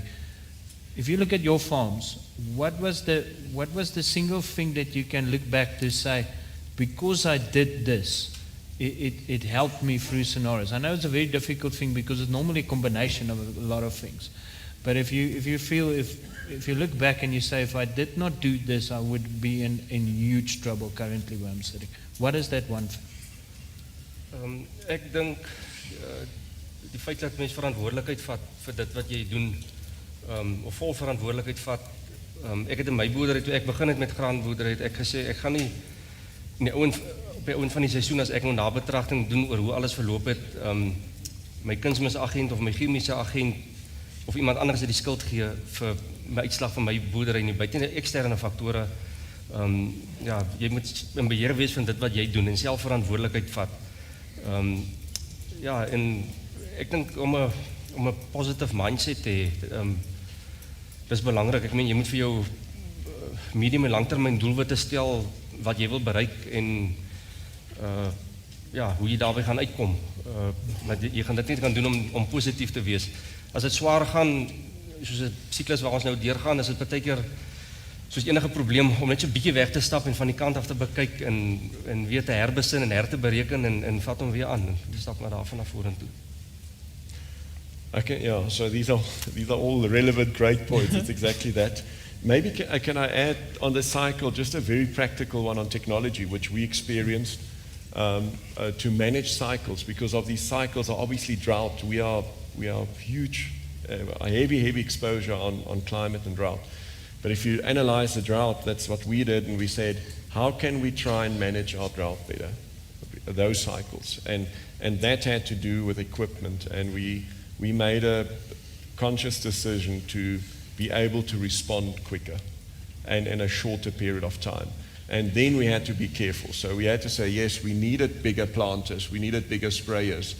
But again, that's where this curve. So go to the limit of what you think based on your production potential on your farm, but you need to respond quicker. And this season, it paid out again. The last season, we could still plant. We only had 270 millimeters of rain, a third of what we normally have. But in that window, we could move quickly. We could move within a week and do everything. And this year, we were 6 weeks late, and then the rain came, and we could respond very quickly. So our decision was a conscious decision on managing our climate cycles through investments at the right place. And that's just a little practical one on technology. Ek dink saam nou meer terug na herlewingslandbou en tegnologie. En wat Pieter sê, die siklusse word meer volatiel. Maar om van my oor te gaan van tradisionele bewerking, dan kom ons sê nou-til en herlewingslandbou, het ek finansiering nodig, want ek moet my toerusting aanpas en al daai goed. So deur die siklus, deur die aanpas by die volatiliteit, het ons die finansiële ondersteuning ook presies nodig om ons meer weerbaar te maak vir die siklusse. Can I just say something quickly on information and integration of this whole farming sector? And I think this is where we have a huge opportunity in terms of our message that we get across. Paul, it links up to your point that you made. So if you think about agriculture, our turnover is 450 billion rand. Okay, that's primary agriculture. That's the 3%. We are buying 300 billion rand worth of inputs. Okay, that's how much inputs this sector is buying. We are creating about 800 billion rand of output in the agro-processing sector.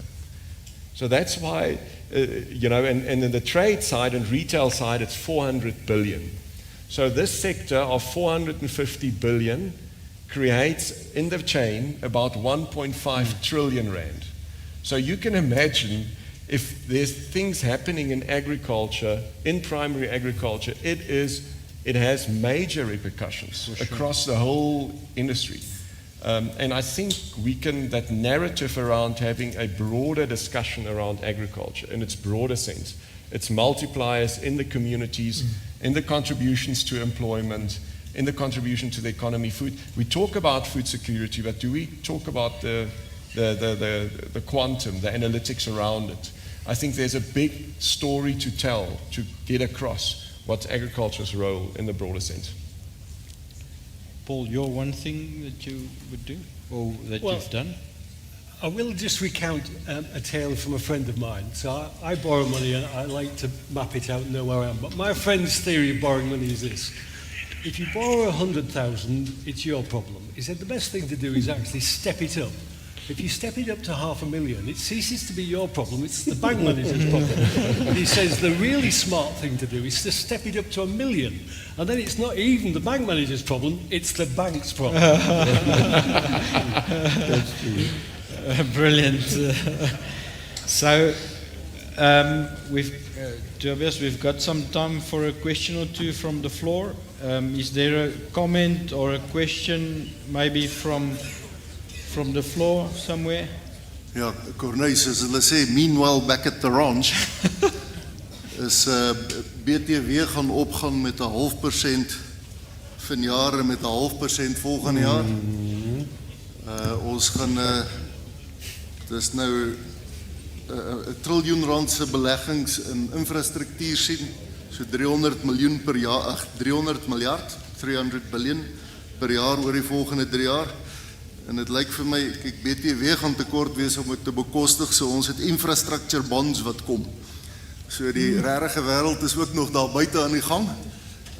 Maar intussen tyd moet ons hierso seker maak dat ons bydra as graanprodusente tot Suid-Afrika lewer om die pad vorentoe te vat. Ons gaan so 'n bietjie oopmaak vir vrae. Ek weet nie of ons die ligte 'n bietjie duideliker kan maak in die saal nie. Julle het almal al deur hierdie siklusse gegaan. Hoe kyk ons, wat is die pad, wat moet ons doen om van oorlewing na voortreffelikheid te gaan? Elke keer as ek dit sê, dink ek 'n nuwe woord uit. Hoe gaan ons by voorspoed uitkom? Is daar vrae van die vloer af? Nou sy, julle kan nie wegkruip in die donker nie.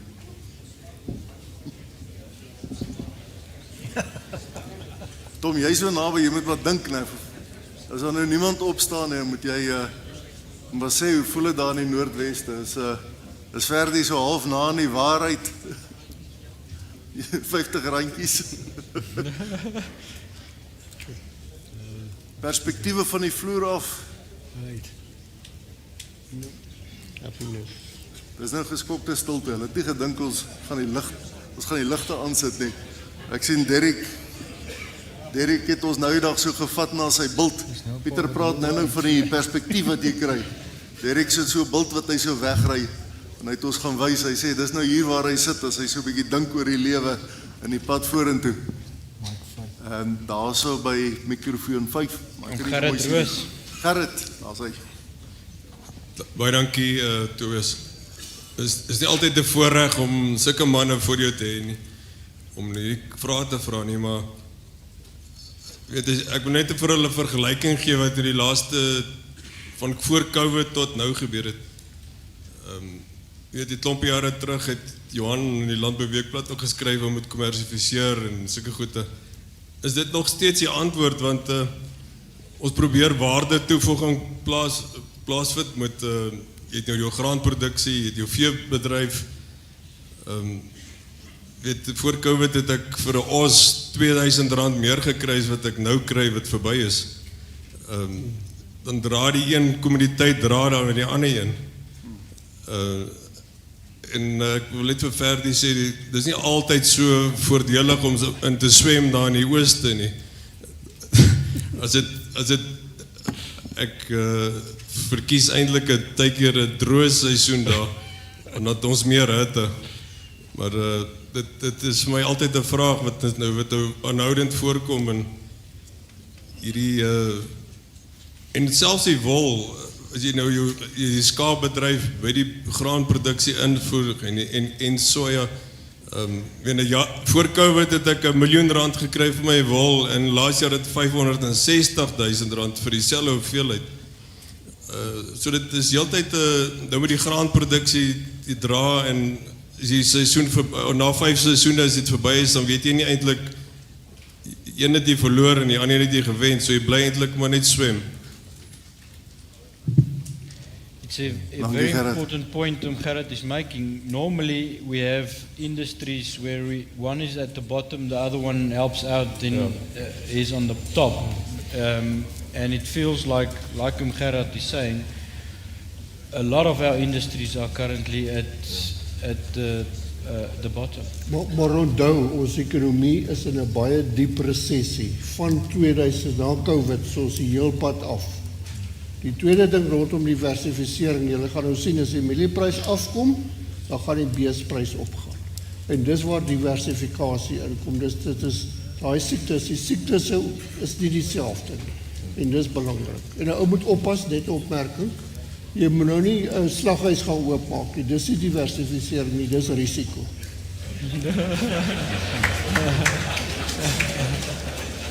Ferry, did you want to So praat die professor. We can quickly just maybe add, I mean, the one thing, Gerard, that's important, it's die wêreldekonomie is pap, nee? And uncertain. So if you think about that, then you must never underestimate the supply response of farmers. So guys, we had in real terms, globally also, very good prices for 2-3 years with the Ukraine war. So and producers in Canada and in UK and in Brazil and in Argentina, they pushed, and we have that push of product now in our market, and we have a global economy that's very uncertain, not growing fast enough, and that's where you cannot. Unfortunately, I mean that's how deep these cycles are. But if you look at cost of production in major production regions across the world, we are now getting close to their levels of cost of production and break even as well.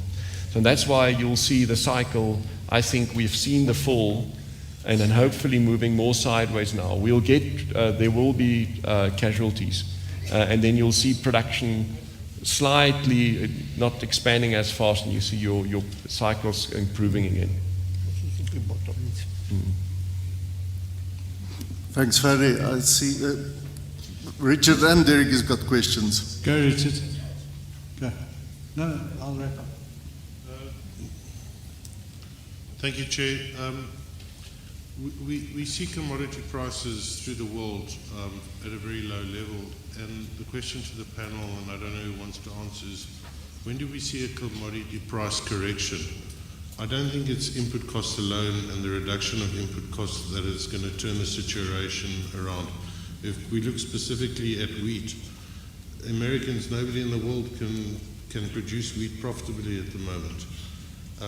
If we look at beef prices, and Gerrit alluded to that, they've been the same as 5 years ago. Lamb prices the same. Wool is stagnant.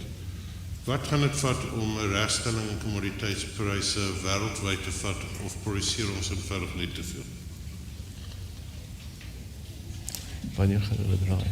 So die vraag is, the question is, if we look at commodity prices in some instances, like for instance wheat, it's quite low in a worldwide, and if we look at all the others, like mentioned the livestock and all that challenges of low, do we see that somewhere that's gonna recover, or is it a space where we're just producing too much in the world and we need to tackle it head on where we are currently? Yeah. There are, I mean, there are many wise people in this room that can answer that also. I mean, and it's anyone's guess, but I mean, the principle is, Richard, we need growth to pull it. We need either growth to pull it internationally, certainty to pull it. Trump's tariffs are causing uncertainty. Markets are liquidating. I mean, the Chicago Board of Trade lost about 8% on the corn futures last week. So, you know, the investment, the people are liquidating, being uncertain, and that's what's causing a slump in the market. And so either that has to happen, or you get a pullback on production, unfortunately. I mean, those are the hard realities, and we've seen those, Derek, 2003-4. We had these 3, 4, 5 years, and then what happened then? That's when the Americans started their big biofuels industry, and that whole policy shift added about 100 million tons of grain towards demand, and that created this run. But for 3, 4 years, Richard, we had extremely low prices globally, and the global economy we had China only starting to boom after that. And we had 3, 4 years of very low prices. It was tough. Julle sal onthou, here as well, 320 for maize, 350 for maize. It was low. And that's when the policymakers stepped in and said, biofuels mandate, and it kicked the market. So unless we get a major policy intervention like that, and I mean, let's look at their biofuel strategy, biodiesel, that's expanding their soybean demand with another 20-25%. So these are different type of policy shocks, or your demand pull, or your supply push or contraction. Sorry, I don't think there's a silver bullet around it. Fortunately, we've got Todd here, so he's going to clarify all of those issues a little bit later. Good luck, Todd. Derek, question from your side. No, allow me just to perhaps wrap it up quickly from what I'm hearing from the panel. Een van die eerste goed wat ek gehoor het is neem verantwoordelikheid. Nee, elke een van ons is verantwoordelik vir ons besigheid en wees baie doelbewus om die verantwoordelikheid vir jou eie besigheid te neem en neem die besluite daarvolgens. Dan het Johan vir ons gesê, jy moet ten minste 'n 5-jaar plan hê. So think ahead. Don't just get caught up in the now and the noise that's happening around you now. Sit down and put a plan on the table. And I found even in my own business and life is when you put a goal out there, then you're working towards something, and you tend to not be as distracted by the noise around you. And then what Paul said to us this morning and now again is, for heaven's sake, guys, use your calculators. And then Ferdi, something that I seem to be struggling with today or since last year is manage your emotions. And Tobias shared with you just now, during an opportunity about a month ago, they were on the farm with me, and I was so proud to take them to a point on the farm. Oh man, where I can stand and look at the crops, and that view, it energizes you. It gives you a new perspective, and it gives you a new lease on life, and that's how you manage your emotions. And I'm reminded of what my dad said to me. I've shared this with you last year as well. When it was going tough, it's about your emotions. When it was really, really tough and it was hard, and I asked him the question, well, Dad, I've been working for 5 years now and I've got nothing to show for it. I want to get married, and you know, what am I actually busy doing? And he didn't have an answer for me, really. And he said to me, you know, just keep on going. Just keep on going. And it's having the courage to just get up and move. So Ferdi, I think your advice to manage your emotions is very, very good, very real and very relevant. Then make provision in good years. That is so critically important. And I'm reminded of something my uncle always said to me. He said, Derek, don't you worry about the bad years. The bad years will take care of themselves. The good years, those are the ones you've got to watch out for. I'll live with that. And that's very, very, very true. And then we heard from Peter there, what are the things that you do? Use technology and base your decisions on measured facts. So I want to say thank you to the panel. I really have enjoyed the last the session, listening to you guys, and I think this contributes. All of us sitting in this room, at some point in time, are going to be faced with a cycle. We are going to be in a bad place, and it's when you're in that bad place, the tools that you have in your toolbox to get through and go over. So thank you very much for sharing your insights and your knowledge with us. We appreciate it. Thank you very much.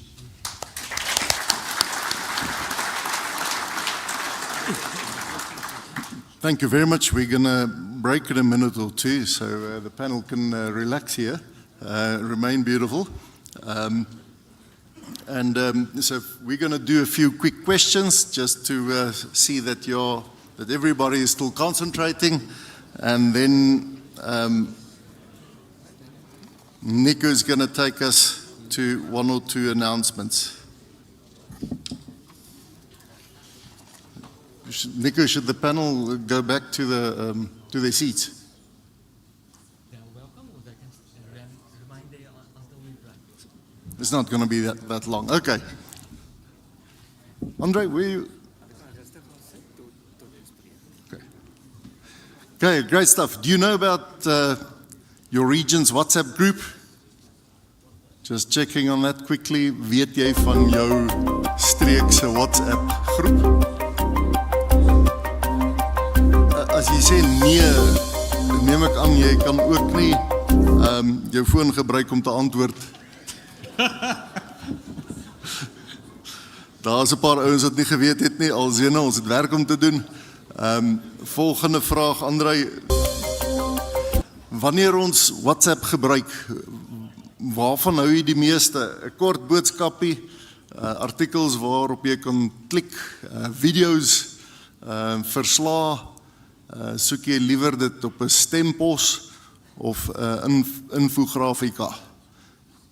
Watter een verkies jy? Kies gou vir ons ene daarso dat ons mooi die regte manier van julle kan kommunikeer.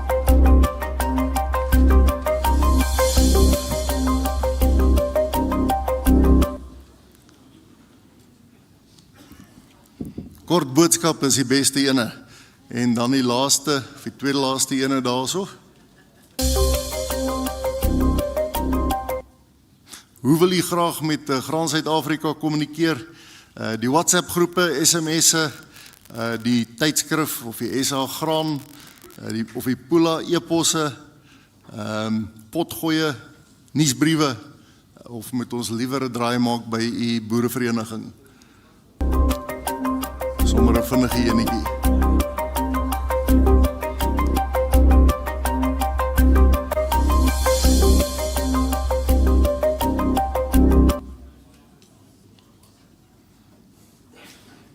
WhatsApp lyk my nog steeds na die beste manier om te kommunikeer.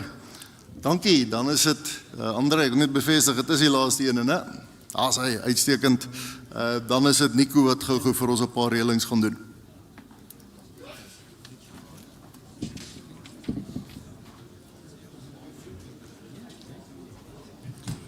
Goed, Kongres, ons gaan nou vir Kevin de Beer van Standard Bank vra.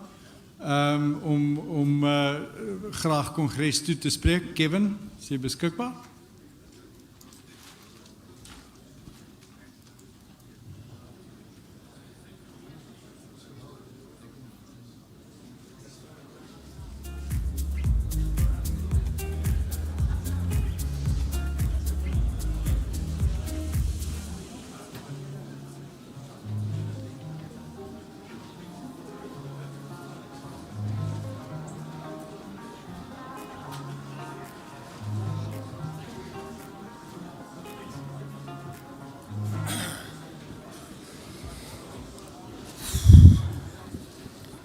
Dankie Kongres, kom ons luister.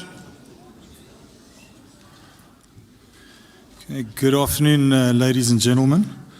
To the SA Grain Congress, thank you very much, your leadership. Thank you very much for the opportunity. It's indeed a great honor for us as Standard Bank to be associated with you. To Derek, all the best with what the future holds. To Richard, congratulations.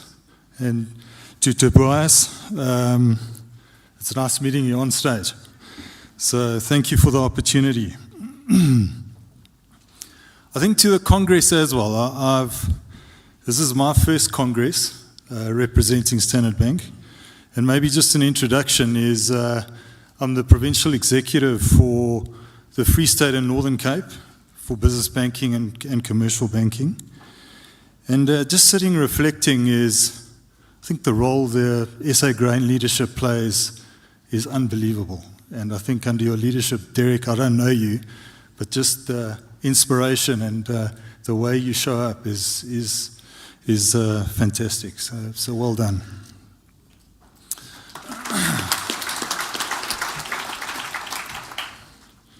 So from the rich and profound heritage of Standard Bank's origin in the wool industry in the 1860s, it's imperatively evident that Standard Bank's origin are deeply rooted in agriculture.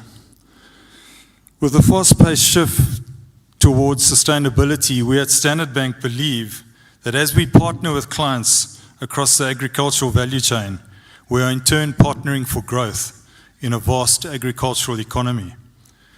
At Standard Bank, we understand the importance of the agricultural industry and the impact it has on livelihoods. Therefore, we are committed to doing business the right way with and for our clients across the continent by driving sustainable and inclusive economic growth. We believe that our involvement and support towards sustainability in changing the global landscape is part of our bottom line. I don't know if I'm still audible. Yeah. Agriculture is particularly important for Standard Bank's business and commercial banking unit. And this is evident because agriculture contributes an impressive 32% to the entire business and commercial banking loan book. This speaks to the bank's continued investment in agriculture and its contribution to the economy. Agricultural returns, as mentioned earlier, tend to be cyclical in nature. That is the inherent nature of agriculture. It is a competitive industry. Because of this, it's key for us at Standard Bank that we understand the full agricultural ecosystem and the trends and risks across the sector so that we can give guidance on the right finance, insurance, and working capital solutions at every stage. The farming business requires deep sector specialization, and it's for that reason that we at Standard Bank must understand the unique needs of the business first before determining which financial solutions are the right ones for the client. Furthermore, agriculture is intergenerational. We have seen this as we've partnered and journeyed with our clients, and that started from smaller businesses to medium-sized businesses and to those thriving as key producers who contribute to the food security of the country as well as then to employment. Grain SA remains a key stakeholder in the grain industry. This is evidenced by its contribution and support for small and medium grain producers in the country. The partnership between Grain SA and Standard Bank, specifically through the Farmer Development Program, speaks to the adage that success is best when shared.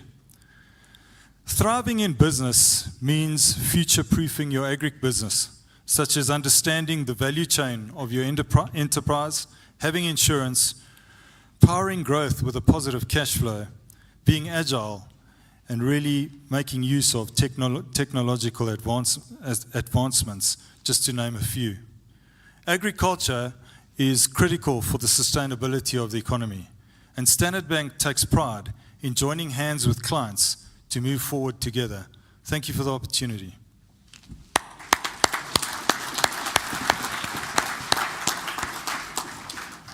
Thank you very much, Kevin. Nico has an announcement for us. Thank you, Nico. Voorzitter Derek, Kongres vir die nominasie van die visievoorsitter wat eerste verkies word, het ons 3 nominasies ontvang. Al 3 nominasies was vir dieselfde persoon. Maar nou gaan ons vra dat die regte Dani Minnar opstaan asseblief. Dani, baie geluk.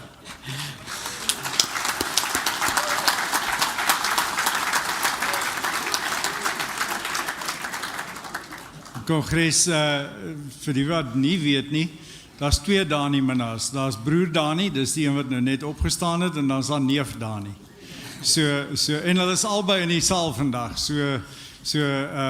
En ek het al verneem van hulle, verskeie kere verneem van hulle, dat beide kry mekaar se telefoonoproepe op 'n gereelde basis. So baie geluk Dani, ons sien uit na jou bydrae. Dankie. Dani, ek gaan, ja, 2 vir die prys vir een, hier is 'n wagen hier links van my, gaan onthou. Dani, ek gaan vir jou geleentheid gee om van die vloer af te reageer, of kom asseblief podium toe liewer, en dan kan jy met Kongres gesels. In interim, Congress, we've got to continue with our work. Dani, please come.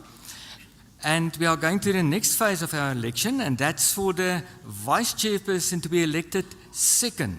And the way that works is that for the office of the vice chairperson elected second, if it is not a developing producer, then for this purpose, only developing producers can nominate for the vice chairperson to be elected second. And if you can please use page 3 of the nomination letter, and after tea time, we will close the nominations. Dani, oor na jou.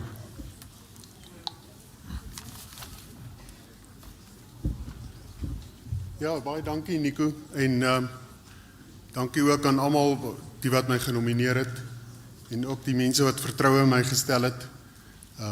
Heel wat van julle het na my toe gekom, so baie dankie daarvoor. Ek hoop, en ek glo saam met Richard en die res van die span, dink ek kan ons Graan Suid-Afrika vorentoe vat. Dink ons kan die werk voorsit wat jy begin het, Derek, en wat jou voorgangers begin het. En ek hoop op, as ons weer by mekaar kom, kan julle sê, maar hierdie span het voorgetrek, en ons het die waar deur die drif getrek, wat ook al die probleem was, dat ons kan vorentoe gaan. So baie dankie vir elkeen van julle.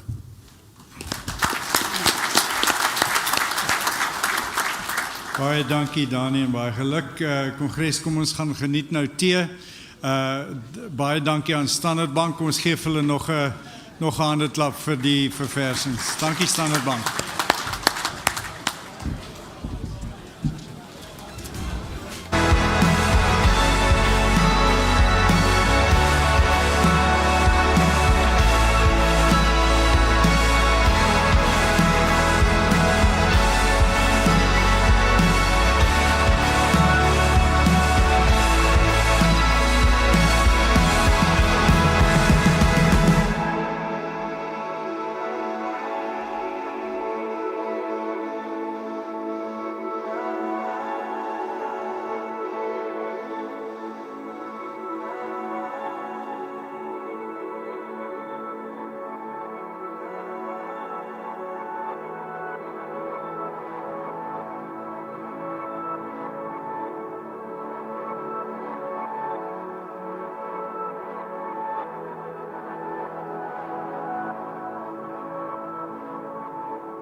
Cooper Guarantee is 'n gelisensieerde versekeraar wat 'n unieke benadering tot risikobestuur aan kliënte bied. Ons vorm deel van die Nictus Limited groep wat gelys is op die Johannesburg se aandelebeurs sedert 1969. Ons produk is 'n risikobestuurspolis wat kliënte oor tyd kan opbou om hulle risiko meer effektief te bestuur. Die produk help kliënte om dekking te koop in goeie jare om sodoende 'n veiligheidsnet vir hulle besigheid te skep wat hulle kan ondersteun in die moeilike tye. Besigheidssyklusrisiko bestaan in elke onderneming en word tradisioneel verseker deur behoue verdienste. Corporate Guarantee se standaarde produk bied kliënte 120% se risikodekking in katastrofegevalle en gee kliënte dus die geleentheid om meer fondse beskikbaar te stel vir die bestuur van hulle risiko's. Die dekking kan ook vermeerder word na aanleiding van die kliënt se spesifieke behoeftes. Alle risiko's wat met normale korttermynversekering gedek word, kan met behulp van die polis bestuur word.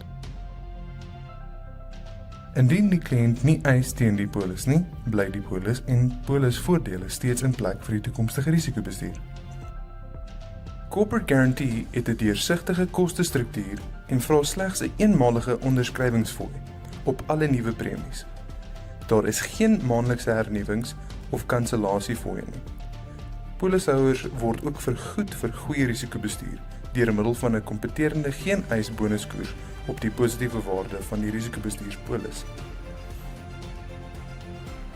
'n Groot voordeel van die produk is dat die polis kan dien as sekuriteit vir lening tot 'n maksimum van 90% van die risikobestuurspolis se waarde teen 'n koers so laag as prima minus 2%.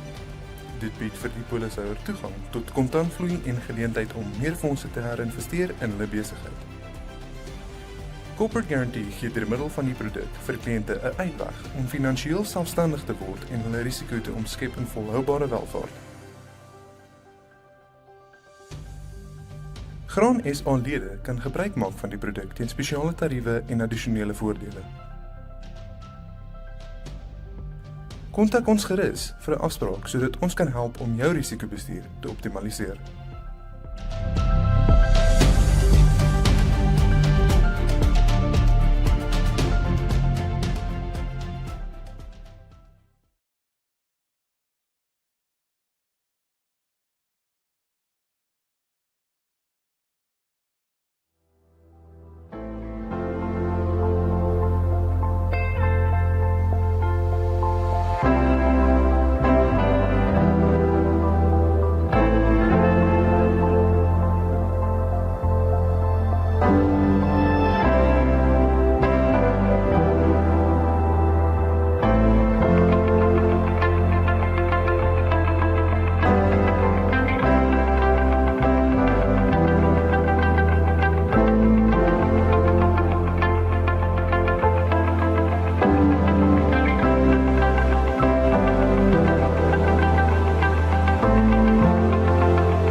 Attention honoured guests. Our program is about to commence.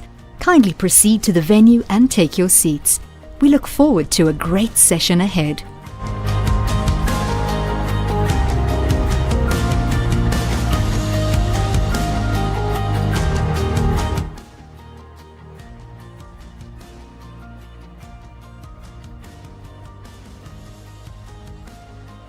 Attention honoured guests. Our program will resume in just a few minutes. Please take your seats as we get ready to continue.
my laat ek nou die voorsitter se werk oorvat.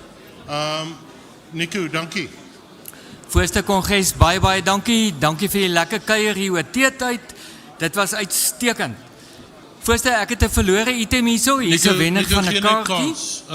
Laat almal duidelik hoor wat Nico sê asseblief. Ja, ons. Dankie Nico. Manne, ons jag die tyd, ons op tyd soos vir die minister. Ek het 'n kaartjie ontvang, Kali Otto. As jy jou stemkaart mis, kom haal hom af by my enige tyd. Dan, then to announce and confirm the nominations Kongres, kom ons gee aandag asseblief. Thank you, Chair. The nominations for the chairperson, vice chairperson to be elected second, that nomination's closed down. So if you have any nominations, please give over to the election committee or hold in the air, some staff member will collect.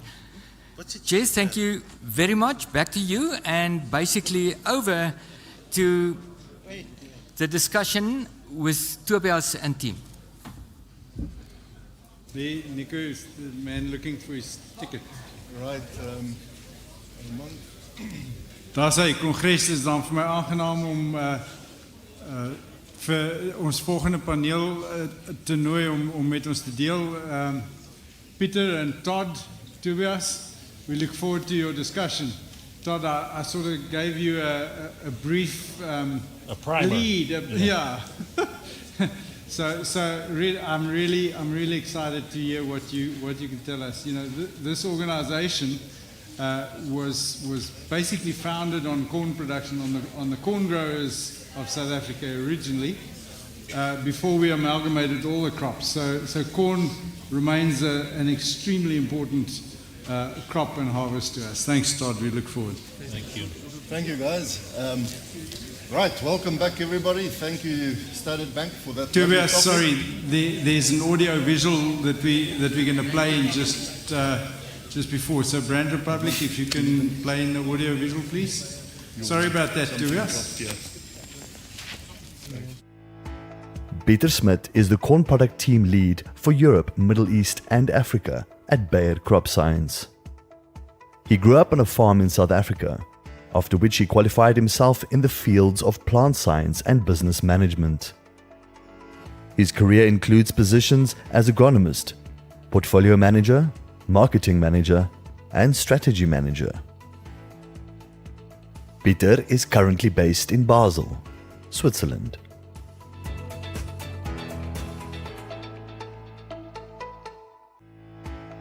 Todd Heap is the Global Corn Strategy Lead for the US, Europe, Middle East, and Africa at Bayer Crop Science. He is responsible for developing a 4 to 15-year corn crop strategy and portfolio. This includes seeds and traits, crop protection, biologics, and digital. Todd grew up on his family's farm in southwestern Oklahoma. He holds a degree in crop science agronomy and master's in weed science from Oklahoma State University. His career includes positions within US seed licensing, product management, market development, and the Climate Organization. Tobias. Thanks, Jay. Thanks, Todd and Peter. It's great to have you here. I'm really looking forward to this discussion, and obviously it also applies to the rest of agriculture, you know, all of the other crops, some of the key principles, but it's a privilege to have you here, and we're certainly looking forward to your input. So Peter is going to do an intro for 5 minutes, and then Todd, you're going to take it and give us a great view of where you see things going for corn or for maize, for millies on the way forward. Excellent, Peter. Great, thanks, Tobias. Yeah. So Todd, if you will excuse me, right? I need to every opportunity I have to speak my mother tongue, I will use that, right? So, baie dankie Tobias en baie dankie Kongres en voorsitter.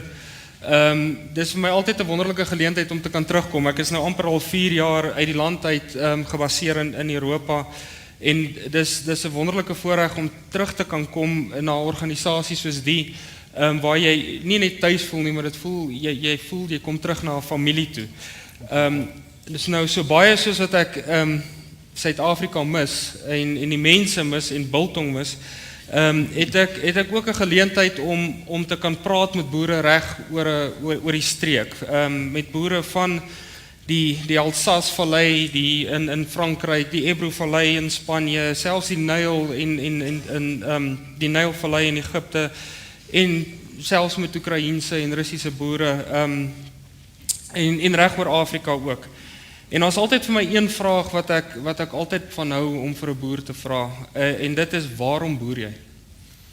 En dit is vir my altyd interessant is dat die antwoorde is baie dieselfde. Natuurlik die eerste amper mees belangrikste ding is natuurlik die monetêre gewin, hè. Almal wil 'n bestaan maak. En hulle wil 'n bestaan maak, maar hulle wil dit ook doen so mees winsgewend soos wat hulle kan met die laagste moontlike risiko. En dit is logies. Dit is tog waarvoor ons almal na strewe. Die tweede ding, as mense hulle vra, jy weet as jy hulle vra, dan sê hulle vryheid. Vryheid van keuse. As jy die vrou uitsluit, sê hulle vir jou ek hoef nie te rapporteer aan 'n baas nie.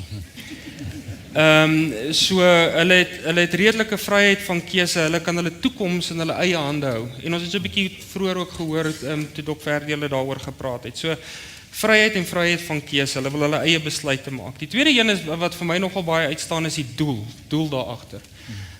Daai doel om te kan lewe bring. Daai doel om invloed te kan hê op mense se lewens en die ekonomie. En dit is vir my nogal, jy weet, daar's 'n sterk trots daar agter. Die ander groot rede wat hulle bring is nalatenskap en volhoubaarheid. Ek het nog nooit 'n boer ontmoet wat vir my sal sê hy wil sy grond en sy plaas in 'n slegter kondisie vir sy seun of sy dogter gee as wat hy hom ingekry het nie. So daar's 'n baie sterk dryf om altyd te verbeter en om sy nalatenskap en vir die navolgers of die familie en die mense wat kom 'n beter toekoms te kan gee. So daar's 'n baie sterk trots ook daarin gebonde. En dan natuurlik die laaste een is hulle is lief daarvoor. Daar's 'n passie daarin. Hulle doen dit omdat hulle lief is daarvoor. Nou waarom is dit so belangrik dat ons verstaan waarom boere boer? Ons kan onsself daai vraag ook afvra. Is sodat ons seker kan maak dat ons hulle suksesvol maak ongeag wat hulle hoofdoel is waarom hulle boer. En dit is waarom die voorreg wat ons het om hier te kan wees en hierdie geleentheid te kan gebruik om te hoor by boere ook wat kan ons meer doen om hulle suksesvol te maak is vir ons so belangrik en baie dankie weer eens vir die geleentheid vir Graan SA. As ek 'n klein voorbeeld kan gebruik, is as julle natuurlik meeste hierso ken die DKalb handelsmerk, wat julle sal sien is hierdie jaar 20 jaar in Suid-Afrika. Nou daai handelsmerk is in 1912 begin deur boere vir boere. En as julle ooit al wonder waarom is dit 'n mieliekop met 'n vlerk, want daai heel eerste kultivars wat uitgekom het, het die boere genoem die skildverligters.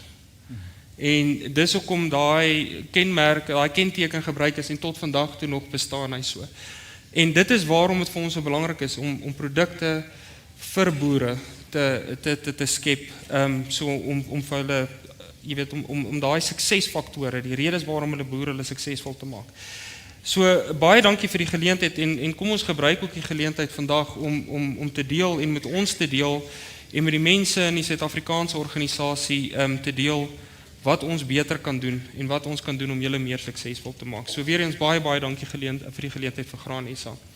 Ons het dan natuurlik ook 'n groot voorreg om vir Todd hier te hê wat vir jare lank het, as julle gesien het, die geleentheid gehad het om in Noord-Amerika hoofsaaklik te werk en nou het ons ook die geleentheid om Todd se kundigheid en sy ervaring te kan gebruik vir ons besigheid selfs in Afrika. En ons het ook gevra om vir ons 'n bietjie te kom vertel oor die toekoms van mielies. So Todd. Thank you, Peter. Tobias, thank you. Mr. Chairperson, thank you for the invite. Grain SA Congress, and thank you for the warm welcome. I arrived in country about 6 days ago, last Friday. My physique looked like Nico. and I've eaten so much beef, I have to go home like this.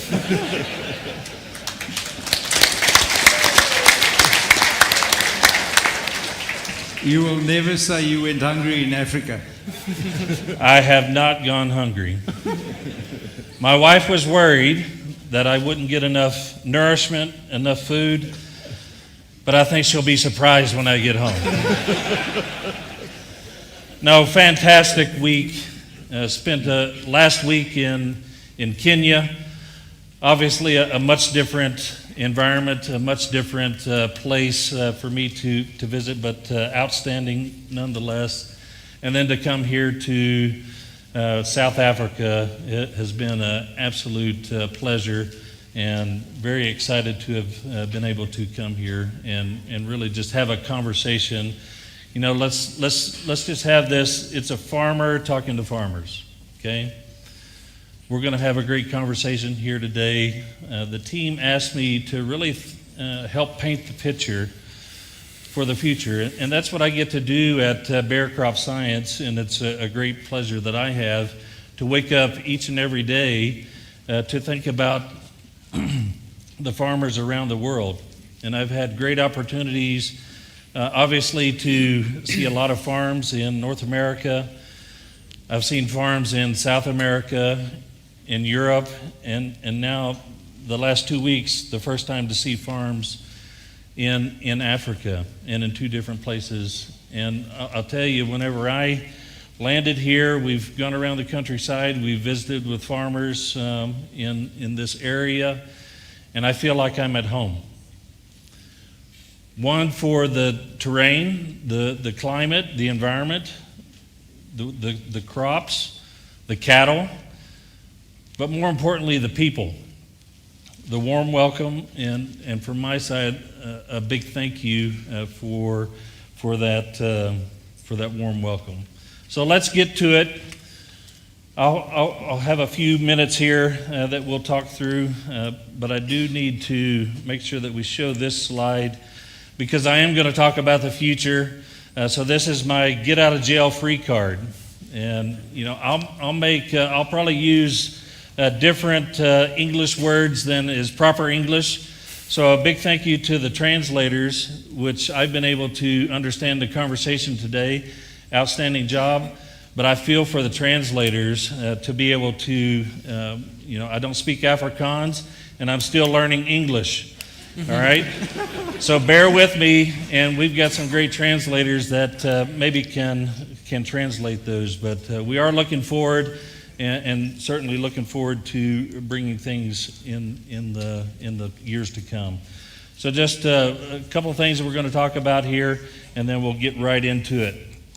All right, just a little bit about my background. So you heard the video, you heard the talking points there. I call this my NASCAR slide, or my race car slide. This is my one-pager. This gives you really everything that I've been able to experience in 51 years of living on this earth, and it's been a great pleasure to have that centered around the farm, my family farm. And I grew up in southwestern Oklahoma, just north of Texas. Again, terrain and climate and environment similar to what we have here where we sit here today. And that family farm is still operating today, primarily a cattle farm and ranch today. I did the calculation, about 2,000 hectares, so a modest-sized farm. The biggest thing for me is, I call it the 4 F's. Faith is number one that drives me. Family is the number 2 thing that drives my passion. And you can see a picture there of the kids and the grandkids, and of course, my wife. And then the farm, number 3. And I had to throw football in for just good measure to create the 4 F's. But just a great experience through my life and then through my career. Nearly 20 years at Legacy Monsanto, now Bayer Crop Science. And everything that I've been able to do in my career has been, I try to look at that through the lens of a farmer. So those discussions that we have each and every day with folks just like you here in the room, help me make those decisions that we have in our company through the lens of a farmer. So that helps keep me grounded. So let's just drive to it. What drives my passion for innovation? So when I was growing up, let's say the mid-1980s, I was 10, 11, 12 years old, and I would walk down the middle of cotton rows, and I'd chopping weeds with a hoe. And then a little bit of innovation, I got a knapsack sprayer, and now I was spraying fields. But I always thought, man, this is hot, and it's dry. So we got a bit of innovation. Have you seen the See and Spray sprayer from John Deere? Well, here's the first See and Spray sprayer. So you get to ride on this, and you see a weed, and you spray it. Okay? Great innovation, but I really wanted to sit in the air-conditioned tractor and spray, and just spray the Roundup over the top of the crop. That innovation came about 10 years later. Let's think about, I spent the early 90s as a cotton consultant. I was looking for insects. You run the sweep net, you do the counts, you're looking for cotton bollworm, corn earworm, other worms, and they're eating the crop. Be nice if there was some protection here. Again, a few years later, innovation came with plant incorporated protectants, BT traits. So those innovations kept me driving. So let's just talk about this. Before we go to the future, we got to look at the past. Peter's already mentioned the 20 years we're celebrating here with DeKalb in South Africa. He mentioned 1912 when DeKalb was started by farmers, 113 years ago in the United States. And from that time to today, the focus has been on driving innovation, driving new yield heights, driving enhanced profitability for farmers. And that's what we do. Corn is king, and that's our main staple. But we have other crops that we work on as well as crop protection. Within South Africa, we've been able to deliver a lot of those innovations right here. Not just in North America, not just in South America, but right here with the BT traits, the stack traits, and then some new things coming here in just a year or so with the launch of Tricepta. But really built on that backbone of DeKalb genetics to bring that innovation to life. So a lot of things there. And a big thank you, because without you, we would not be here. Without the farmer, the rancher, I wouldn't be here. And of course, my stomach wouldn't look like this either. So a big thank you, but we're here because of you.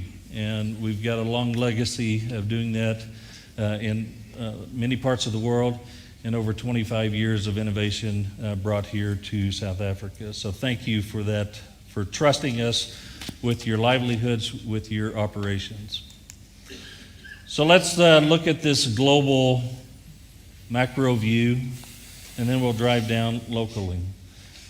The mission for Bayer Crop Science is health for all, hunger for none. And that really resonates with me because, I want health for myself and my family, and I certainly want every mouth to be able to eat. And when we think about population growth, another 2 billion mouths to feed over the next 25 years. And as I understand it, potentially 2 out of every 3 of those new mouths to feed are right here on this continent in Africa. So we have a great challenge ahead of us. And how can we do this together? And how can we do that at scale? We know that because of that population growth, there's going to be a greater demand for protein. So the fundamentals look really good for corn or maize and soybeans and other things like that. And those are the places in which we can help feed the world in the years to come. We've also have to do it responsibly. We have to do it knowing that There's no more farmland that's going to be created. We've got to do it with what we have, and probably much less land. So we've got to produce more on that hectare of land, that acre of land. All right, so let's drive into how can Bayer Crop Science help and support you meeting those challenges and what the opportunity is for you. The way I look at the production system, it starts with genetics. Breeding, developing new hybrids, new varieties, deploying new techniques such as gene editing and other things. We're working through precision breeding now, and this evolution of product development. We want to have the right fundamentals, the right base genetics, because yield is created through genetics.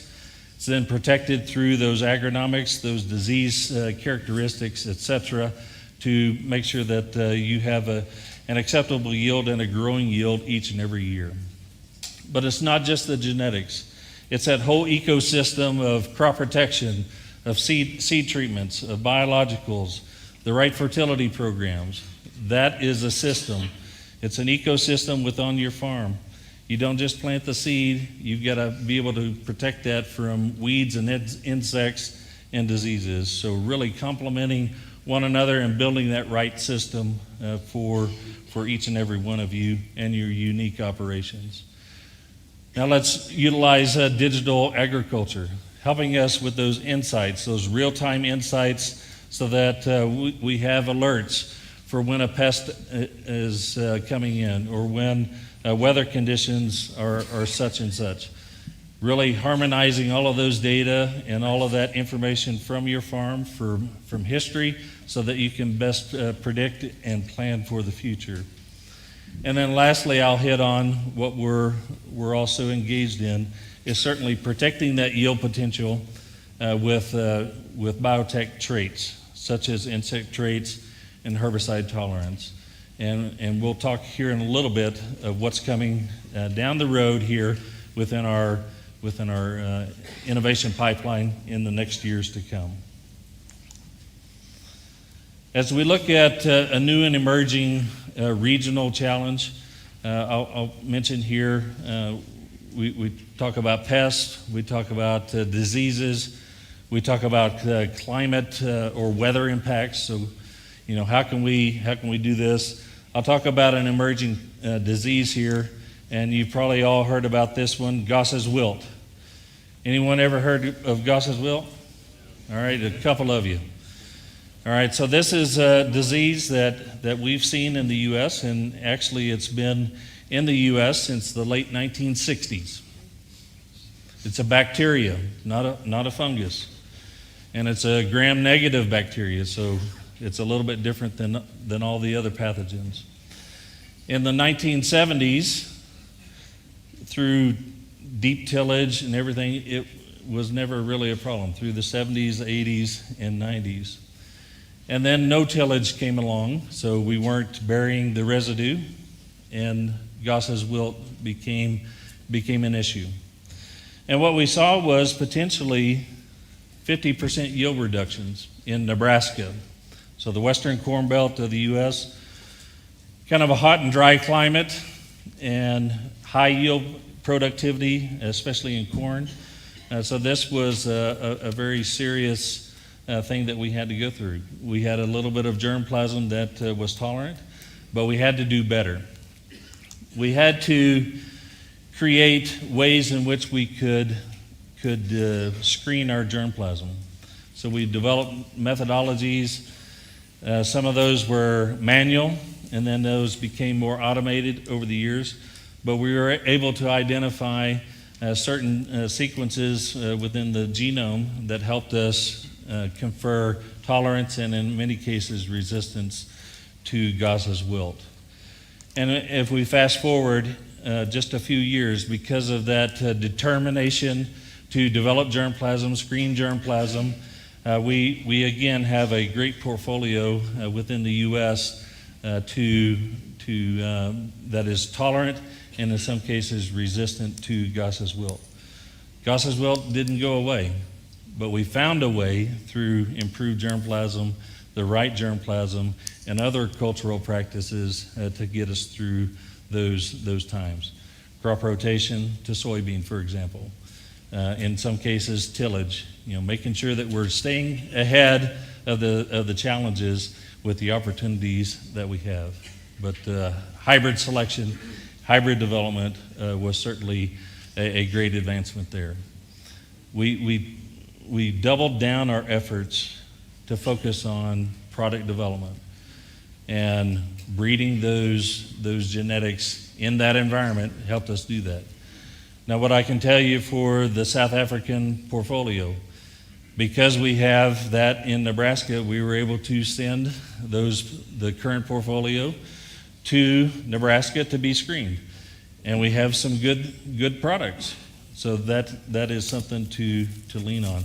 But as we move forward, we're screening everything through that same process, and the products that are coming in the next couple of years and beyond that, those will be suited for that tolerance and resistance. So good to know and happy to be of help there.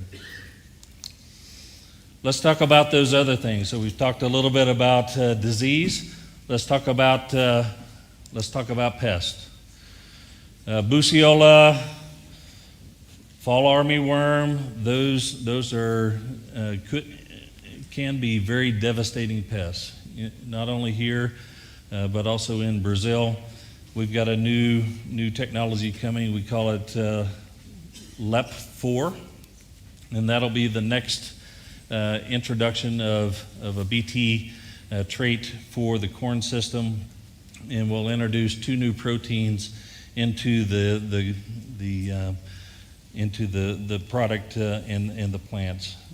Those will give us enhanced durability, good efficacy, and great efficiency as we move well into the next decade. And I've got these on a timeline here for those of you that are interested. Herbicide tolerance. We've been with Roundup Ready for a long time. Single mode of action, utilizing other selective chemistries, other residuals in the marketplace.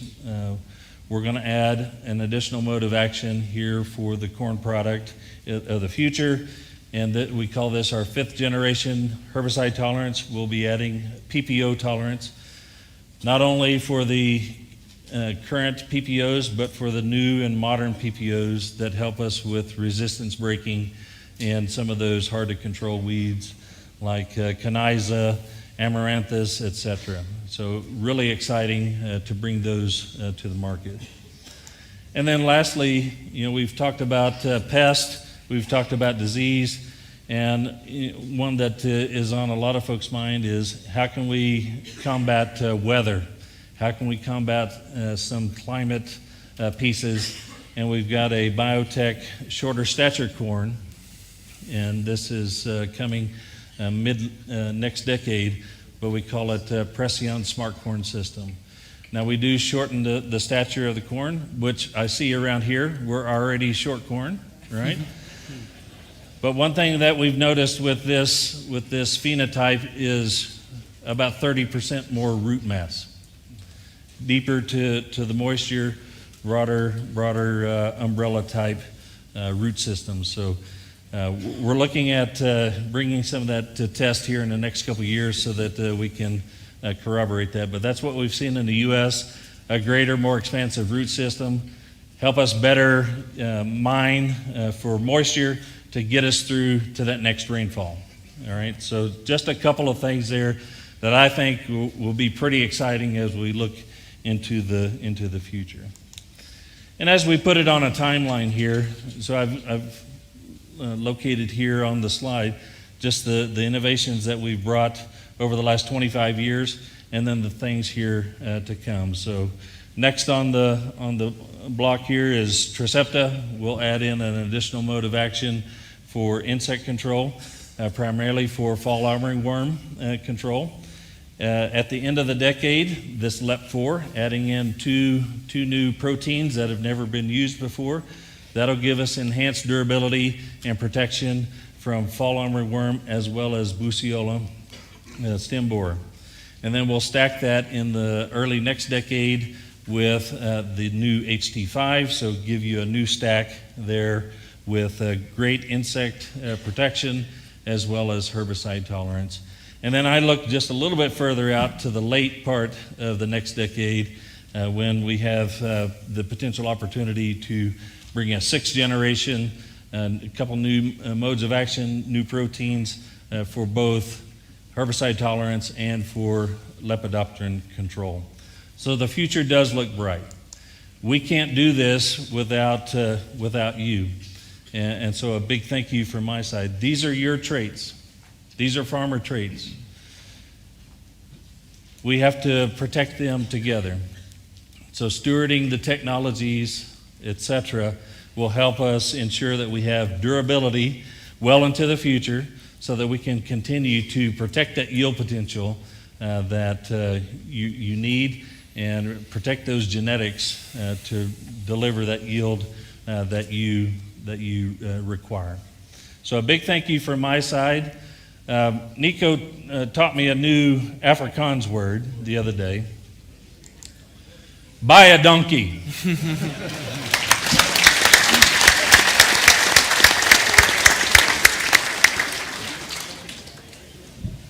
Todd and Peter, thank you very much. That was really interesting. Guys, I'm going to keep the microphones open, so if you want to ask a question, just step up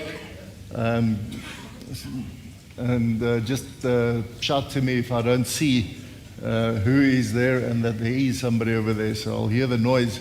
The whole thing, Todd, of climate change and the whole palaver around that, there's huge excitement, and how do you see it? Well, I guess simply put, climate's been changing since the foundation of time. And I think, one of the most noble of professions is being a farmer. And the farmer has always had to adapt to whatever that environment is, and a changing environment. I think one of the things that I think about every day is how do we manage through these ups and downs, the cold, the hot, the wet, the dry, and provide something that gives us more stability. And those are the things that we're focused on at Bayer Crop Science. And I would say as an industry, those that are also in crop protection or the seed business, those are the things that we all look at. Because it's imperative for our survival as a species that we continue to be in a place where we can produce food, where we can produce beef, maybe not sheep, but beef, and make sure that folks are fed very well. A couple of the more exciting things that I get to look at are what we call climate resiliency traits. So what are those, and they could be biological, they could be, entering bacteria in to help mitigate some of those changes, like cold shock or wet feet, giving us drought tolerance or things like that to help us weather those ups and downs with the environment. Because those are things that we can't control. We can't control how hot it's going to be. We can't control how much rainfall or lack of rainfall that we're going to have. But what we can control is developing product, developing practices, and developing a mindset to get us through. Farmers are resilient. Farmers are innovators, and they're always going to find a way. We may be a little bit short this year, but and we heard it this morning, the eternal optimist, there's going to be next year. And so our goal is to make sure that we have more shots on goal each and every year to manage through those changes in climate and bring great stability to the system. And yields, where do you see yields going? But before you answer, it was when you get to know somebody, you see this first, you see the name coming through, and you guys thinking, oh goodness, who is Bayer bringing, and will they make a good contribution to the Congress? But we saw you the first time round on And I explained to Todd, now you'll have to wear a jacket and a tie. I said, no, I'll be coming like this. And I realized this guy is spot on. Where do you see yields going? The resistances and those kind of things, very interesting. Your predictions for the future, next decade or two? Yeah, yields are going to go up.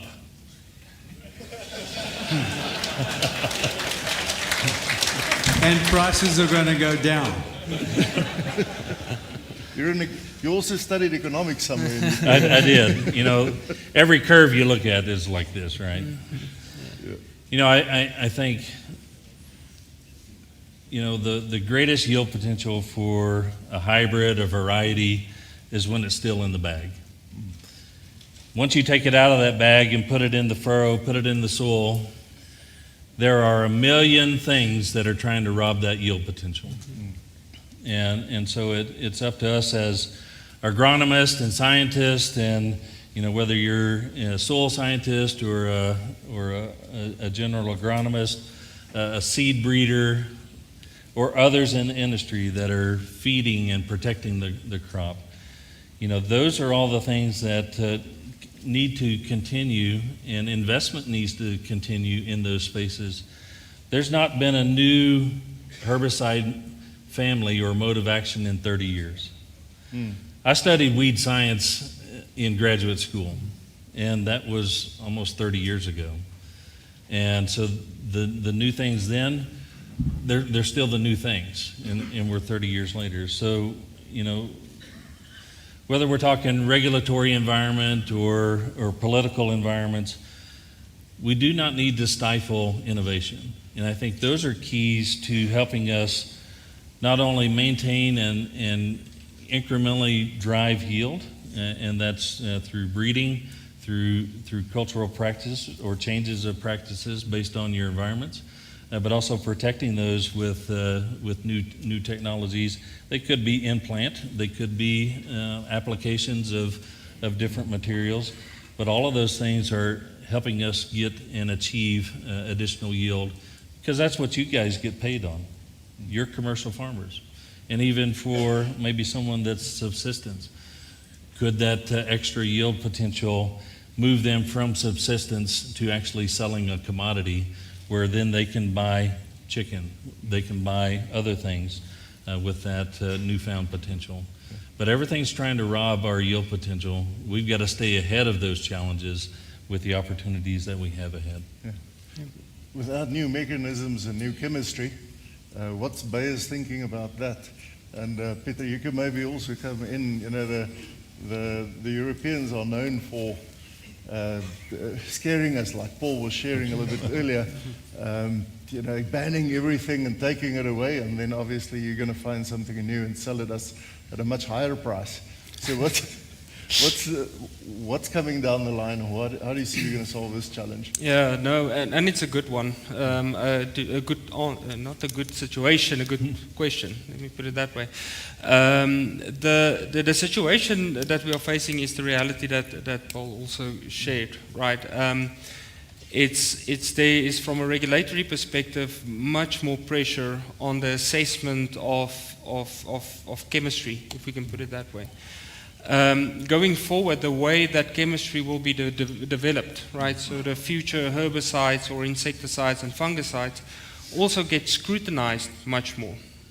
And a lot of that have been driven, like Torif also said, and it was mentioned earlier today as well, is driven by societal pressure, right? So the pipeline looking forward in terms of the next phase or the next generation of chemistry is looking pretty thin.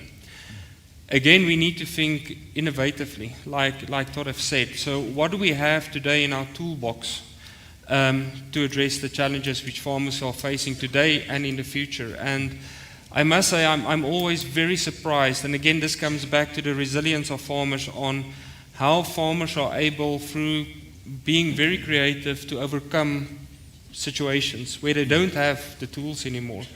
And you see technology playing a big role. Todd have mentioned things like, if we look into the future, innovations which companies look at is for instance the use of gene editing, right, which is a different form of genetic innovation, a little bit different from biotechnology, which will most likely help to address some of the disease challenges, things like that.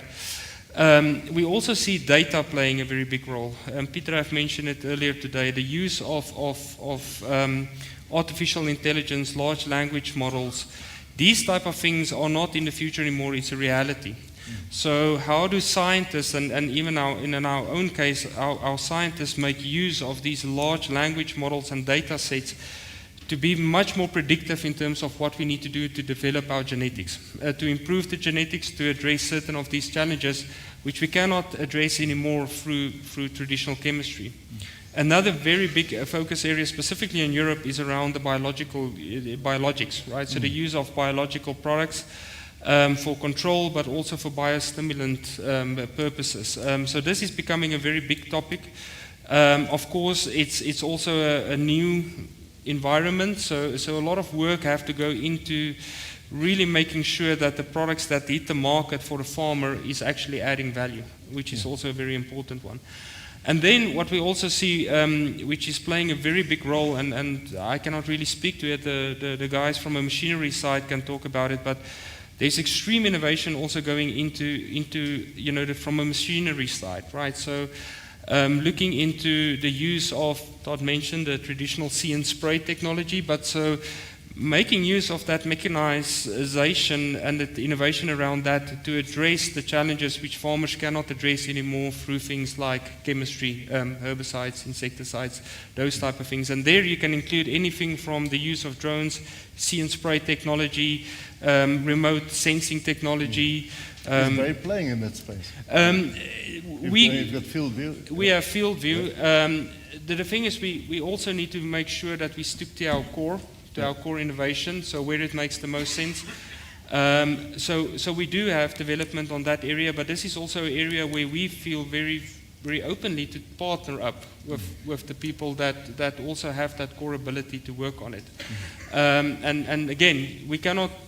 This is not farming. Is not a one-man job. Somebody said it right. It's all about building a team, and that's how we also look at it, right? So what is the right team that we need to partner up in future to make sure that we can address those challenges for farmers? The Europeans, our perception of them is that they're usually very green and very friendly and the like, but Americans are also known for their juries, and Bayer put out some shares the other day to get some extra money to do the glyphosate battles in America. What's happening that side? Tobias, I had a feeling this question was going to come up here. Without getting into all the details, and more will come in the future, and those are in place should we need to act, should we need additional pieces in play. What I can tell you is, and this is all public record, and hopefully you've been able to see this as well, Bayer Crop Science is aggressively defending the right to use and continue to use glyphosate. How many of you in this room use glyphosate? All of them. Okay, I counted 100%. All right? You're an economist. Eternal optimist, yes. Glyphosate is important, all right? And I'll tell you why we're defending it. Yes, we have a franchise. Yes, we have a crop system that is dependent on that molecule. But it's still a very effective molecule. It's a safe molecule. And we're aggressively defending that. And I think on Thursday or Friday last week, we even disclosed our revenue. In 2024, we brought in about 2.5 billion euros on revenue from glyphosate. Over the last 3 years, we've spent 10 billion defending. All right, so we're in it to maintain the right to use, the license to operate, and continue to operate with glyphosate. Is the 2.5 billion revenue after the 10 deducted already? No, it's not deducted. No, so it's a big bill. Yeah. Now let's just go hypothetical. If the courts are allowed to dictate and take down something like glyphosate, then what's next? It's the next chemistry on the list. It's the next protein on the list. It's the next, and then what do we have to work with? We only have so many tools in the toolbox to work with today. And when one is removed, it's even easier to remove the next tool out of the toolbox. So, you know, you have from my side and from the Bayer Crop Science team, we're going to continue to aggressively defend the right to use, the right to continue to use things like glyphosate. Our corn growing brothers in America is supporting you in that. So this has an impact on your research budget and your development budget. Well, maybe you can say whether it impacts or not, but I'm more interested in where do you put your money in terms of, we talked about the biostimulants and the genetics, but where are you putting money from a corn strategic perspective? You know, if you say 10% of your R&D budget goes into this or that, or I don't know if it's classified, but it might be interesting to see where you think the best things are going to come from. Well, probably won't get into specifics on exactly how we divvy that up, but the way in which we reinvest the money that you hand to us, and we want to be good stewards of those resources. And I'll say at periods of time, you know, in times of luxury, you may have spanned out a little bit further to seek out, you know, what might be nice or what could be nice. In times of battle, you focus your resources. And we're in some of those times of battle right now, not only with the environment, but with regulatory, with political, with judicial, and even society. So we've got to focus our resources. What is that next glyphosate that could be discovered and found and placed into the system? What are those new crop systems, you know, within, and you're focused on your core. Our core at Bayer Crop Science is corn, soybean, cotton, oilseed rape, and then our vegetable horticulture business. There are others that their core is wheat and sunflower and other crops that are very, very important for society, rice, etc. But we're placing our investment strategy based on the core that makes the most sense for our business. Just as you would for your own farm, you're gonna make that plan that fits the best with your operation. My family farm was a cotton farm, and it got pretty tough to grow cotton. Transitioned to beef cattle operation, and that provided much more stability, much more opportunity for my family farm. But those are the things that we look at, and a big emphasis within Bayer Crop Science is obviously corn. And we say corn is king. And I did notice there's white corn around here. Yep. Yeah, which is a little foreign to me. So I'm delineating. Maize is white and corn is yellow. Just so I can keep it straight in my mind. That's a new definition then. The two, I see time is running out, but I would even give up some of my time later. So the two of you have been to some major cities lately, like Wipstad, Bothaville, Nairobi, Lagos. Traffic's terrible. Yeah, especially you're at the wrong hour. But what do you see? What did you see in the African market, Peter? Maybe you as well. Yeah. What's moving? It's in our neighborhood. Yeah, so it's really interesting, right? So we have just finished a trip a week long in Kenya, and it's interesting to see how, you know, the agricultural environment in those countries are changing as well. Out of a little bit of years of experience and looking into it now. I think the one thing, and there was recently an article as well of countries like emerging, you know, out of dust with regards to corn production, for instance, like Tanzania, right, which is becoming a major contender in terms of corn supply in the region.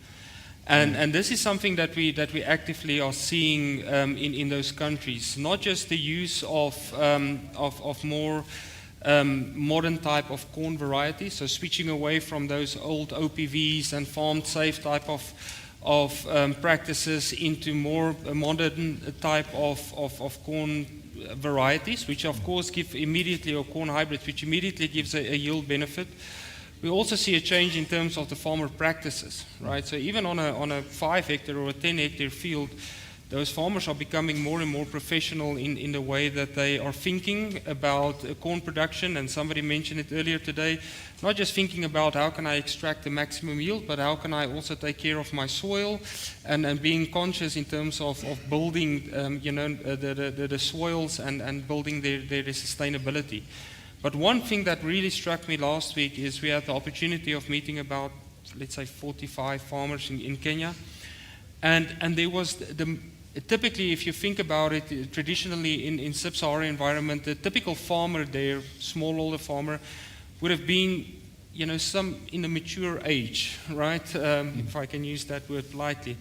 But it was for me striking to see how many young farmers are becoming and taking part getting into the industry.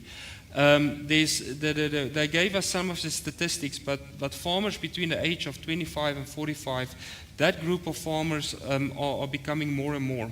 And of course, with that younger generation coming in, you can automatically see that innovation is becoming to play a role.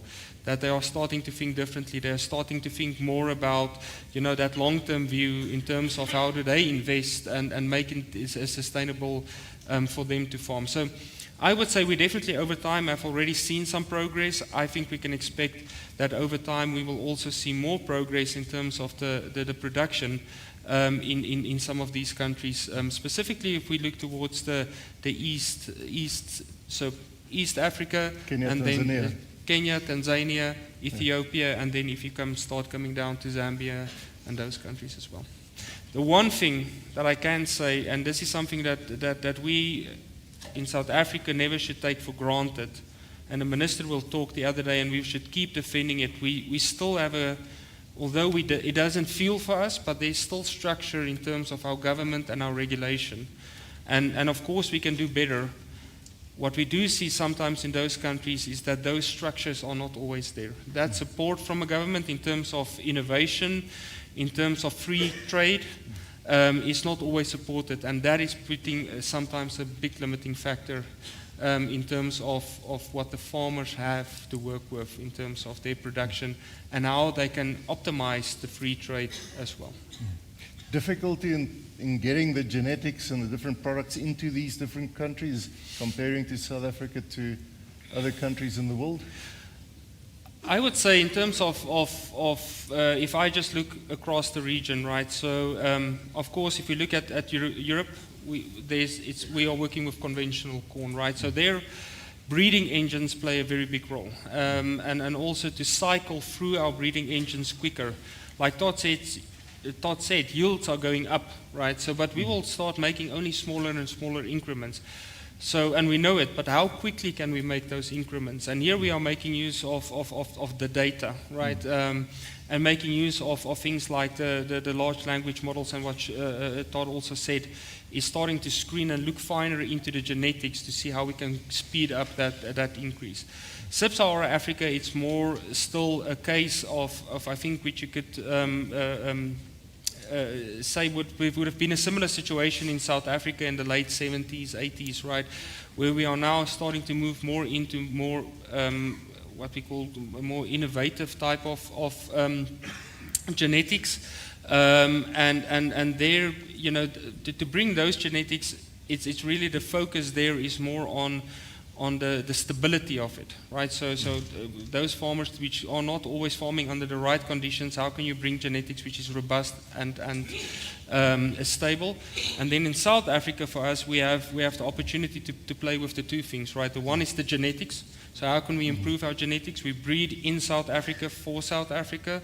And then how can we protect it with new biotechnology to make sure that, like Todd says, that when that bag of seed lands on the farm where the yield potential is maximum, how can we bring innovation to also make sure that we can fully utilize that innovation and that genetics? And the one thing I would add to that, are we out of time? Yeah, we're way out of giving time. up some of my Yeah. time now. I would just say that the global breeding pool allows us to exchange germplasm. Yeah. An example would be crossing temperate with tropical brings unique characteristics that could be a benefit in any world area. Great stuff. Yep.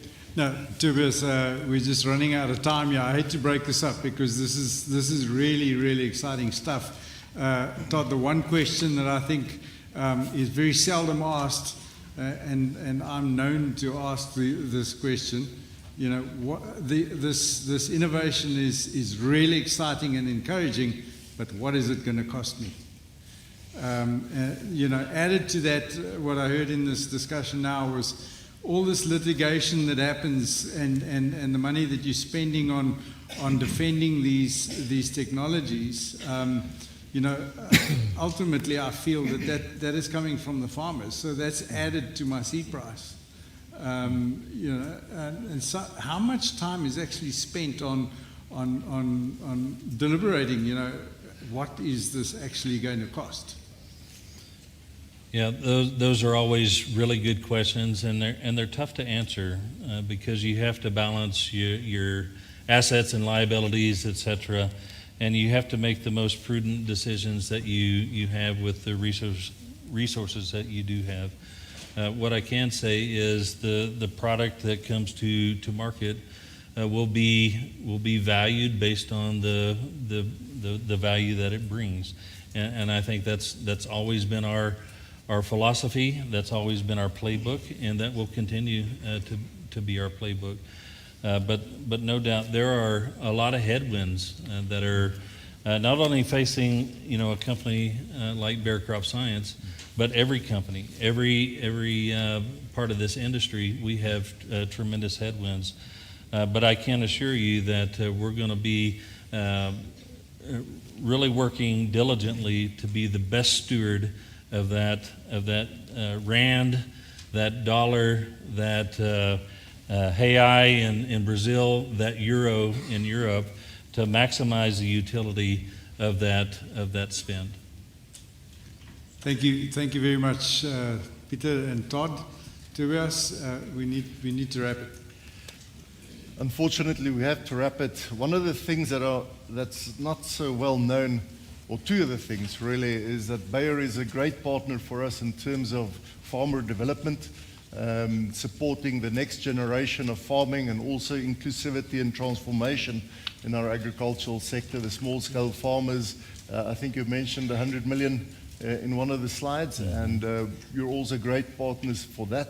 So we're very grateful for that. And the other one is Bayer is also looking after the Leadership Academy, which is an amazing initiative of young leaders in the agricultural sector, and we put them together in a lovely group to develop their thinking, and hopefully in a few years' time they'll be taking us and leading us to the next level. So Bayer, Todd, Peter, thank you very much for that, and thanks for your great insights. Thank you. Thank you. Much appreciated.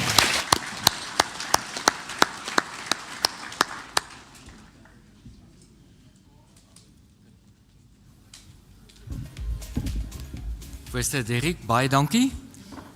Thank you, Todd, Peter, and Tobias, for taking us on a journey on the way to the future. Congress, I've got to announce for the vice chairperson elected second, we got 9 nominations. But all for the same person. And we want to say, well done, Ntate Jeremiah. Congratulations.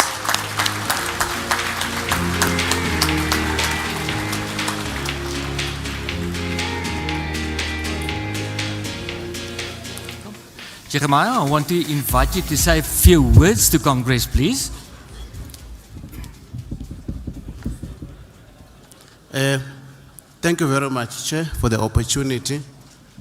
I would like to take this opportunity to thank all the members that selected me to be part of the team, to be part of the winning team. Thank you very much to show confidence in us, and that's continuity. And I would like to say this, that our former chairperson, Dr. Matthews, he did put a team together for the past 5 years, and the center hold, and the future looks bright because he put a very strong foundation and a very strong team. So I'm looking forward that this team will take Grand South Africa to the next level. Thank you very much. Thank you very much, Ntate Jeremiah. Thank you, and we look forward to the work for the year ahead, working again with a great team. In the background, the election clock is still ticking, so the next phase is for the additional member to the Grain SA board. But here, only the developing producers, irrespective of their region, they can nominate and elect. Chairperson, therefore, page 4, nominations for the additional member to the Grain SA board is open, and once you complete it, please hand over to the election committee. Thank you. I will announce when we close the nominations. Thank you. Thank you very much, Nico. Kongres, dan gaan ons nou vir Tobias vra om asseblief vir ons die missie en die visie van Grain SA te bevestig deur die aanbied van die strategiese fokusareas en net soos ons in die streeksvergaderings gedoen het, wil ek graag hê dat ons as Kongres luister na die aanbieding van hierdie strategiese fokusareas. Die doel daarvoor is om seker te maak dat daardie fokusareas belyn is met wat ons behoeftes op die plaas is, wat ons grondvlak behoeftes is. Tobias, thank you very much. We look forward. Dankie Derek. Dis 'n voorreg om vandag ook ons strategie met u te deel. Die vinnige ding wat ek gereeld vir 'n paar van u beskryf het, is dat die afgelope jaar het ek ingespring. U weet dat ons 'n uitstekende span het en ek het hoofsaaklik net na die ouens geluister en neergeskryf wat hulle gesê het en 'n bietjie verwoord. But before I proceed with that, you mustn't underestimate Todd. A while ago, we made some very good friends, American friends in Zambia, and I have to be careful with identities. And that guy shot a buffalo with a 3006. I don't know, how do you translate a 3006? A 3006? 3006. Yeah. A 3006. He shot a buffalo, and that is pure stupidity. So never underestimate these Americans. But Todd, you've got a question to answer. Please come to the front quickly if you don't mind. It's from the floor. Your president recently offered refugeeship or refugee status to Afrikaans farmers. But having met this gang and knowing the USA, would you take the president up on that refugee status? You know, if that's what you wanted to do, come on. Just do it right way.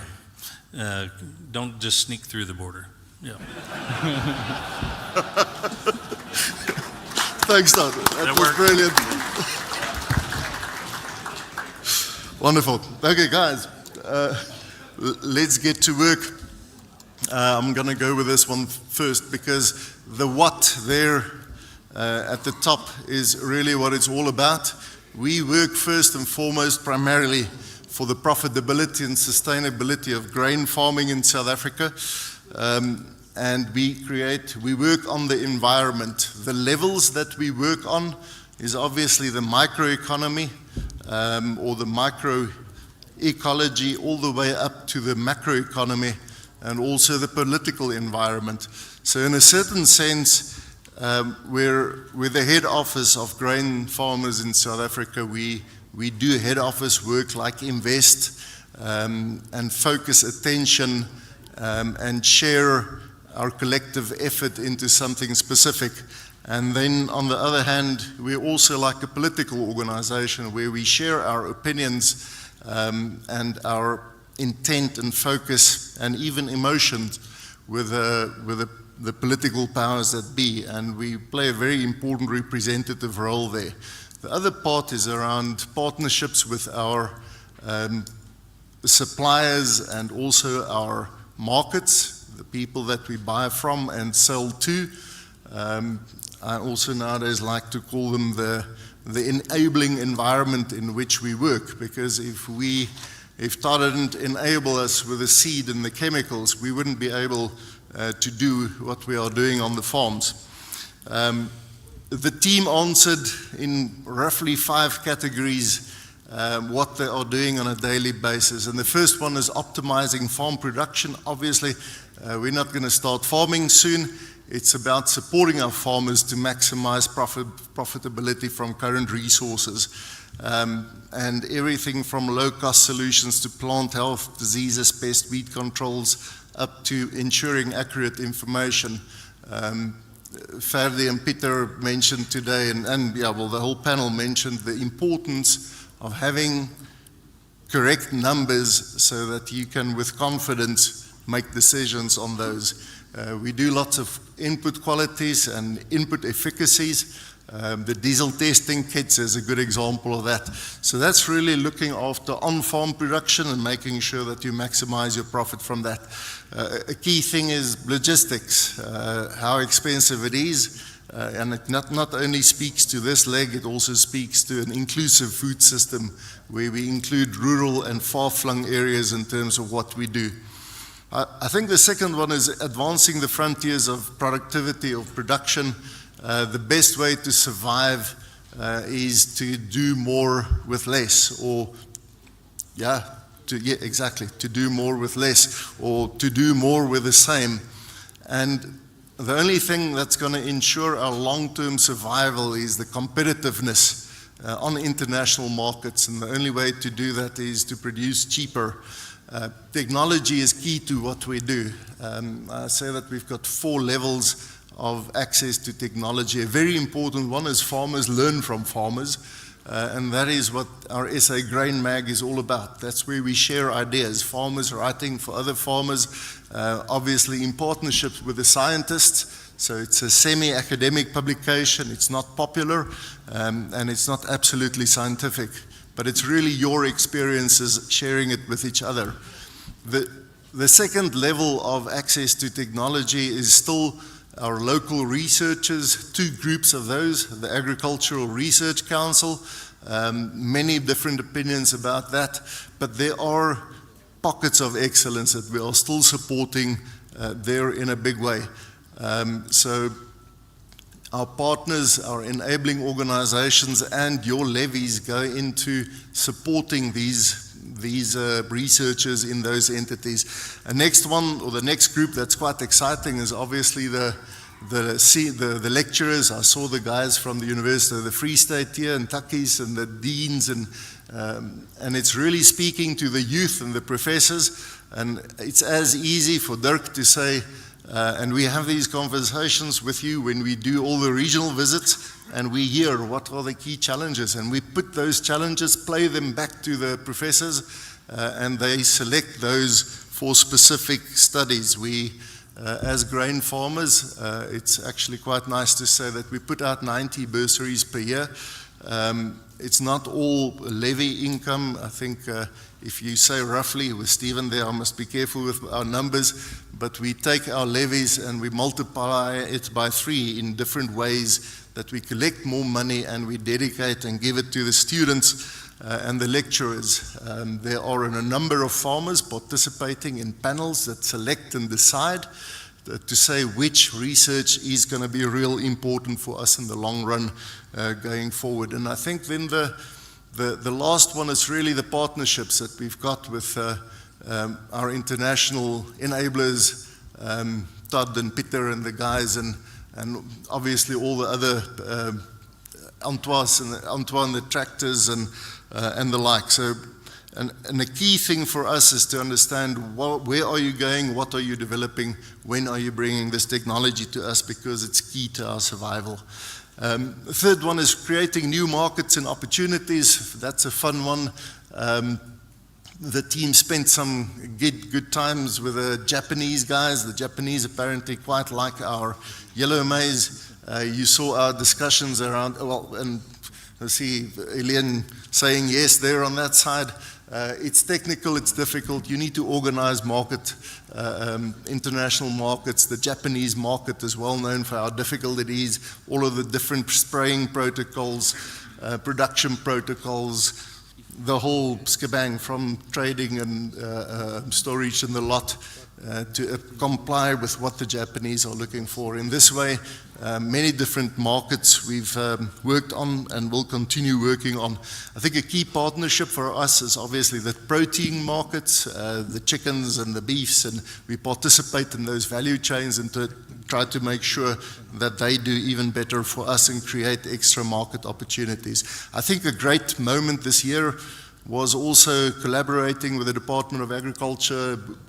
You know, the whole Gosseswild interesting story, Todd, is that Botswana, our neighbors, immediately closed their borders off to all of our grains in panic about the whole Gosseswild. So we had to engage through government and have conversations late at night. One Saturday night, 9 o'clock, with Dirk, WhatsApping with the ministry and the department and actually trying to get those people in the same department speaking to each other. Unfortunately, that's all worked well, but that's just a lovely example that's worked for this year, but it is a bigger concern. Biosecurity, Godfrey, Mike and the team, Lavinia, doing lots of work on biosecurity and making sure that we maintain the security of what we do and maintain market access elsewhere. It also speaks to the ESGs and exports, where we certify or try to work towards places where we can certify. I know Paul won't be thrilled about it, but we hope to export some low-carbon beef to the UK, and that starts off by producing low-carbon soybeans to feed to the beef, and those are the kind of things. Sometimes we work on it, sometimes it's successful, but it's really important that we build these capabilities, that we have it ready when we go to other markets.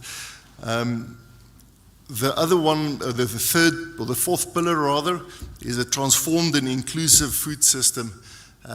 You know that my biggest bugbear there is the rural economies. I think our government has been anti-rural economic development over a long time, and it's in many different ways, not maintaining logistics, roads, railways. And logistics enable or give access to far-flung rural communities to economic activities. The lack of economic activities make it difficult for us to practice and do agriculture because you don't have a big enough economy to do business in. You don't have a store that provide you with the necessary bearings for your planter anymore. So these kind of things become real important. It's also about being inclusive, making sure that we provide a home and an economic solution for people to participate in the bigger economy. And I think as grain farmers, we have a unique opportunity to do that, to transfer technology and make sure that we widen the economic activity where we are at. The last one is the farming for the future. Today, I always love it when the farmers say, we want to leave a better future, we want to leave the soil better than we got it.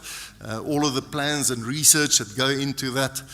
But also, this is quite a challenge. We have the NGOs. Paul spoke so well about those. Everybody is very excited about making the world a better place, and in their excitement bring all kinds of crazy regulations. So on the one hand, we try to soften those regulations to make them practical so that you don't pay lots of money with very little beneficial effect on the environment or the community at the end of the day.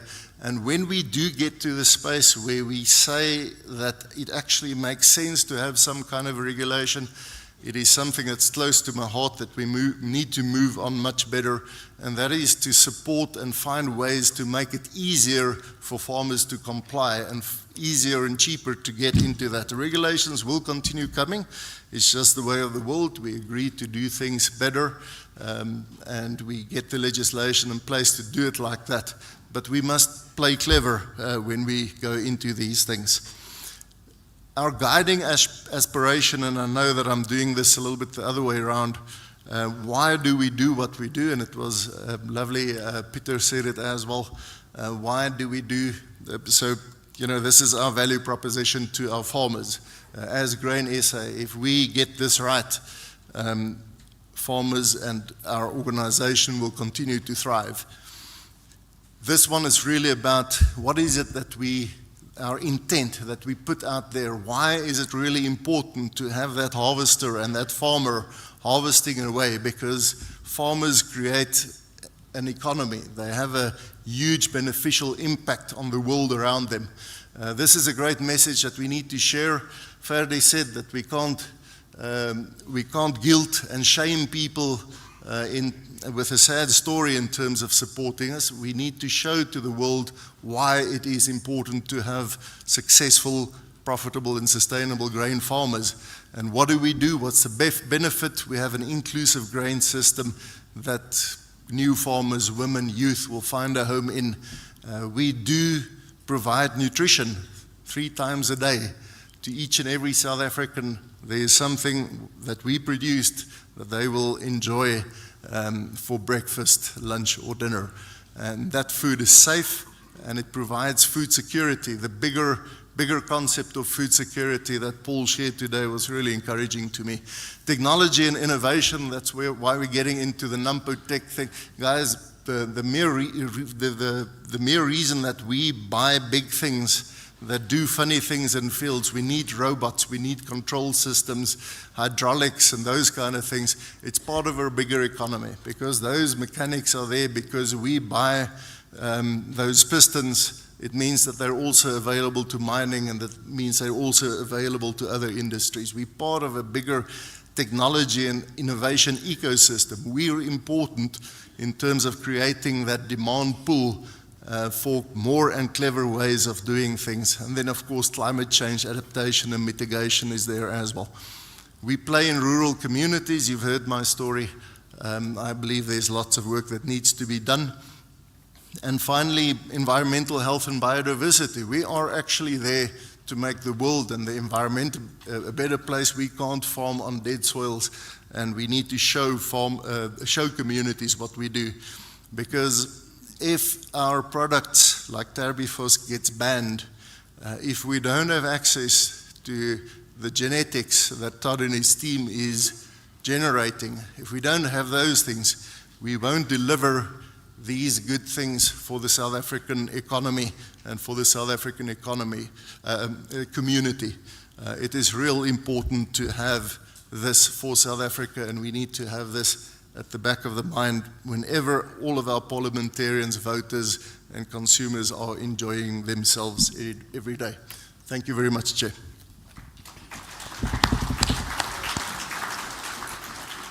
Baie dankie Tobias.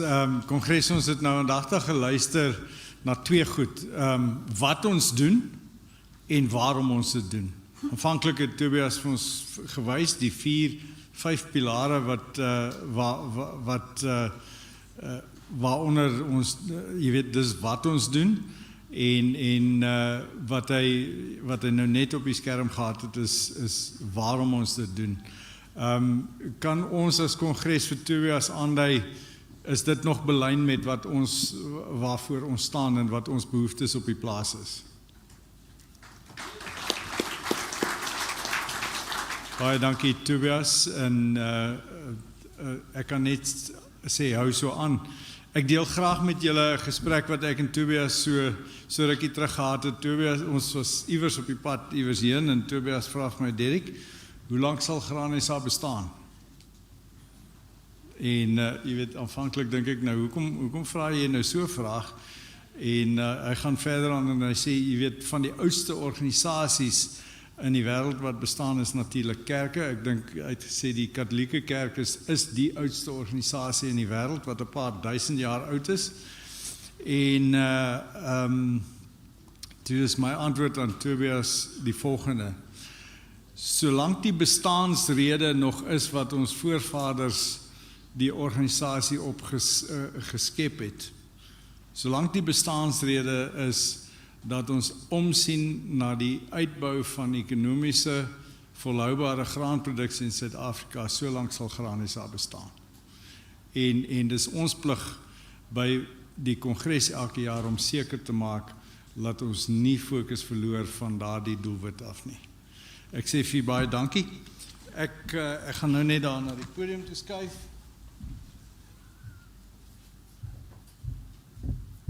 Hierdie is vir my miskien effens moeiliker as die res van die goed wat ek moes doen, vir die eenvoudige rede.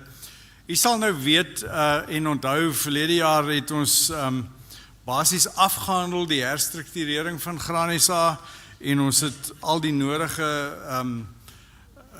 oprigtingsdokumente, entiteite, alles in plek gestel en het ek onomwonde aan almal van u gesê, Granisa se bates bly vir ons baie belangrik en ons gaan nie Granisa se bates oordra, vaste bates oordra aan Nampo Eiendomsbeperk nie, vir die eenvoudige rede, jy weet, ons het gevoel as Granisa, dit is ons kern, dit is vir ons belangrik en so aan. En die idee was dat ons dan nou met 'n huurtransaksie tussen Nampo Eiendomsbeperk, hierdie perseel waar ons vandag is, Nampo Park, dan sou verhuur aan Nampo Eiendomsbeperk om die nodige kommersiële aktiwiteite te doen en so sou ons dan nou ons sake kon bestuur. Wat ons toe nou onmiddellik uitgevind het toe ons dit so begin implementeer, is dat ons uitgewys het dat ons kan dan net sowel die hele ding glad nie gedoen het nie. Want daardie transaksie, dit word vereis dat daardie transaksie 'n armlengte transaksie is. Met ander woorde, dit moet op 'n kommersiële basis gebeur. En ons moet dan nou die huur wat Nampo Eiendomsbeperk vir Nampo Park sou betaal, sou van so 'n aard wees dat ons in elk geval dan nou nie nakomend sou wees volgens die belastingwet nie. Met ander woorde wat ek nou vir u sê is, ek moet vandag vir u hier kom sê, ons het nie ander keuse anders as om Marthaville en ons kantore in Pretoria, dus twee van ons vaste bates, oor te dra aan Nampo Eiendomsbeperk nie. Ons het regtig nie 'n ander keuse nie. Dit gesê, wil ek dan nou die volgende vir u onder die aandag bring. In die eerste plek vra ek vir u, wie is die eienaar van Nampo Eiendomsbeperk? Granisa. Daar is net een aandeelhouer en dit is Granisa. Wie stel die Nampo Eiendomsbeperk raad aan? Granisa se raad stel hom aan. Uit wie bestaan die raad, jy weet, uit wie bestaan Nampo Eiendomsbeperk se raad? Uit die lede van Granisa se raad. So, en wie is die hoofuitvoerende beampte van Nampo Eiendomsbeperk? Die hoofuitvoerende beampte van Granisa. So ons het volkome eienaarskap van Nampo Eiendomsbeperk. Boonbehalwe dit, is daar veiligheidsmeganisme onder andere, soos wat ons presies nou besig is om te doen. Sonder die toestemming van Kongres, kan nie Granisa of Nampo Eiendomsbeperk enige besluit neem rondom die roerende bates of die bates van Granisa nie. En ek sê vir vandag dan nou onomwonde, ek is gemaklik dat ons genoeg veiligheidsmeganismes, dat ons genoeg reëls in plek gesit het, dat Granisa se bates nog steeds veilig bewaar bly vir die nageslagte wat kom. En daarmee vra ek vir u goedkeuring dan om die hele oefening om nakomend te word volgens die belastingwet artikel 30b, om dit nou finaal af te sluit deur goed te keer dat ons die nodige bates dan nou oordra van Granisa af na Nampo Eiendomsbeperk, sodat ons effektief ons sake vorentoe kan bestuur. Kan ek 'n aanleiding kry of u beswaar het daarteen en of u dit goedkeur asseblief?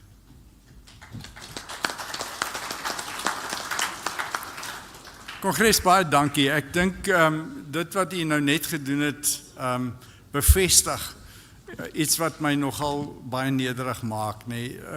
U wys daardeur 'n ongelooflike vertroue in die leierskap van Granisa. En daarmee wil ek dan nou net dankie sê aan 'n paar mense, onder andere ons het 'n raadgewer geraadpleeg in die naam van Paul Oukamp, wat vir ons gelei het daartoe. Maar dan 'n persoon wat absoluut ongelooflike baie werk gedoen het in die verband, en dit is Nico Vermaak. Nico Vermaak in ons maatskappy sekretariële afdeling. Nico, baie dankie vir dit wat jy gedoen het. Ons sien en ons waardeer en ek dink nie mense gaan maklik besef wat het jy gedoen nie. En dan wil ek nog 'n persoon net aan u noem, en dit is Janus. Janus Tron het 'n ruk na Tobias by Granisa aangesluit.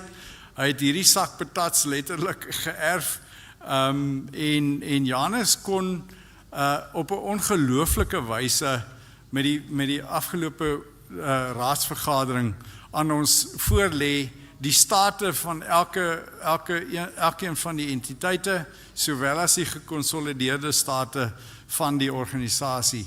Janus, dit wat jy reg gekry het om dit op so 'n wyse voor te hou dat selfs ek dit kon verstaan, en dit sê baie, dit wys ook na 'n ongelooflike stukkie kundigheid, toewyding en deursettingsvermoë, en ek sê vir jou ook dan baie dankie in daardie aspek, en Steven Barak en die audit komitee ook baie dankie vir dit wat julle gedoen het in daai verband. Goed. Kongres en Granisa Raad kan nie glo, ons het artikel 30B nou uiteindelik klaargemaak, en ons kan nou 'n strikkie om hom sit en hom parkeer en hom gebruik soos wat dit nodig gaan wees. Baie dankie daarvoor.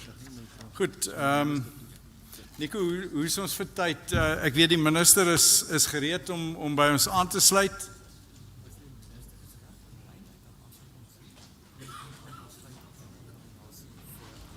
Okay, goed.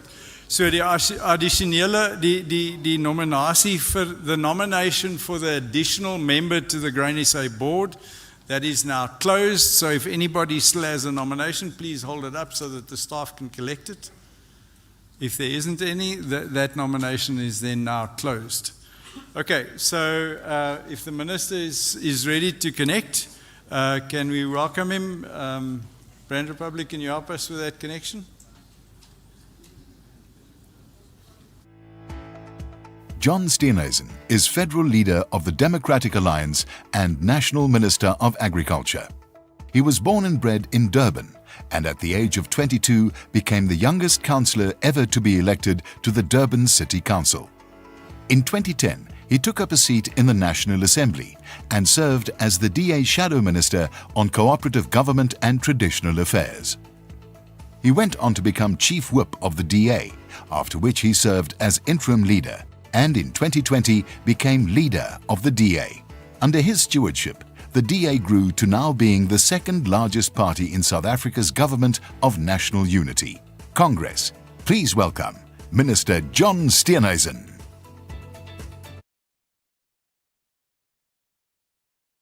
Goedemiddag, good day. It's wonderful to be with all of you today, and I'm sorry I couldn't be there in person, but sadly, with the budget politics the way they were, it was important for me to be in Cape Town today for both the cabinet as well as the sitting this afternoon. So firstly, to say thank you to Mr. Derek Matthews, the chairperson of Grain SA, and to recognize Dr. Tobias Doyer, the CEO of Grain SA, and to all of the fellow stakeholders in the South African grain and agriculture industry. It really is a huge honor for me to address you all, And I'm certainly looking forward to being with all of you at NAMPO a bit later in the year. And I'll have to make up for not being there today with you all at that event. Obviously, the grain sector in South Africa is massively important to the South African agricultural landscape. And we all know, and you know, that it functions in a very complicated and constantly changing environment, despite an innate resilience. Its resilience, its capacity to feed millions of people, and its role in export markets as well as in job creation are all recognized. Nevertheless, we do need to understand that we face indisputable obstacles that are in front of us. The effects of climate change is one of those things, and it has become very visible in rainfall patterns, more frequent droughts, and of course, catastrophic weather events. Just in the last fortnight, I visited Limpopo and the Tabazimbi area, which has been decimated. Large parts of agricultural grain and other products have been decimated by severe flooding in that particular area.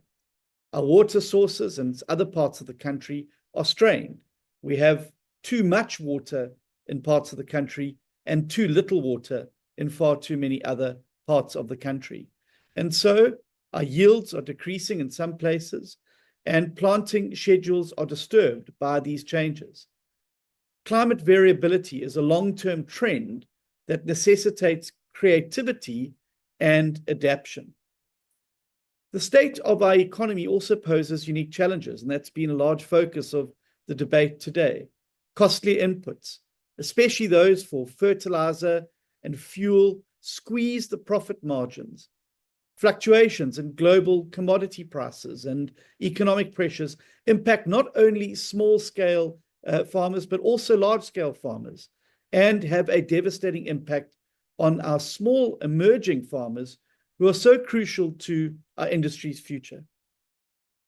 Global competition, evolving consumer preferences, and the increasing demand for sustainable agricultural practices requires us to be agile and responsive. And we must navigate these forces together while ensuring fair market access and promoting the competitiveness of South African grain on the international stage. And despite many of the challenges that remain and face us, I remain completely optimistic. The South African grain industry has a long history of overcoming adversity. Our farmers, and many of you in that room today, are resourceful. The researchers are innovative, and the industry associations are committed to collaboration. Government, industry bodies like Grain SA, and our farmers must work together to ensure that agriculture remains a cornerstone of South Africa's prosperity.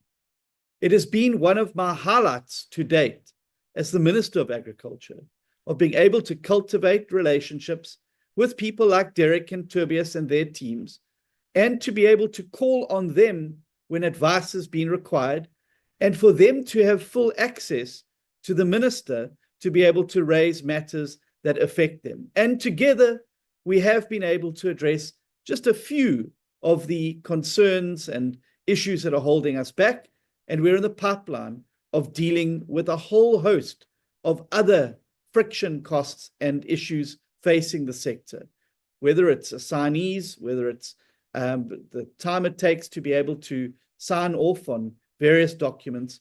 It is through working together collaboratively that I believe we're starting to make progress and that we can achieve a lot more together. As the Minister of Agriculture, I'm absolutely committed to fostering sustainable policies, to increasing productivity, and providing support for the agri-sector and our farmers, both commercial and emerging. Ons moet saamwerk as ons 'n beter toekoms moet bou vir ons land en die landbousektor in Suid-Afrika. En dis wonderlik om hande te vat met die mense binne Graan SA om die toekoms beter te bou vir die landbousektor in South Africa. So today, I want to say a big thank you as well to Grain SA, particularly for their unwavering role in advocating for farmers, for promoting genuine empowerment in the sector that focuses not on creating an equality of outcome, but that focuses on creating an equality of opportunity so that we can bring small-scale farmers up to the same level where they're able to compete with as long-established farmers on a fair basis. And then, of course, let the market decide and choose winners and losers within that.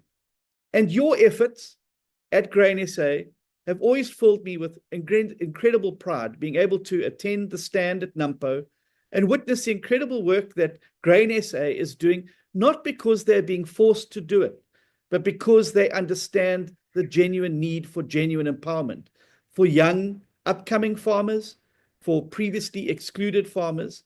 And you have positioned Grain SA in a formidable position as a player on the national, but also on the global stage. And so my message to all of you today is one of working together. I believe that we can entrench, deepen, and widen the relationships that we already have within the ministry, but also within Grain SA. And it is in those partnerships that I believe we have the opportunity to unlock new potential. Just this week, I'll be traveling to Japan, and after that, going on to Saudi Arabia, the United Arab Emirates, and Kuwait, various other places, to start looking for markets and more markets for South Africa's agricultural products. This is particularly important as we realize the need to diversify with the changing geopolitical situations around the world, and understanding that those geopolitical situations, although happening thousands of kilometers away, have their reverberations felt right here in South Africa. And so we're going to have to navigate these reverberations and make sure that however we emerge on the other side, that South Africa's agricultural interests are put first. And the role that you play as an industry body is absolutely important. So this message asks that we all work together, farmers, government, agribusiness, and research institutions, to build an agricultural sector that is inclusive, resilient, and globally competitive. I hope that you have a successful Congress and that you enjoy meeting up again with each other and planning the future. And let's continue to work to sow the seeds of success together. Thank you, Derek. Thank you, Tobias. And thank you to Grain SA for the incredible work that you do and the wonderful support that you provide in guiding me as the minister in the issues affecting the grain sector in South Africa. I have no doubt that this is the start of a wonderful relationship and that we can only build on it going forward in the interests of growing the economy, creating jobs, and ensuring that South Africa's agricultural sector continues to shine. Thank you for the opportunity to address you. And again, I'm very sorry I can't be there in person, but look forward to catching up with all of you as the year progresses. Thank you for what you're doing every single day to make South Africa a better place.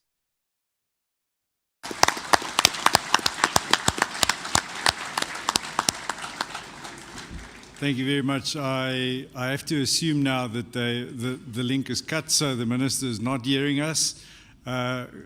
Congres, ek weet nie of u met my die optimisme deel en of u 'n begrip het van die verhouding wat in die kort tydjie wat minister Steenhuisen, minister van Landbou is, ontwikkel het en die geleentheid wat dit ons as graanbedryf, as Graan SA bied om by te dra, om ons toekoms nie net te beïnvloed nie, maar positief te beïnvloed en net om Suid-Afrika 'n beter plek te maak. Ek is regtig vol vertroue dat en ek sê dit met trots dat vir die eerste keer in 30 jaar kan ons eerlik sê die minister van Landbou is ons minister, want hy dra ons sake regtig absoluut en opreg op sy hart. Ek hoop hy stem saam met daardie sentiment. Goed. Nico, ons sal dan net 'n punt maak om ons dank aan die minister dan nou te kan oordra op 'n formele wyse net vir die feit ons het begrip dat hy nie hier is nie. Dit is baie duidelik heeltemal buite sy beheer. Ons weet dat hy hier sou gewees het, was die omstandighede anders en dit maak dit wat hy gereël het om wel ons te kan toespreek uit die Kaap uit vandag net soveel meer besonder. So kom ons maak seker dat ons dit net op 'n amptelike wyse seker maak dat hy ons kongres se dank dan ontvang. Goed, Tobias, jy gaan ons dan nou deur nog 'n paar vrae lei. Ja, voorsitter. As ek so vinnig 'n mikrofoontjie daar sê. Julle is amper opgeleer aan mekaar. Ek is seker al twee het hier so aangegaan. Hierdie keer gaan ons 'n bietjie inspring vir navorsingsvrae. Goeders wat dalk vir ons maats nuuskierig of interessant gaan wees in terme van waarheen ons navorsing sien gaan. Is jy reg vir my Andrei? Daar's hy. Eerste vraag oor biosekuriteit. Wat se goeders doen jy om biosekuriteit te implementeer op jou plaas? Maak jy jou toerusting en jou voertuie skoon? Beperk jy toegang tot jou plaas? Hoe gereeld kyk jy vir siektes? Leer jy jou arbeid hoe die belangrikheid van biosekuriteit en nog nie veel op hierdie stadium nie. Is julle reg? Vingers op die knoppies. Ons kan maar gooi, dankie Andrei. Kongres, ons is net besig om te bepaal of die minister nog af is. Dan die link het net eenvoudig geval, so ek weet nie of hy nog aan lyn is nie. Nee, hy's af. OK, goed, nee, dankie. Ek was net bang dat ons ongeskik gelyk het dat ons nie met hom wou praat nie. Dankie Tobias. Ons sou graag nog vrae wou vra. Ja. Maar ek dink daar het iewers iets gebeur. Ja. Is Nico? Hy was aanlyn maar is afgegaan. O my maggies. OK.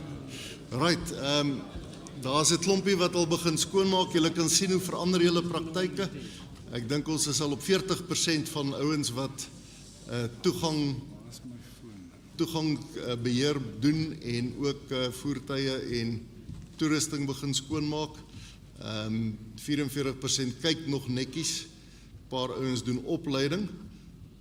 Ek dink ons kon meer as een gekies het nou Andrei. Maar lyk vir my 43 ouens dink nog daaroor. Kom ons kyk so 'n bietjie na die volgende vraag. Hierdie een gaan oor grondgesondheid. Hoe voel jy het jou grondgesondheid verander oor die afgelope 5 jaar? Het dit verbeter, het dit dieselfde gebly, swakker geword of jy is nie seker nie? Andrei?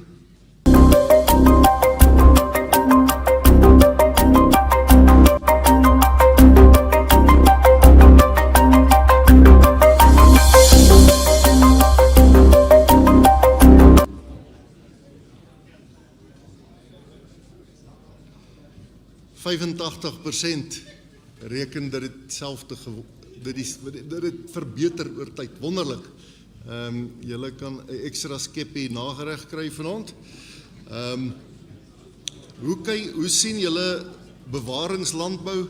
Ek sien daar's baie terminologie wat rondloop. Andrei, jy kan hom maar opstaan.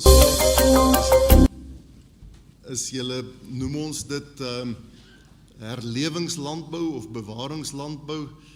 Ek dink daar's baie klomp terme daar buite, maar ek dink ons moet nogal, ek sien Paul het ook gepraat van bewaringslandbou om daai terminologie bietjie te besit en naby aan ons produsente te hou. Dink daar gaan 'n klomp name en terminologie deurkom, maar ons bewaar fundamenteel die omgewing waarmee ons produseer. Gebruik u minimumbewerking,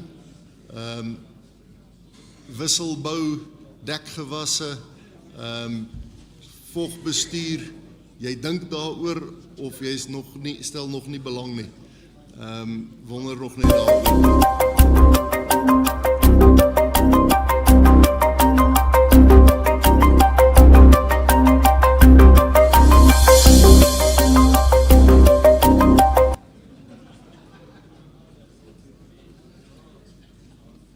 Wisselbou is die grootste en kort na dit vogbestuur en geen minimumbewerking of geen bewerking.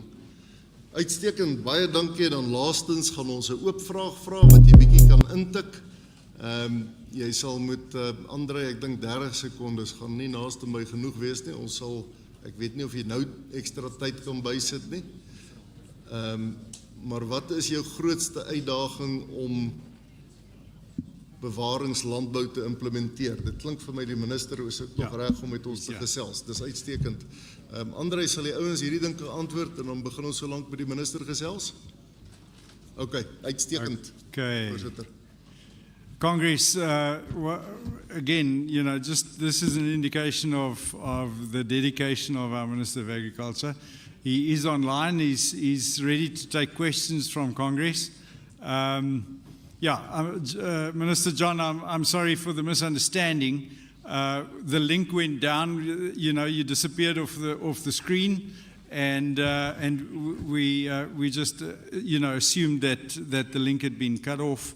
And most certainly we're not ignoring you. Congress expressed their appreciation for your efforts to address us this afternoon. And I don't know if you heard me tell Congress that I'm proud to say that for the first time in 30 years, we call the Minister of Agriculture our Minister, because that's how we're experiencing you. So now I'm going to open the floor and ask, is there anybody who would like to pose any questions to our Minister of Agriculture? Derek, I'll ask him. Okay, Richard. Yeah, good afternoon, Minister.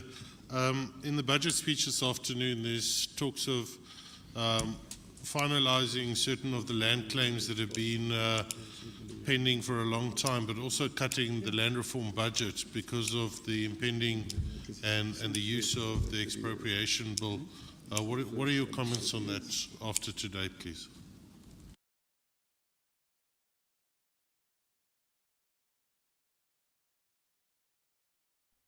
Thank you very much for the question. Are we going to take one at a time, or do you want to take three and then answer, or do you want me to do it straight afterwards?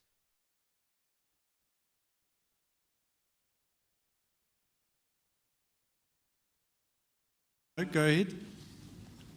John, you can answer, and then the rest we'll see if Congress has got more questions while you're answering. So thank you very much. First of all, let me just say that I think there's been a great deal of false information around the Expropriation Act, as it's currently called. This was a bill that was tabled in the 6th Parliament and passed by the 6th Parliament. But obviously, we know the President's chosen to sign it into law in the 7th Parliament. And obviously, that's caused some consternation. This has been a source of some negotiation over the course of the last few weeks, particularly around the budget. And we believe it's very important that clarity is given on this particular piece of legislation.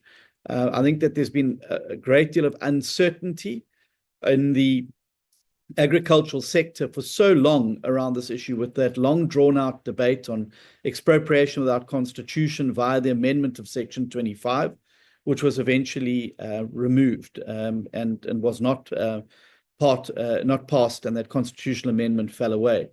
However, the Expropriation Act, I believe, is flawed in a number of respects. Firstly, that it is the sequencing of the various procedures do not make sense from a legal perspective.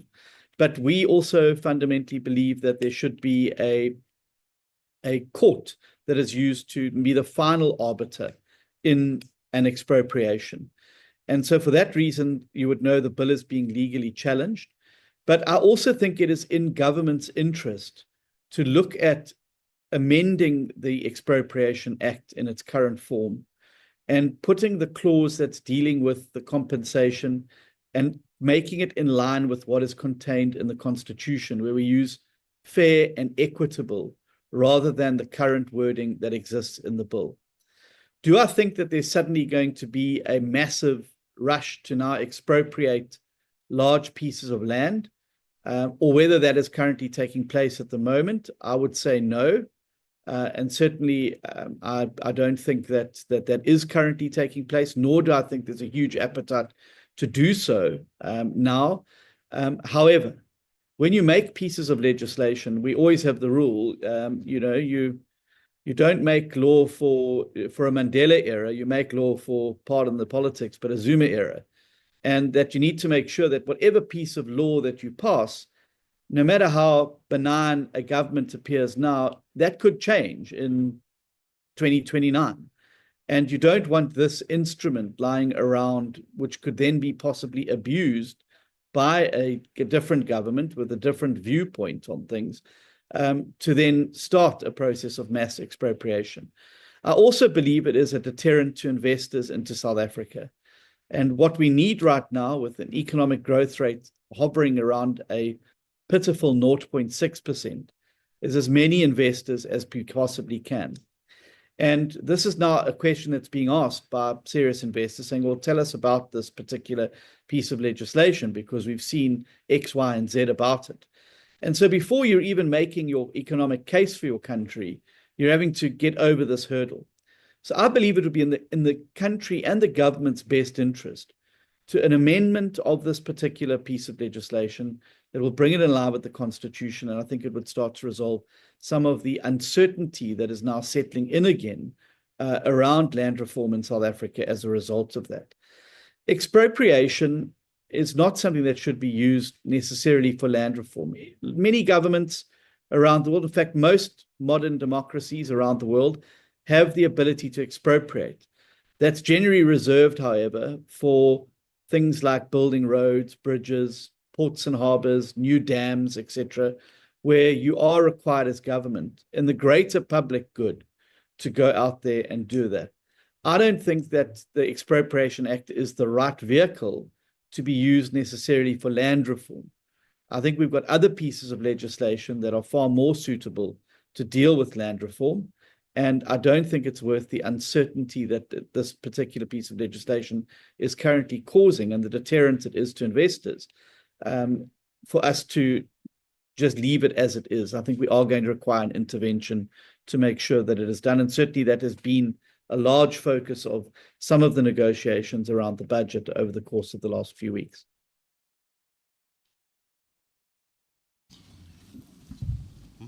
Thank you. Are there any more questions off the floor? Jerry, there are some there. Jeremiah? Thank you so much. Thank you so much, Chair, for the opportunity. Thanks, Minister. I would like to take this opportunity and thank you very much for prioritizing the emerging farmers, smallholder farmers, subsistence farmers. As you know that within Grand SA, we got a program that integrate and put together all the farmers together. I would like to give you a plus for making a priority on your program of Grand South Africa that is making such a huge impact in terms of developing the emerging farmers in terms of all the categories that we have on our program. Thank you very much.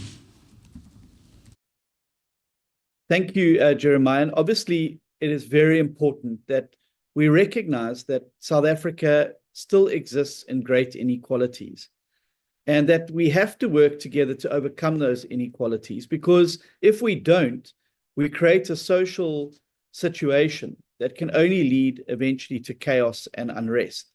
And so it behoves all of us to responsibly look at how we can ensure that we start to deal with some of these inequalities that exist in South Africa still today. And that inequality has taken many forms. But I believe fundamentally that the approach that the sector takes in dealing with inequality is the right one.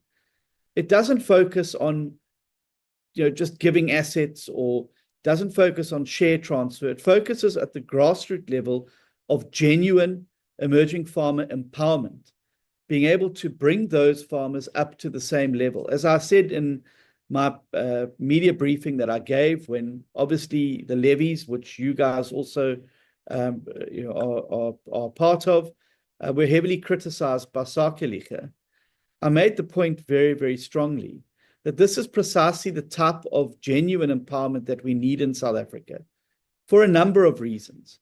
One, it is industry-led. It's not government-led. It is, the levies are paid over, the industry and the sector bodies themselves and the trusts decide how that money is to be spent and how best to focus on empowerment. The beneficiaries of that are not selected by the Minister of Agriculture.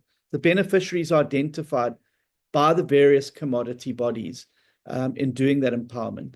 And it is focusing on making sure that we bring everybody up to the same starting point so that they can then compete fairly, and then the market has a choice to make about who wins, who loses, who succeeds, who doesn't. But at the very least, we should be making sure that we are able to bring people who have genuinely been excluded from opportunity up to that by creating that equality of opportunity. If we create an equality of opportunity, rather than focusing on trying to manufacture an equality of outcome, where government picks winners and losers and then decides who advances and who does not, I think that is the reason why we've probably not seen enough of a broad-based economic empowerment of previously disadvantaged South Africans across many sectors in South Africa. And that is why I think that the approach being used within the agri space is in fact the right empowerment model to go, because it focuses on creating and empowering those farmers with the assistance and tools that they need, the experience, the technical assistance, the training, etc. they need to be able to then make sure that they're able to compete on a fair and even playing ground. Thank you. Gerard, microphone 5. Minister, thank you. I know you understand Afrikaans. If you excuse my English, I'll excuse your Afrikaans. You know, a few weeks ago it was Valentine's Day, and the husband came to his wife. For 20 years he gave her every year a red rose, and now this year he came to and give her a white rose. And she asked her, why is it a white rose? She said, I'm coming in peace. So I'm here in peace to talk to you. But I'm going to turn over to Afrikaans.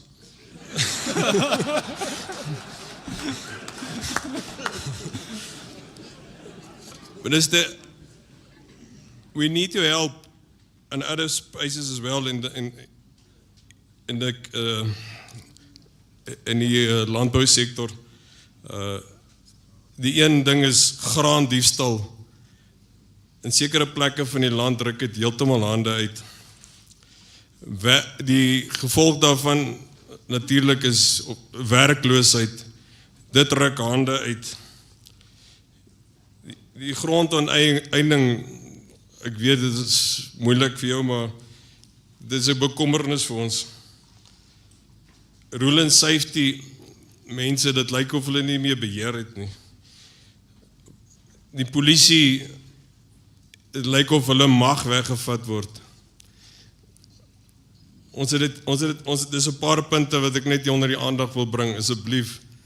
Ons het ernstig jou hulp nodig van daai kant af. Baie dankie. Baie dankie, en dankie vir die feit dat jy het baie definitief van jou hart uitgepraat vandag. Ek wag vir my roos, maar ek moet miskien vir volgende Februarie wag vir daai een. Maar baie dankie. Ja, daar is groot probleme binne die landbousektor wat buite die beheer is van die Departement van Landbou. Maar ek het verduidelik toe ek minister geword het, dat ek sal my stem gebruik binne die kabinet om seker te maak dat mense rondom daai kabinetstafel hoor baie duidelik die probleme met ander portfolio wat 'n impak op die landbousektor hê en doen groot skade. Jy het gepraat van veiligheid en dis een van die dinge wat ek gedurende die Staak van die Nasie toespraak, ek het uitgepraat daaroor. Ek dink dis die eerste keer in 'n paar jare dat iemand het oor plaasmoorde en veiligheid in ons landbougebiede gepraat. En ek het duidelik gesê dat ek wou hande nou vat met die minister van polisie om 'n veiligheidsplan saam te werk met die landbousektor, met my departement en die landbou unies en die rolspelers binne die landbousektor om seker te maak dat ons kan iets doen oor die veiligheid van ons boere, ons plaaswerke en die landelike gebiede rondom Suid-Afrika. Ek is ook verbaas hierdie week om te lees van die straf wat die polisiehoof van 'n polisiestasie gekry het toe hy arresteer was vir veediefstal. Dit was 'n stasiekommander wat binne sy uniform betrokke was met die steel van skape. Die hof het vir hom 'n 3 jaar straf gegee. En die feit is dat dit stuur nie 'n baie duidelike boodskap, want jy weet, in 3 maande tot 'n jaar is hierdie ou terug uit die tronk en hy is alweer besig met wat hy begin het binne die polisie met hierdie veediefstal. En ek het baie duidelik gesê dat ons moet veediefstal en diefstal in ons landelike gebiede 'n prioriteit maak, 'n prioriteit oortree maak en baie meer ernstige strawwe vir hierdie soort aktiwiteite hê. Ons hoor altyd dat daar's 'n kort van polisie voertuie binne ons landelike gebiede. Hoekom kan ons nie die Asset Forfeiture Unit gebruik om die voertuie wat die veediefstal talle gebruik en te gee dit na ons polisiestasies in ons landelike gebiede?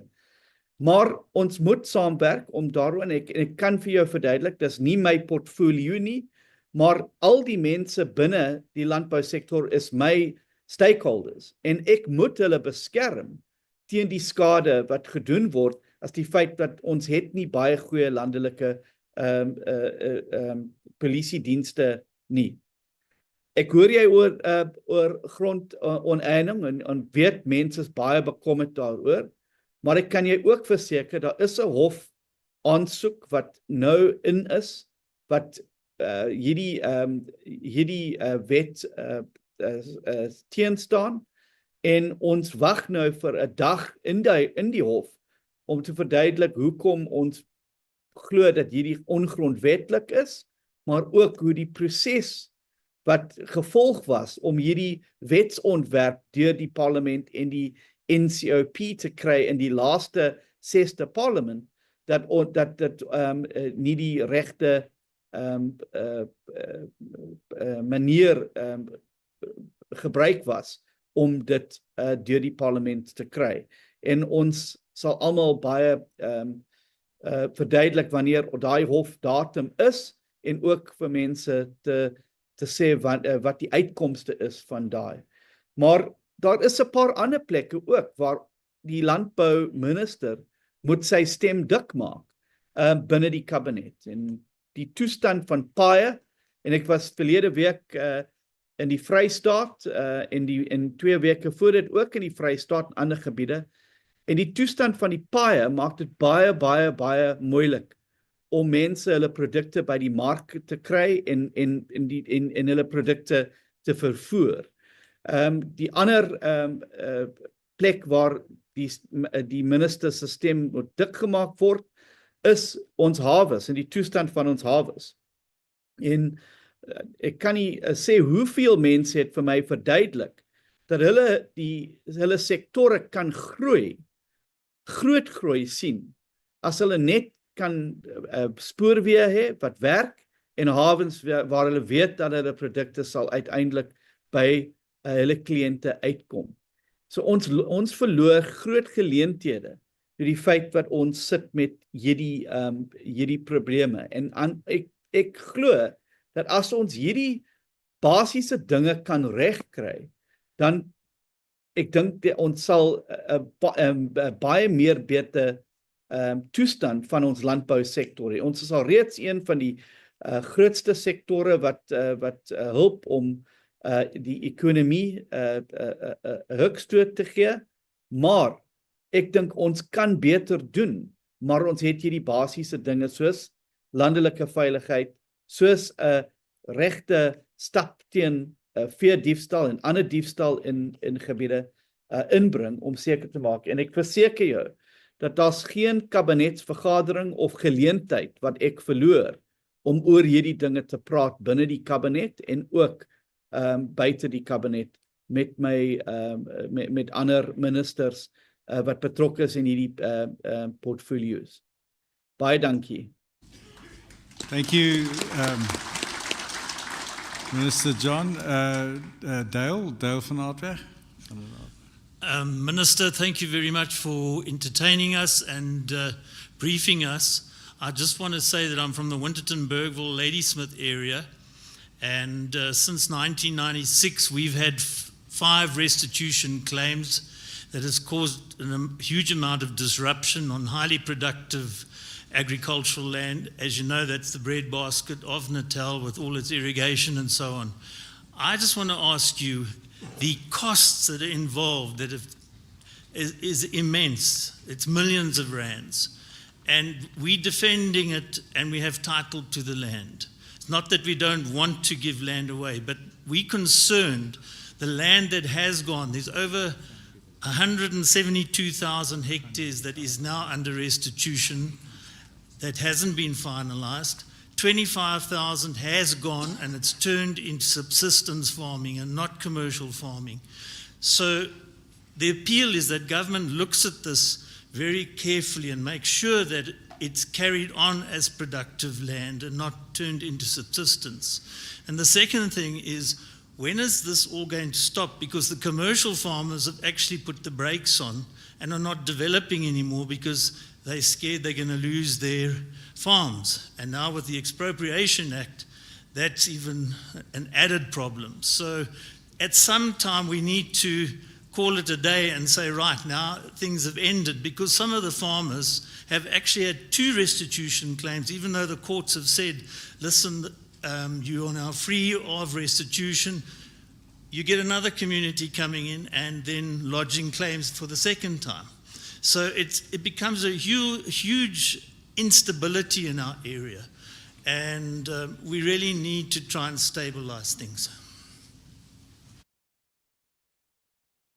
Thank you, Dale. And I think you make an excellent point. It's the uncertainty that really bothers investors and also farmers. I mean, everybody knows there's risk involved and people don't mind managing and mitigating risk, but it's the uncertainty that is actually the bigger deterrent to really settling in with proper investments. And the process has taken too long. It's taken too long for the claimants, and it's taken too long for those who've had claims on their land to have this hanging over like a sword of Damocles over their head, continuously into the future. And I am worried, having toured some of the places in the Free State and other parts of the country, that when farms are handed over without the relevant support and without the relevant expertise and technical assistance, that very productive agricultural land soon falls out of production. And this will have an impact on our food security in the future. So we have to make sure that when we look at land restitution claims, that we're doing land reform, and we are setting about to change land ownership patterns in South Africa, that we look at doing it in a way that's actually not going to compromise the agricultural sector and food security in the country. One of the reasons why we've passed the Preservation of Agricultural Land Act is a concern that you only have a finite amount of good quality agricultural land in a country. And you have to make sure that that is safeguarded and protected, because that is essentially your guarantee of food security.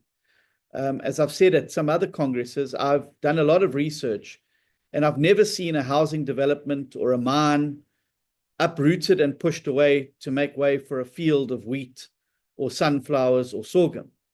Quite the opposite. It's generally the other way around. And so we have to look at ways in which we are able to preserve and protect good quality agricultural land in South Africa that contributes to food security, because once it's gone, you've lost it forever. I think there is also a realization, and certainly in my discussions with my counterpart in Land Reform and Rural Development, Minister Nyonso, that the CPA system has not been working, that it has led to situations where people are themselves uncertain about the land, and there is unfortunately fighting, and that goes on. I believe that the answer lies in making sure that where farmers have proven themselves over a period, that land should be immediately transferred into their names, and that they should be given title to that property, and that you're then giving somebody an asset that they can then leverage, but you're also giving them a stake in that community. Far too many of the situations where nothing belongs to anybody in some of these areas end up being derelict farms that actually then start to pose a risk, as in the Free State, to surrounding productive agriculture with fire and a whole host of other things. So I think that Minister Nyonso is in the process of looking at how we can better manage beneficiaries, how to better manage the type of support that is then given in post-settlement support, so that we're able to prevent the type of situation which you are amending. As I said, the uncertainty around the Expropriation Act does not help, and it comes on the back of almost 6 years of the uncertainty that hung around with the proposal to amend Section 25 of the Constitution. And it is important, I believe, that is clarified now what actually we mean when, and what the Expropriation Act is there for and what it's not there for. And I think that we need to end this debate around nil compensation. And I think we need to make sure that the court ultimately is the arbiter in the matter, and not some official with a pen who then puts the onus on the owner who's unhappy to then approach the courts at huge expense to be able to defend that particular claim. I think that every single one of those expropriations should be signed off by a court in the first instance, so that there is an opportunity and the onus is on the expropriator rather than the expropriatee to make sure that they have justified in court why that expropriation is there and what the compensation is that is payable. But I would agree with you that uncertainty is a huge problem, and we need to get on top of that as quickly as possible. And hopefully the court will provide clarity on that in sooner rather than later. Thank you, Minister. Paul Zitzman, microphone 3.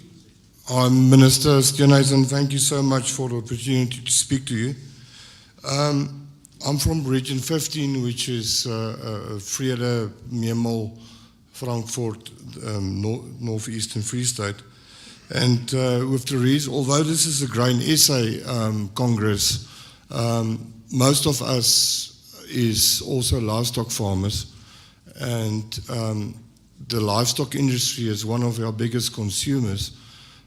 We definitely ask you to please intervene in this foot and mouth outbreak to help us to control the disease, get the police in, and also the animal movement points into check and balances, and to help us investigate the allegations of possible accuracy of the foot and mouth tests, and just to help us with the control of the foot and mouth disease outbreak, please, sir. Thank you, Paul. Minister, there's biosecurity issues. Yeah, thank you, Paul. And biosecurity is absolutely essential, and it is one of the biggest stumbling blocks to us being able to really see prices where they should be, because we are severely constrained in export markets. Namibia and Botswana are exporting beef, particularly to the European Union. We have an EPA with them. We should be able to take advantage of that, but foot and mouth holds us back in this particular matter. And it's why the ministry has a key focus area on this under the line biosecurity is everybody's responsibility, because it's not just the farmer's responsibility, it also is local authorities, it's consumers, it's the ministry, and it's a variety of other stakeholders, including Border Management Authority. Obviously, foot and mouth is incredibly infectious, and there are parts of the country where getting it under control is essential, but eliminating it permanently is impossible. Places like KwaZulu-Natal, given the endemic nature of it with buffalo. But I believe that the longer term ability to control animal diseases like foot and mouth is going to become through a track and trace system. And I'm working incredibly closely with Deelwald Olivier and the RMIS team, as well as other sector players, to look at what mechanisms we can put in place to ensure there's proper track and trace of animals in the country, and that nobody is able to move livestock, whether they're sheep, goats, pigs, or cows, without the relevant permit and permissions, and that anybody in an authority should have the right to stop and demand to see these permits, and that we're able to control it in a far more important way than we are at the moment. The foot and mouth outbreak in the Eastern Cape happened a few weeks before I became minister. We immediately set up a foot and mouth intervention team that involved veterinary, private and state, a variety of the other players and the farmers down there to try and get on top of it. And unfortunately, there's now been a second outbreak in KwaZulu-Natal. And just as we had declared the disaster management area and gazetted it, we had another outbreak in Newcastle. And obviously this is deeply concerning, but it shows clearly that animals are being moved around when they really should not be being moved around in the manner that they are. And so I believe fundamentally that we have to prioritize getting a track and trace system up, and that we have to focus on biosecurity if we're going to open up those new markets. But as I say, I'm already working very closely with RMIS and some of the other players in the sector to see what is possible, bearing in mind that we have to cater for a wide variety of farmers in the livestock sector, from your small scale guys sitting in rural areas, all the way through to your big commercial guys like Karen Beef and Beefmasters and Sparta and others. We have to make sure that we have a system that caters for everybody and is able to be plugged in and everyone can plug into. Otherwise, you're going to have compliance only from one side and you're not going to have compliance from another. It was also the reason why I, 2.5 weeks ago, went to KwaZulu-Natal to meet with the isiZulu King.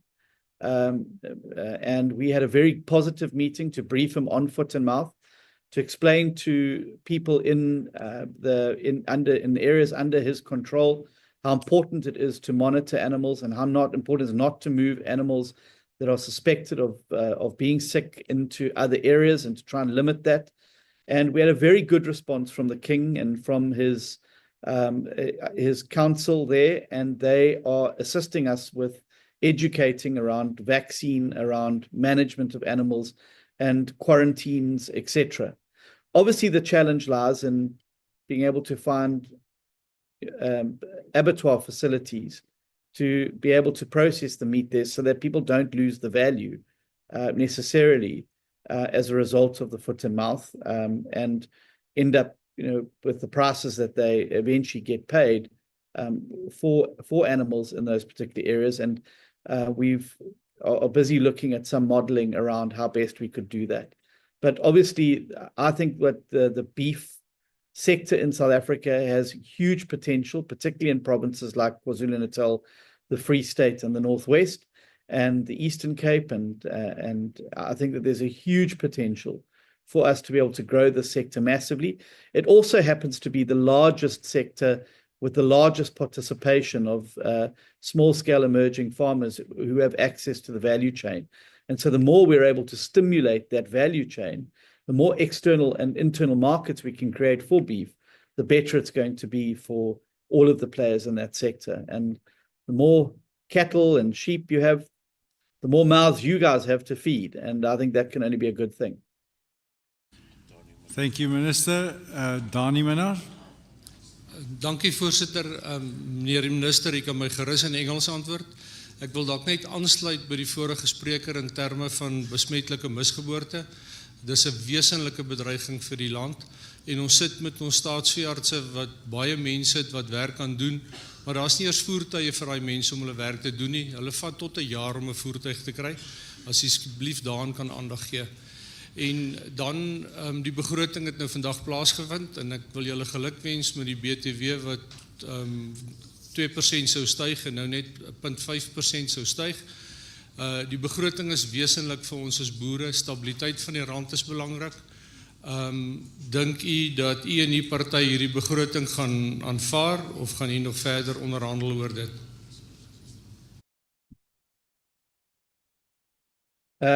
Dankie Dani, ja ek hoor jy oor die veeartse. Die probleem wat ons sit met is die feit dat as jy by die grondwet kyk, hierdie is 'n funksie van die provinsiale regering. En die veeartse en die voertuie en alles sit binne daai provinsiale regerings. Maar ek weet dat ons kan nie net terugsit en sê ja, dis maar net 'n provinsiale probleem. Daar's niks wat ons kan doen en ek dink ons praat oor hoe ons kan ingryp as 'n nasionale departement om seker te maak dat ons hulp kan gee aan die provinsiale administrasies om seker te maak dat dat die veeartse binne daai provinsies hulp kry om te werk en ons werk ook om te sien hoe ons meer veeartse aanlyn kan bring. Een van die dinge wat ek geteken het in die laaste maand was 'n nuwe verklaring dat die gemeenskaplike diens vir mense wat alreeds hulle grate gekry het, ons kan seker maak dat daar's 'n waiver daaroor en hulle kan onmiddellik begin om te werk. En ons kyk aan hoe ons meer veeartse op die grondvlak kan kry rondom Suid-Afrika deur die hulp van ons universiteite en selfs ook die organisasies, SABC en anders, om hoe ons dit makliker kan maak as 'n departement om meer van hierdie veeartse op die grondvlak te kry en hoe ons hulle hulp kan gee om seker te maak dat die werk kan gedoen word, die pogings om eksportlisensies te kry kan 'n bietjie vinniger gemaak word en makliker gemaak word sodat ons boere sit nie met hierdie friction costs om te wag te lank vir die handtekenings van veeartse binne die distrik en in die ander gebiede. Ja, die begroting is op die tafel vandag gesit. Ek dink die feit is dat ons het nou 'n BTW verhoging van 0.5 hierdie jaar, 0.5 volgende jaar. Dis 1% op die tweede termyn. Ek dink daar's meer onderhandeling wat moet gedoen word op hierdie begroting. As ek my partyhoed dra, ons het vandag gesê ons sal nie hierdie begroting so hy nou is ondersteun, want ons glo daar is ander maniere wat ingebring kan word om daai geld te betaal en te sorg en jy hoef nie mense te straf met BTW en die feit ook dat persoonlike belasting gaan ook op hierdie jaar, want die feit is dat hierdie begroting het nie beskerming vir bracket creep nie, so die feit is dat mense sal meer persoonlike belasting betaal met die inflasie wat ons sien nou in ons land. Ek dink daar is meer maniere wat ons geld kan vind en ons is besig met die onderhandeling met ander vennote binne die regering van nasionale eenheid om te verseker hoe ons dit kan doen. Ons het ook op die tafel gesit 'n paar van die dinge wat ons wou hê as ons moet 'n begroting ondersteun. Dinge soos ons wou tydperke hê vir die privaat ingryping by ons hawes en spoorweë. Ons wou sekerheid hê byvoorbeeld oor die grondoneening sonder vergoeding en daai wet. En ek dink daar is 'n paar weke nog waar ons kan praat. Die eerste keer wat ons moet stem binne die parlement vir begrotings wetsontwerp is vir die fiscal framework op die 2de April. Dan moet ons die wetsontwerp van die belastings Taxation Laws Amendment Bill doen en aan die einde van volgende maand moet ons die DORA deur die parlement bring. Die enigste manier dat dit kan gedoen word is met 'n meerderheid van 50% plus 1. En ons werk baie hard om seker te maak dat as 'n regering van nasionale eenheid, ons kan 'n ooreenkoms kry oor waar elke party iets kry van die idees wat hulle op die tafel gesit. Maar die feit is dat ons het verduidelik vandag dat in die omstandighede waar jy belasting opsit sonder 'n pad tot ekonomiese groei kan wys, is dit baie moeilik om dit te ondersteun. Want ons het baie verduidelik na ons kiesers dat ons gaan binne regering vir ekonomiese groei en werksgeleenthede te bou in Suid-Afrika. Ek dink nie dat at hierdie stadium dat daai begroting praat oor ekonomiese groei en werksgeleenthede genoeg, en ek dink meer kan gedoen word om daai begroting te verbeter, en ons is nou gereed om ons deel te neem, ons deel te speel in hierdie pogings om 'n begroting te kry waar ons almal kan gelukkig wees. En ek dink dis die werk wat voor lê in die komende paar weke. Minister Gawie Eksteen, microphone 3. Goedemiddag, Minister. Thank you for allowing us to raise our concerns about the agricultural industry, especially the grain industry. I farm in the Overberg area in the Western Cape, but I've got 2 points that I want to bring to your attention that concerns the wheat industry, as well as a second point that influences the entire grain industry. The first point on the wheat is the import tariffs. It takes too long to get implemented. It creates opportunity for all players to manipulate the system to the detriment of the farmer. And the other thing I want to bring to your attention is the fact that the agricultural remedy registration is also much too slow. The rate at which the chemical actives are going off the market is much higher than the rate that the new ones are coming on. And it is putting us in a tight spot where we're going to end up not having anything to spray for certain problems. So, yeah, thank you.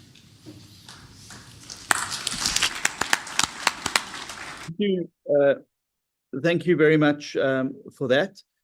Yes, the import tariffs and getting them signed off and the mechanism around which that is done has been something that Derek and Tobias have really been stressing to me incredibly forcefully and with a very loud voice, so you can be very proud of them about that. We have agreed to explore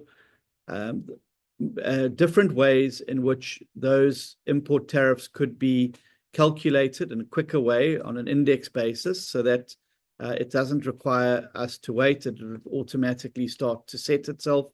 And Derek and Tobias have got some suggestions in that regard, which they will be sharing with the ministry. And I've said we're very open to making sure that we can look at systems that are more agile and more able to adapt quicker to changing circumstances. The same as it relates to Act 36. Now, Act 36 itself needs some updating. And also, there's a variety of new remedies that are coming onto the market, which are called biologicals, and others that are really struggling to fit into this particular system. And I've met in the last couple of weeks with Syngenta, with UPL, and with a variety of players in the sector to understand from them where the bottlenecks are, what the problems are, and how we can sort those out. I have also requested through the department to get an age analysis of the Act 36 applications. But obviously, as the department moves to be what's becoming its own agriculture department in April this year, we will then be able to develop an organogram for the department that is focused on the agricultural food production and biosecurity focus areas. And this will obviously give us an opportunity to recapacitate or capacitate some of the sections there that are taking a bit of strain. Generally, there's one or two people that are responsible for the signing off of these things. When one of them or they're away or off on sick leave, it does tend to lead to a backlog. And I'm committed to finding innovative ways for us to speed up these processes, obviously without compromising safety of both farmers, but also consumers at the end of the day. But we have to start understanding as well that the technology is moving very rapidly, and this is something that Syngenta explained to me quite clearly, that it moves so rapidly and there's huge costs involved in the R&D that even a 2-year delay can actually affect the ultimate profitability or otherwise of a particular agricultural remedy. And so they've also agreed that they would help and be part of the solution, and are going to be assisting to see and providing us with information about and procedures about where we could probably improve things, and to look at where we can obviously also innovate around moving towards digital online procedures rather than waiting for a file to be moved around physically between 20 different offices, and looking at ways that we can speed up those particular processes. It's not going to happen overnight. I just want to give you that assurance, but I do also want to give you the assurance that it is something that we very exercise, both matters that you have spoken about. They are on the radar, and there's an open door to finding solutions for those, working with the various sectors to improve what the department's response time is in those particular matters.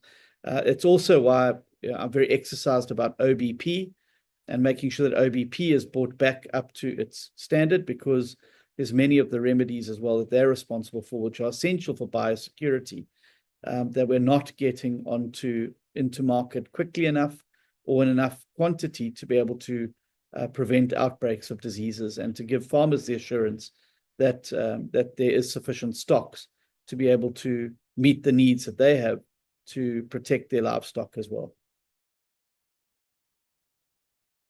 Your time, and I would like to respect that.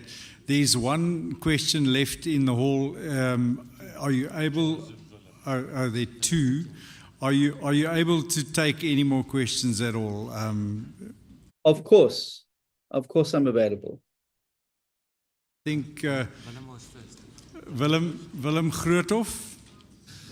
Baie dankie meneer die voorsitter. Minister, BTW op sorghum is vir ons ongelooflik belangrik. Die aansoeke gaan in jaar na jaar. Dit is deur die prosesse en elke keer word dit van die tafel afgevee. Die groei in die kommoditeit sorghum is vir ons baie belangrik. Ek weet sorghum is vir die regering ook belangrik. Maar dit word elke keer net afgevee van die tafel. As jy miskien net aandag kan gee daaraan. Baie dankie. Dankie Willem.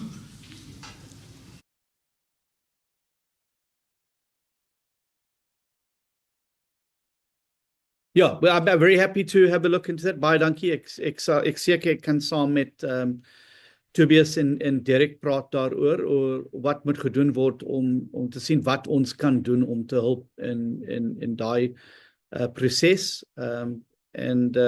Miskien wenn die stof van die laaste 24 uur is of ek kan 'n bietjie met die minister van Finansies praat oor hoe ons daar kan ingryp om te help.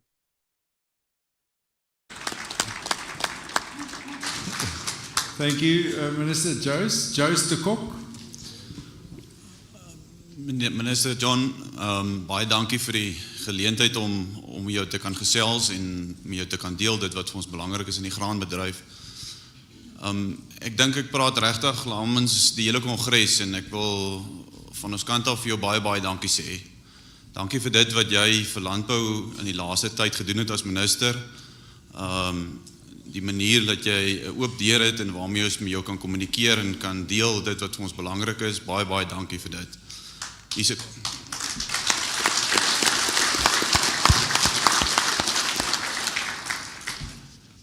'n klomp dinge vandag genoem wat bitter belangrik is en waarvan u reeds dalk al bewus is. Ek is 'n landbouer en ek boer onder in die Weskaap. En die ekonomie van die graanprodusente onder in die Weskaap is regtig onder groot druk. Hier's baie dinge wat ons vandag gesê het en wat net ongelooflik baie tyd vat om geïmplementeer te kry en in plek te kry. Ons het nie meer daai tyd nie. En ons wil regtig vra dat baie van hierdie goeders wat vandag gesê is geprioritiseer moet word en dat die nodige aandag en die tyd gegee moet word om op die einde van die dag die ekonomie van ons produsente te beskerm en die volhoubaarheid en die voortbestaan. Ons kry geen beskerming in terme van ons mededingers in die buiteland en in die wêreld waarteen ons kompeteer nie. So ek vra regtig en ek doen 'n beroep dat ons daadwerklik sal kyk dat ons die ekonomie van ons produsente asseblief moet beskerm. Dankie, Jose. Baie dankie, ja, ek hoor jy baie duidelik en die feit is, ek kan sê, het is ook frustrerend vir my as ek inkom om te sien hoe stadig dinge gebeur binne regering, maar ek kan jy 'n belofte gee dat ek werk so hard as ek kan om dinge 'n bietjie vinniger te maak en 'n bietjie makliker te maak, want ek het gesien toe ek in regering is, dat daar altyd 'n fokus op die 100 redes hoekom iets kan nie gebeur en niemand fokus op die 10 redes dat dit kan gebeur.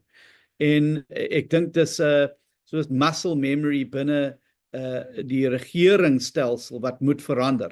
As ons ernstig is oor ekonomiese groei, dan ons moet besef en verstaan dat besluitings moet gemaak word en jy kan nie net die blikkie in die straat skop en hoop dat dinge sal verander. Jy moet ingryp, jy moet onmiddellik dinge probeer doen om dinge te verbeter en ek beloof jou, ek werk so hard as ek kan elke dag om hierdie veranderings te bring, maar ek vind dit ook 'n bietjie frustrerend hoe lank dit vat om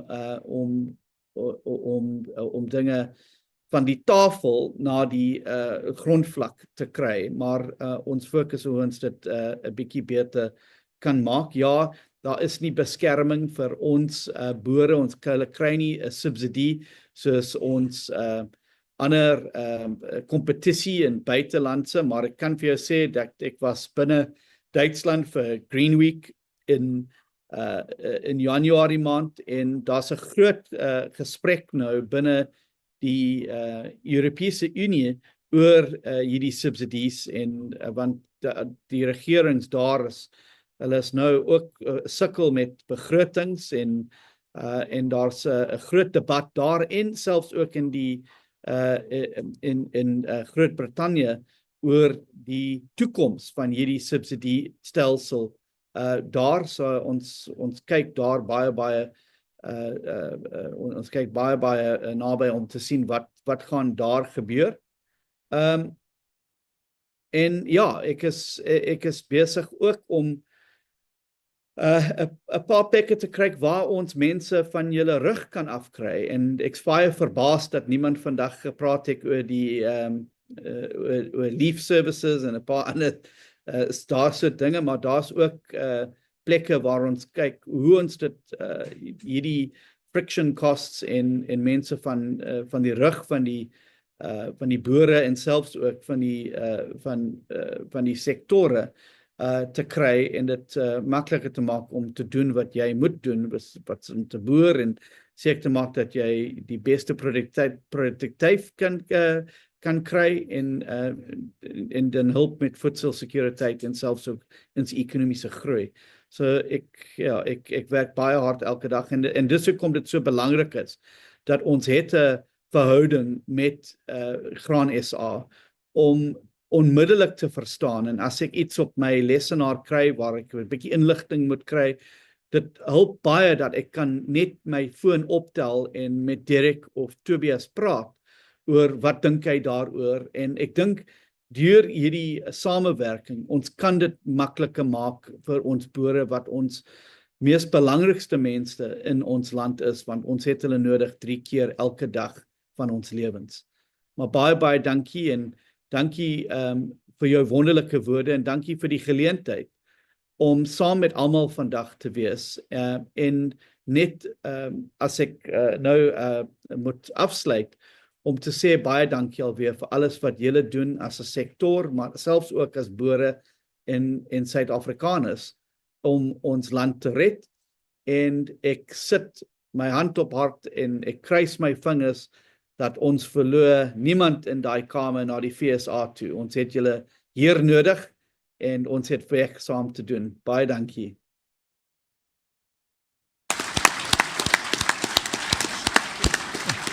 Minister John, huge appreciation. Thank you very much. One last one from Richard Kricher. John, are you still with us?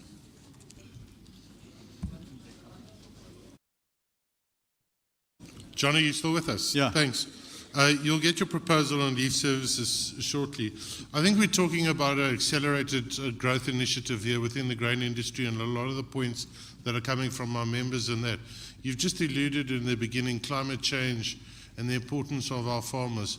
But any one of my colleagues sitting here in front of me today at Congress and any one of these exceptional farmers throughout the country can be smashed by a weather incident tomorrow or the day thereafter and not have the ability to continue with their businesses. And I think this is one of the biggest risks with the climate change that we experience now. Thank you firstly for helping get Region 8, which is down the Crocodile River, declared as an emergency area. But certainly there are areas like Bultfontein and others this year that have been hard hit by droughts after several attempts to try to produce crops, and there seem to be other areas as well hard affected.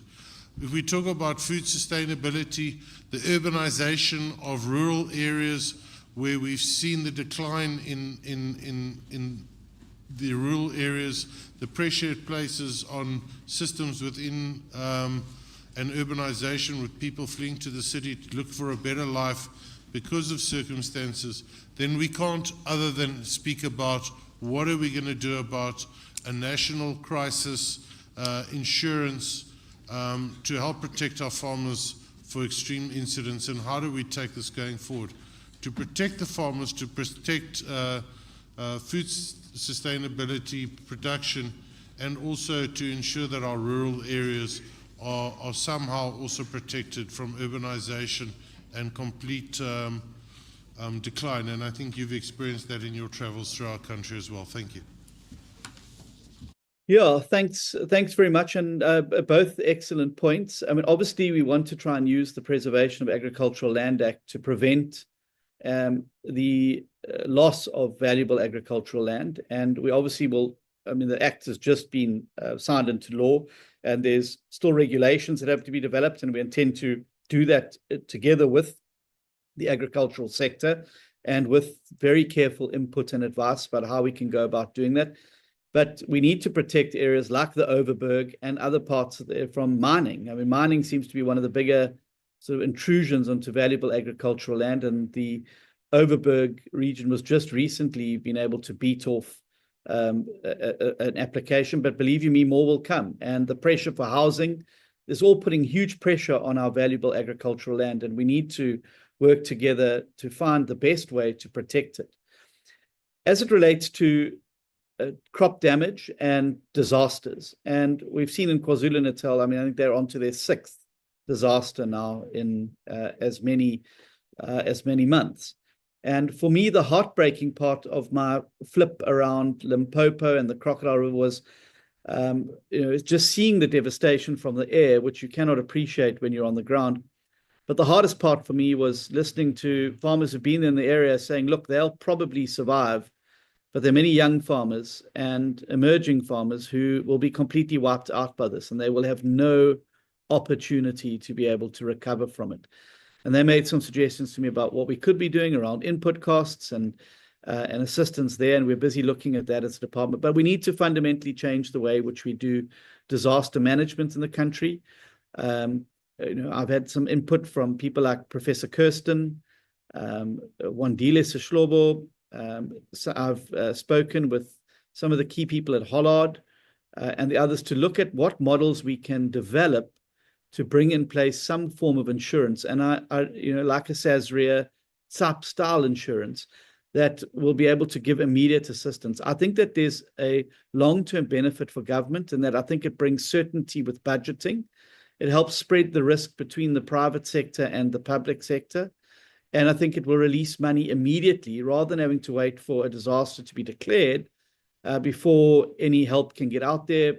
Once the disaster happens, people will be able to access that particular funding as quickly as possible.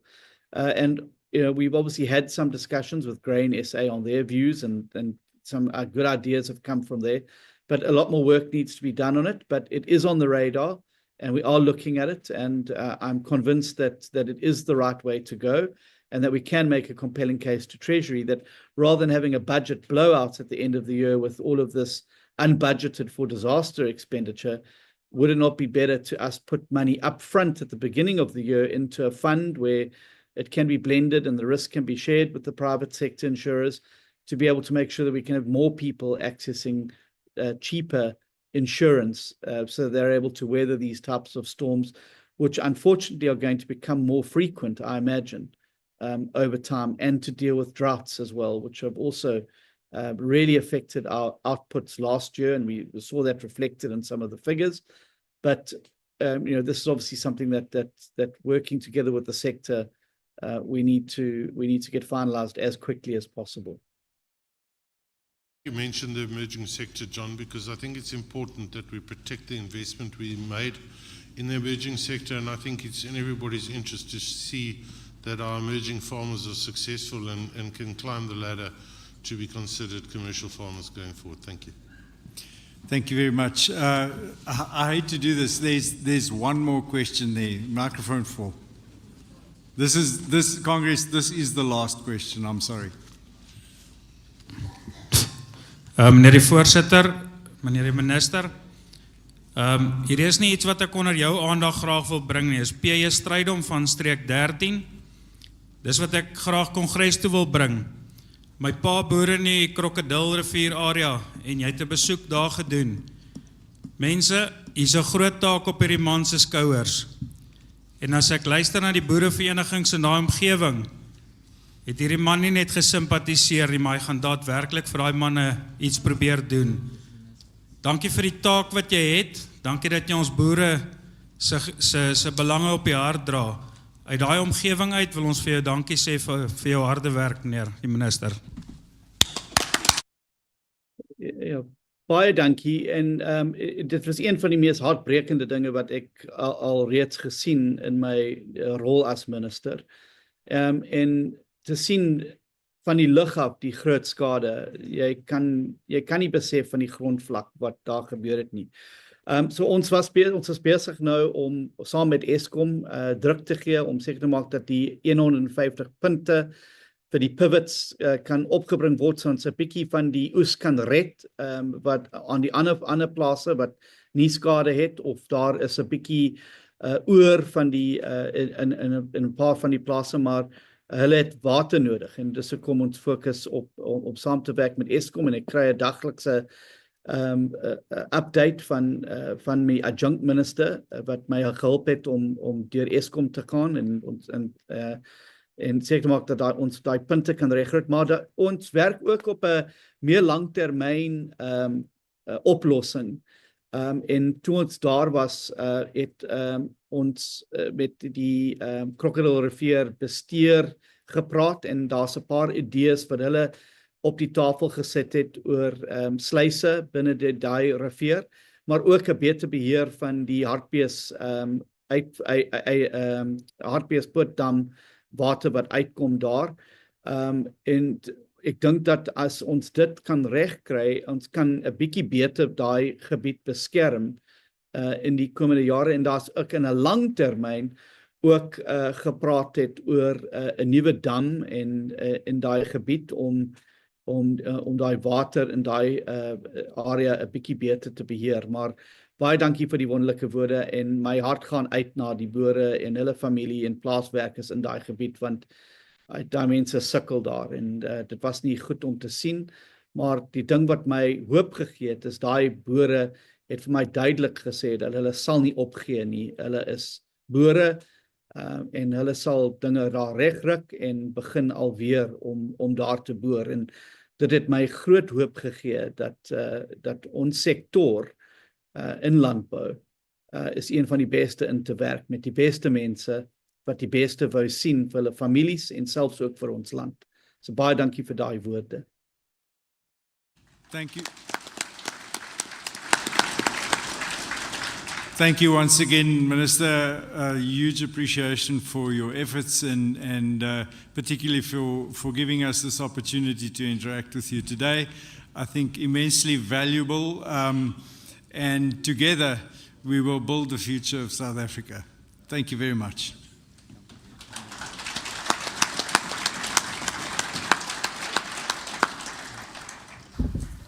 Thank you. Nico has an announcement, an election announcement or arrangement to make, and then after that, if I can ask Mr. Lofi Brandt and also Mr. Herman Groenewald to come forward and join us on the stage, please.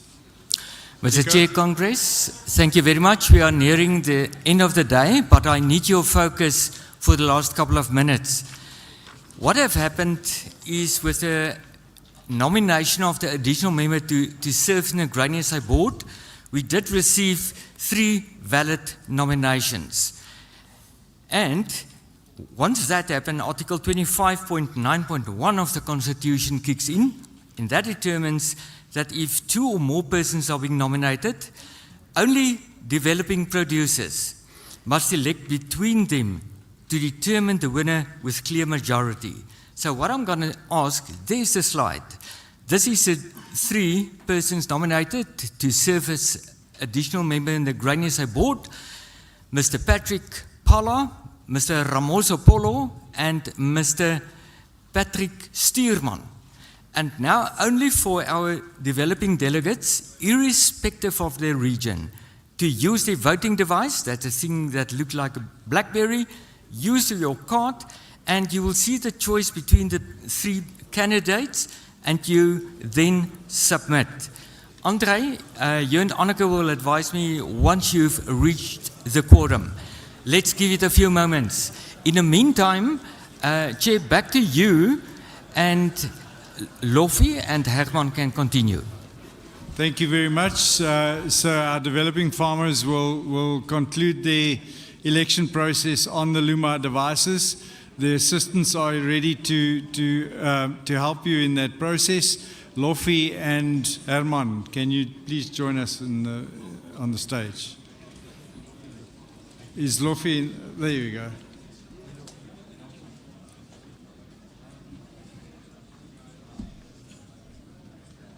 Gaan vra Brand Republic 'n video en dan gaan Lofi met ons gesels. Baie dankie.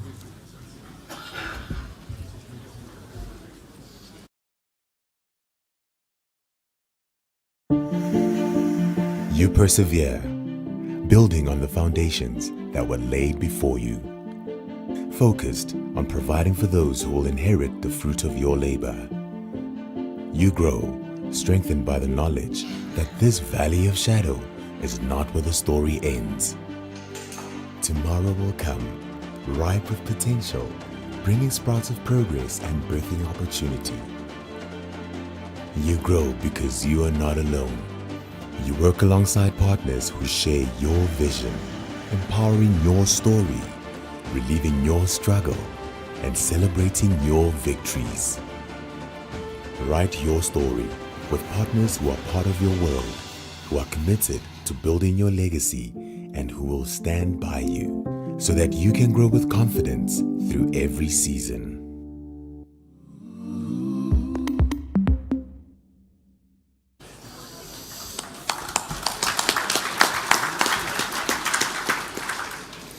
Dankie Loffie. Meneer die voorsitter, baie dankie. Ek wil begin deur vir Graan Suid-Afrika bestuur, personeel almal baie geluk te sê met weer eens 'n baie suksesvolle kongres. Ek moet sê ek het vanoggend toe ek hier na toe ry te sit en dink ek by myself, ek dink hierdie is seker die 18de jaar wat ek hierdie kongres bywoon. En elke keer wat ek hier wegry, het ek iets van waarde nog gekry en vandag was weer eens 'n baie waardevolle dag. Dan Derek, ek dink as ek terugkyk na waar ek en jy begin het en dit wat jy vir landbou in Suid-Afrika doen en jy het dit vandag weer gewys. Jy's 'n man wat die boere se harte op die hande dra. En ek moet sê ek en Derek het al baie gesprekke gehad en party daar raak hy 'n bietjie skerp oor die banke en alles in 'n goeie gees en alles wat op die ou einde van die dag eintlik baie goeie waarde bring. So baie dankie daarvoor ook vir jou samewerking. Van Absa se kant af baie dankie vir die bydrae wat jy gemaak het in landbou en ook dit wat jy vir ons gedoen het en waar jy ons gehelp het om regte besluite te kan maak. Dan aan die nuwe bestuur, Richard, Dani, Jeremiah, baie geluk. Ek hoef dit nie vir julle te sê nie, maar julle is in goeie hande. Julle weet dit, dis hoekom julle hierdie mense gekies het. So, en ek sien daarna uit en hulle gaan definitief, ek weet, hulle gaan Graan SA tot hoër hoogtes vat.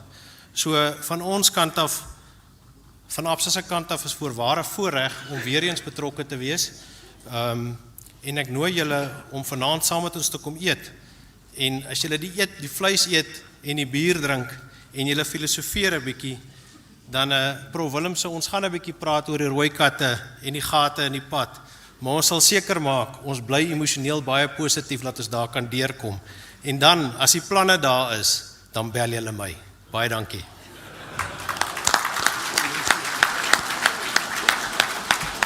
Baie dankie Loffie. Nico, vinnige afkondiging en dan Herman. Chairman, thank you so much for our developing producers. We can see the votes coming in.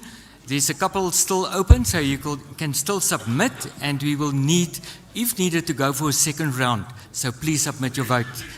Mr. Chair, back to you. Thank you, Nico. Herman, ons luister graag.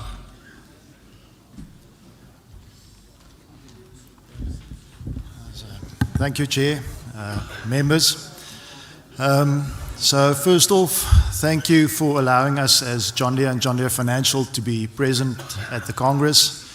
It's a huge privilege for us to be present here today and also interact with you. I know I'm standing between you and dinner, so I'll keep it brief. I want to share two items with you.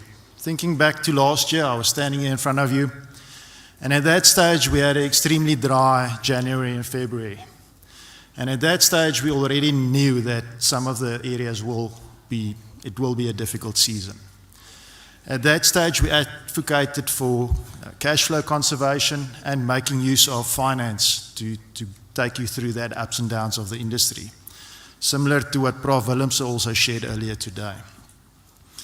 I then also proceeded to extend an invitation to you as members that's got finance with John Deere Financial to investigate your financial position, and if there is a need to request an extension on the repayments, that you approach us as early as possible. And I want to thank the members that did do that, and we happily approved those extensions. But I think if we look at the year ahead, there is still areas that's going to have a difficult year. And I want to extend that invitation for the year ahead. Please approach us as soon as possible. Preserve that cash flow. It's critical for your sustainability. Dan bietjie op 'n meer positiewe noot. Ons Suid-Afrikaners is geneig om altyd te beplan, maar ons beplan altyd vir die slegte goed in die lewe. Ons beplan vir te min reën, ons beplan vir slegte kommoditeitspryse. Maar ek wil julle uitdaag, as the chair mentioned earlier, when you're standing there on that, op daai bultjie daar op jou plaas en jy kyk uit daaroor, beplan bietjie vir 'n goeie jaar. Beplan vir wat as die kommoditeitspryse goed is.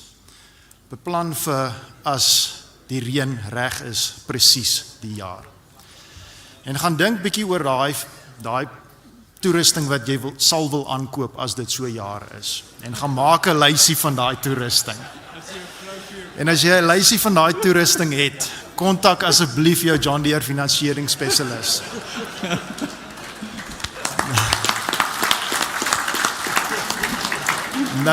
Nou my vraag of my request eindig nie daar nie. So as jy nou daai lysie het en jy gee hom vir daai John Deere finansieringsspesialis, gaan vra dat hulle vir jou 'n kredietlyn in plek sit. Dit kos jou niks nie. En as jy daai jaar het, dan gee jy vir ons die faktuur en ons stel daai kontrak op en ons betaal hom uit. So beplan vir 'n goeie jaar en hê daai kredietlyn in plek en gebruik hom as jy hom wil gebruik en as jy hom nie wil gebruik of kan gebruik nie, moet hom nie gebruik nie. Ons doen dit met graagte. So ek moedig julle aan, hou aan beplan, maar hou aan droom. Thank you, Chair.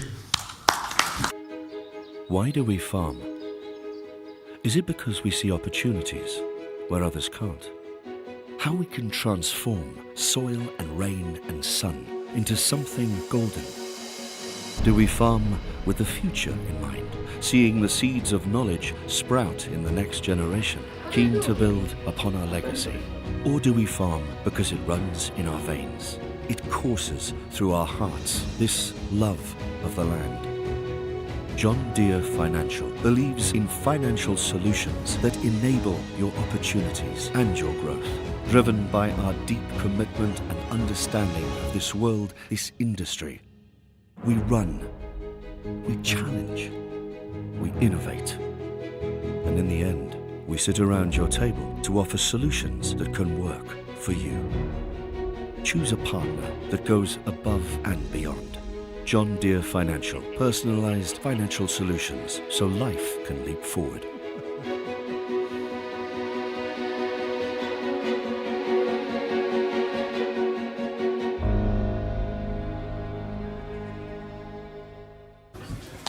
Thank you very much, Herman, John Deere Financial. Nico, announcements, please.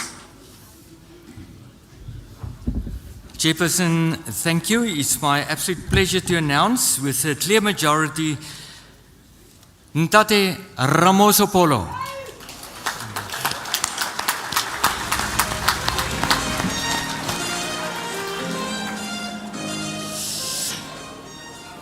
Chairperson, I want to sensitize you. We are nearing the closing of Congress of Day 1, but before that, some announcements before we conclude with the national anthem.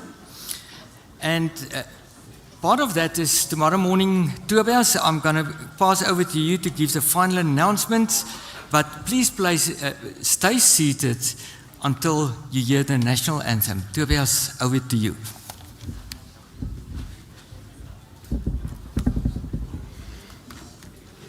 All right, ladies and gentlemen, we've reached the end, so we're going to start at 8 o'clock tomorrow morning. Coffee will be ready for the early risers from around about 7 if you need some company. Please take all of your documents and stuff with you. The hall will be cleared and cleaned tonight. You don't want to lose anything. APSA and John Deere, thank you very much. We're going to have a lovely dinner. We do appreciate your support in this regard. And then just before we sing the national anthem, I want to ask Derek one last time to say grace and bless us for dinner. Let's just be quiet and appreciate this moment. Our Lord and Heavenly Father, we just come before you now in gratitude. Gratitude for your presence with us today and for the blessings that you bestow on us so undeservedly each and every day.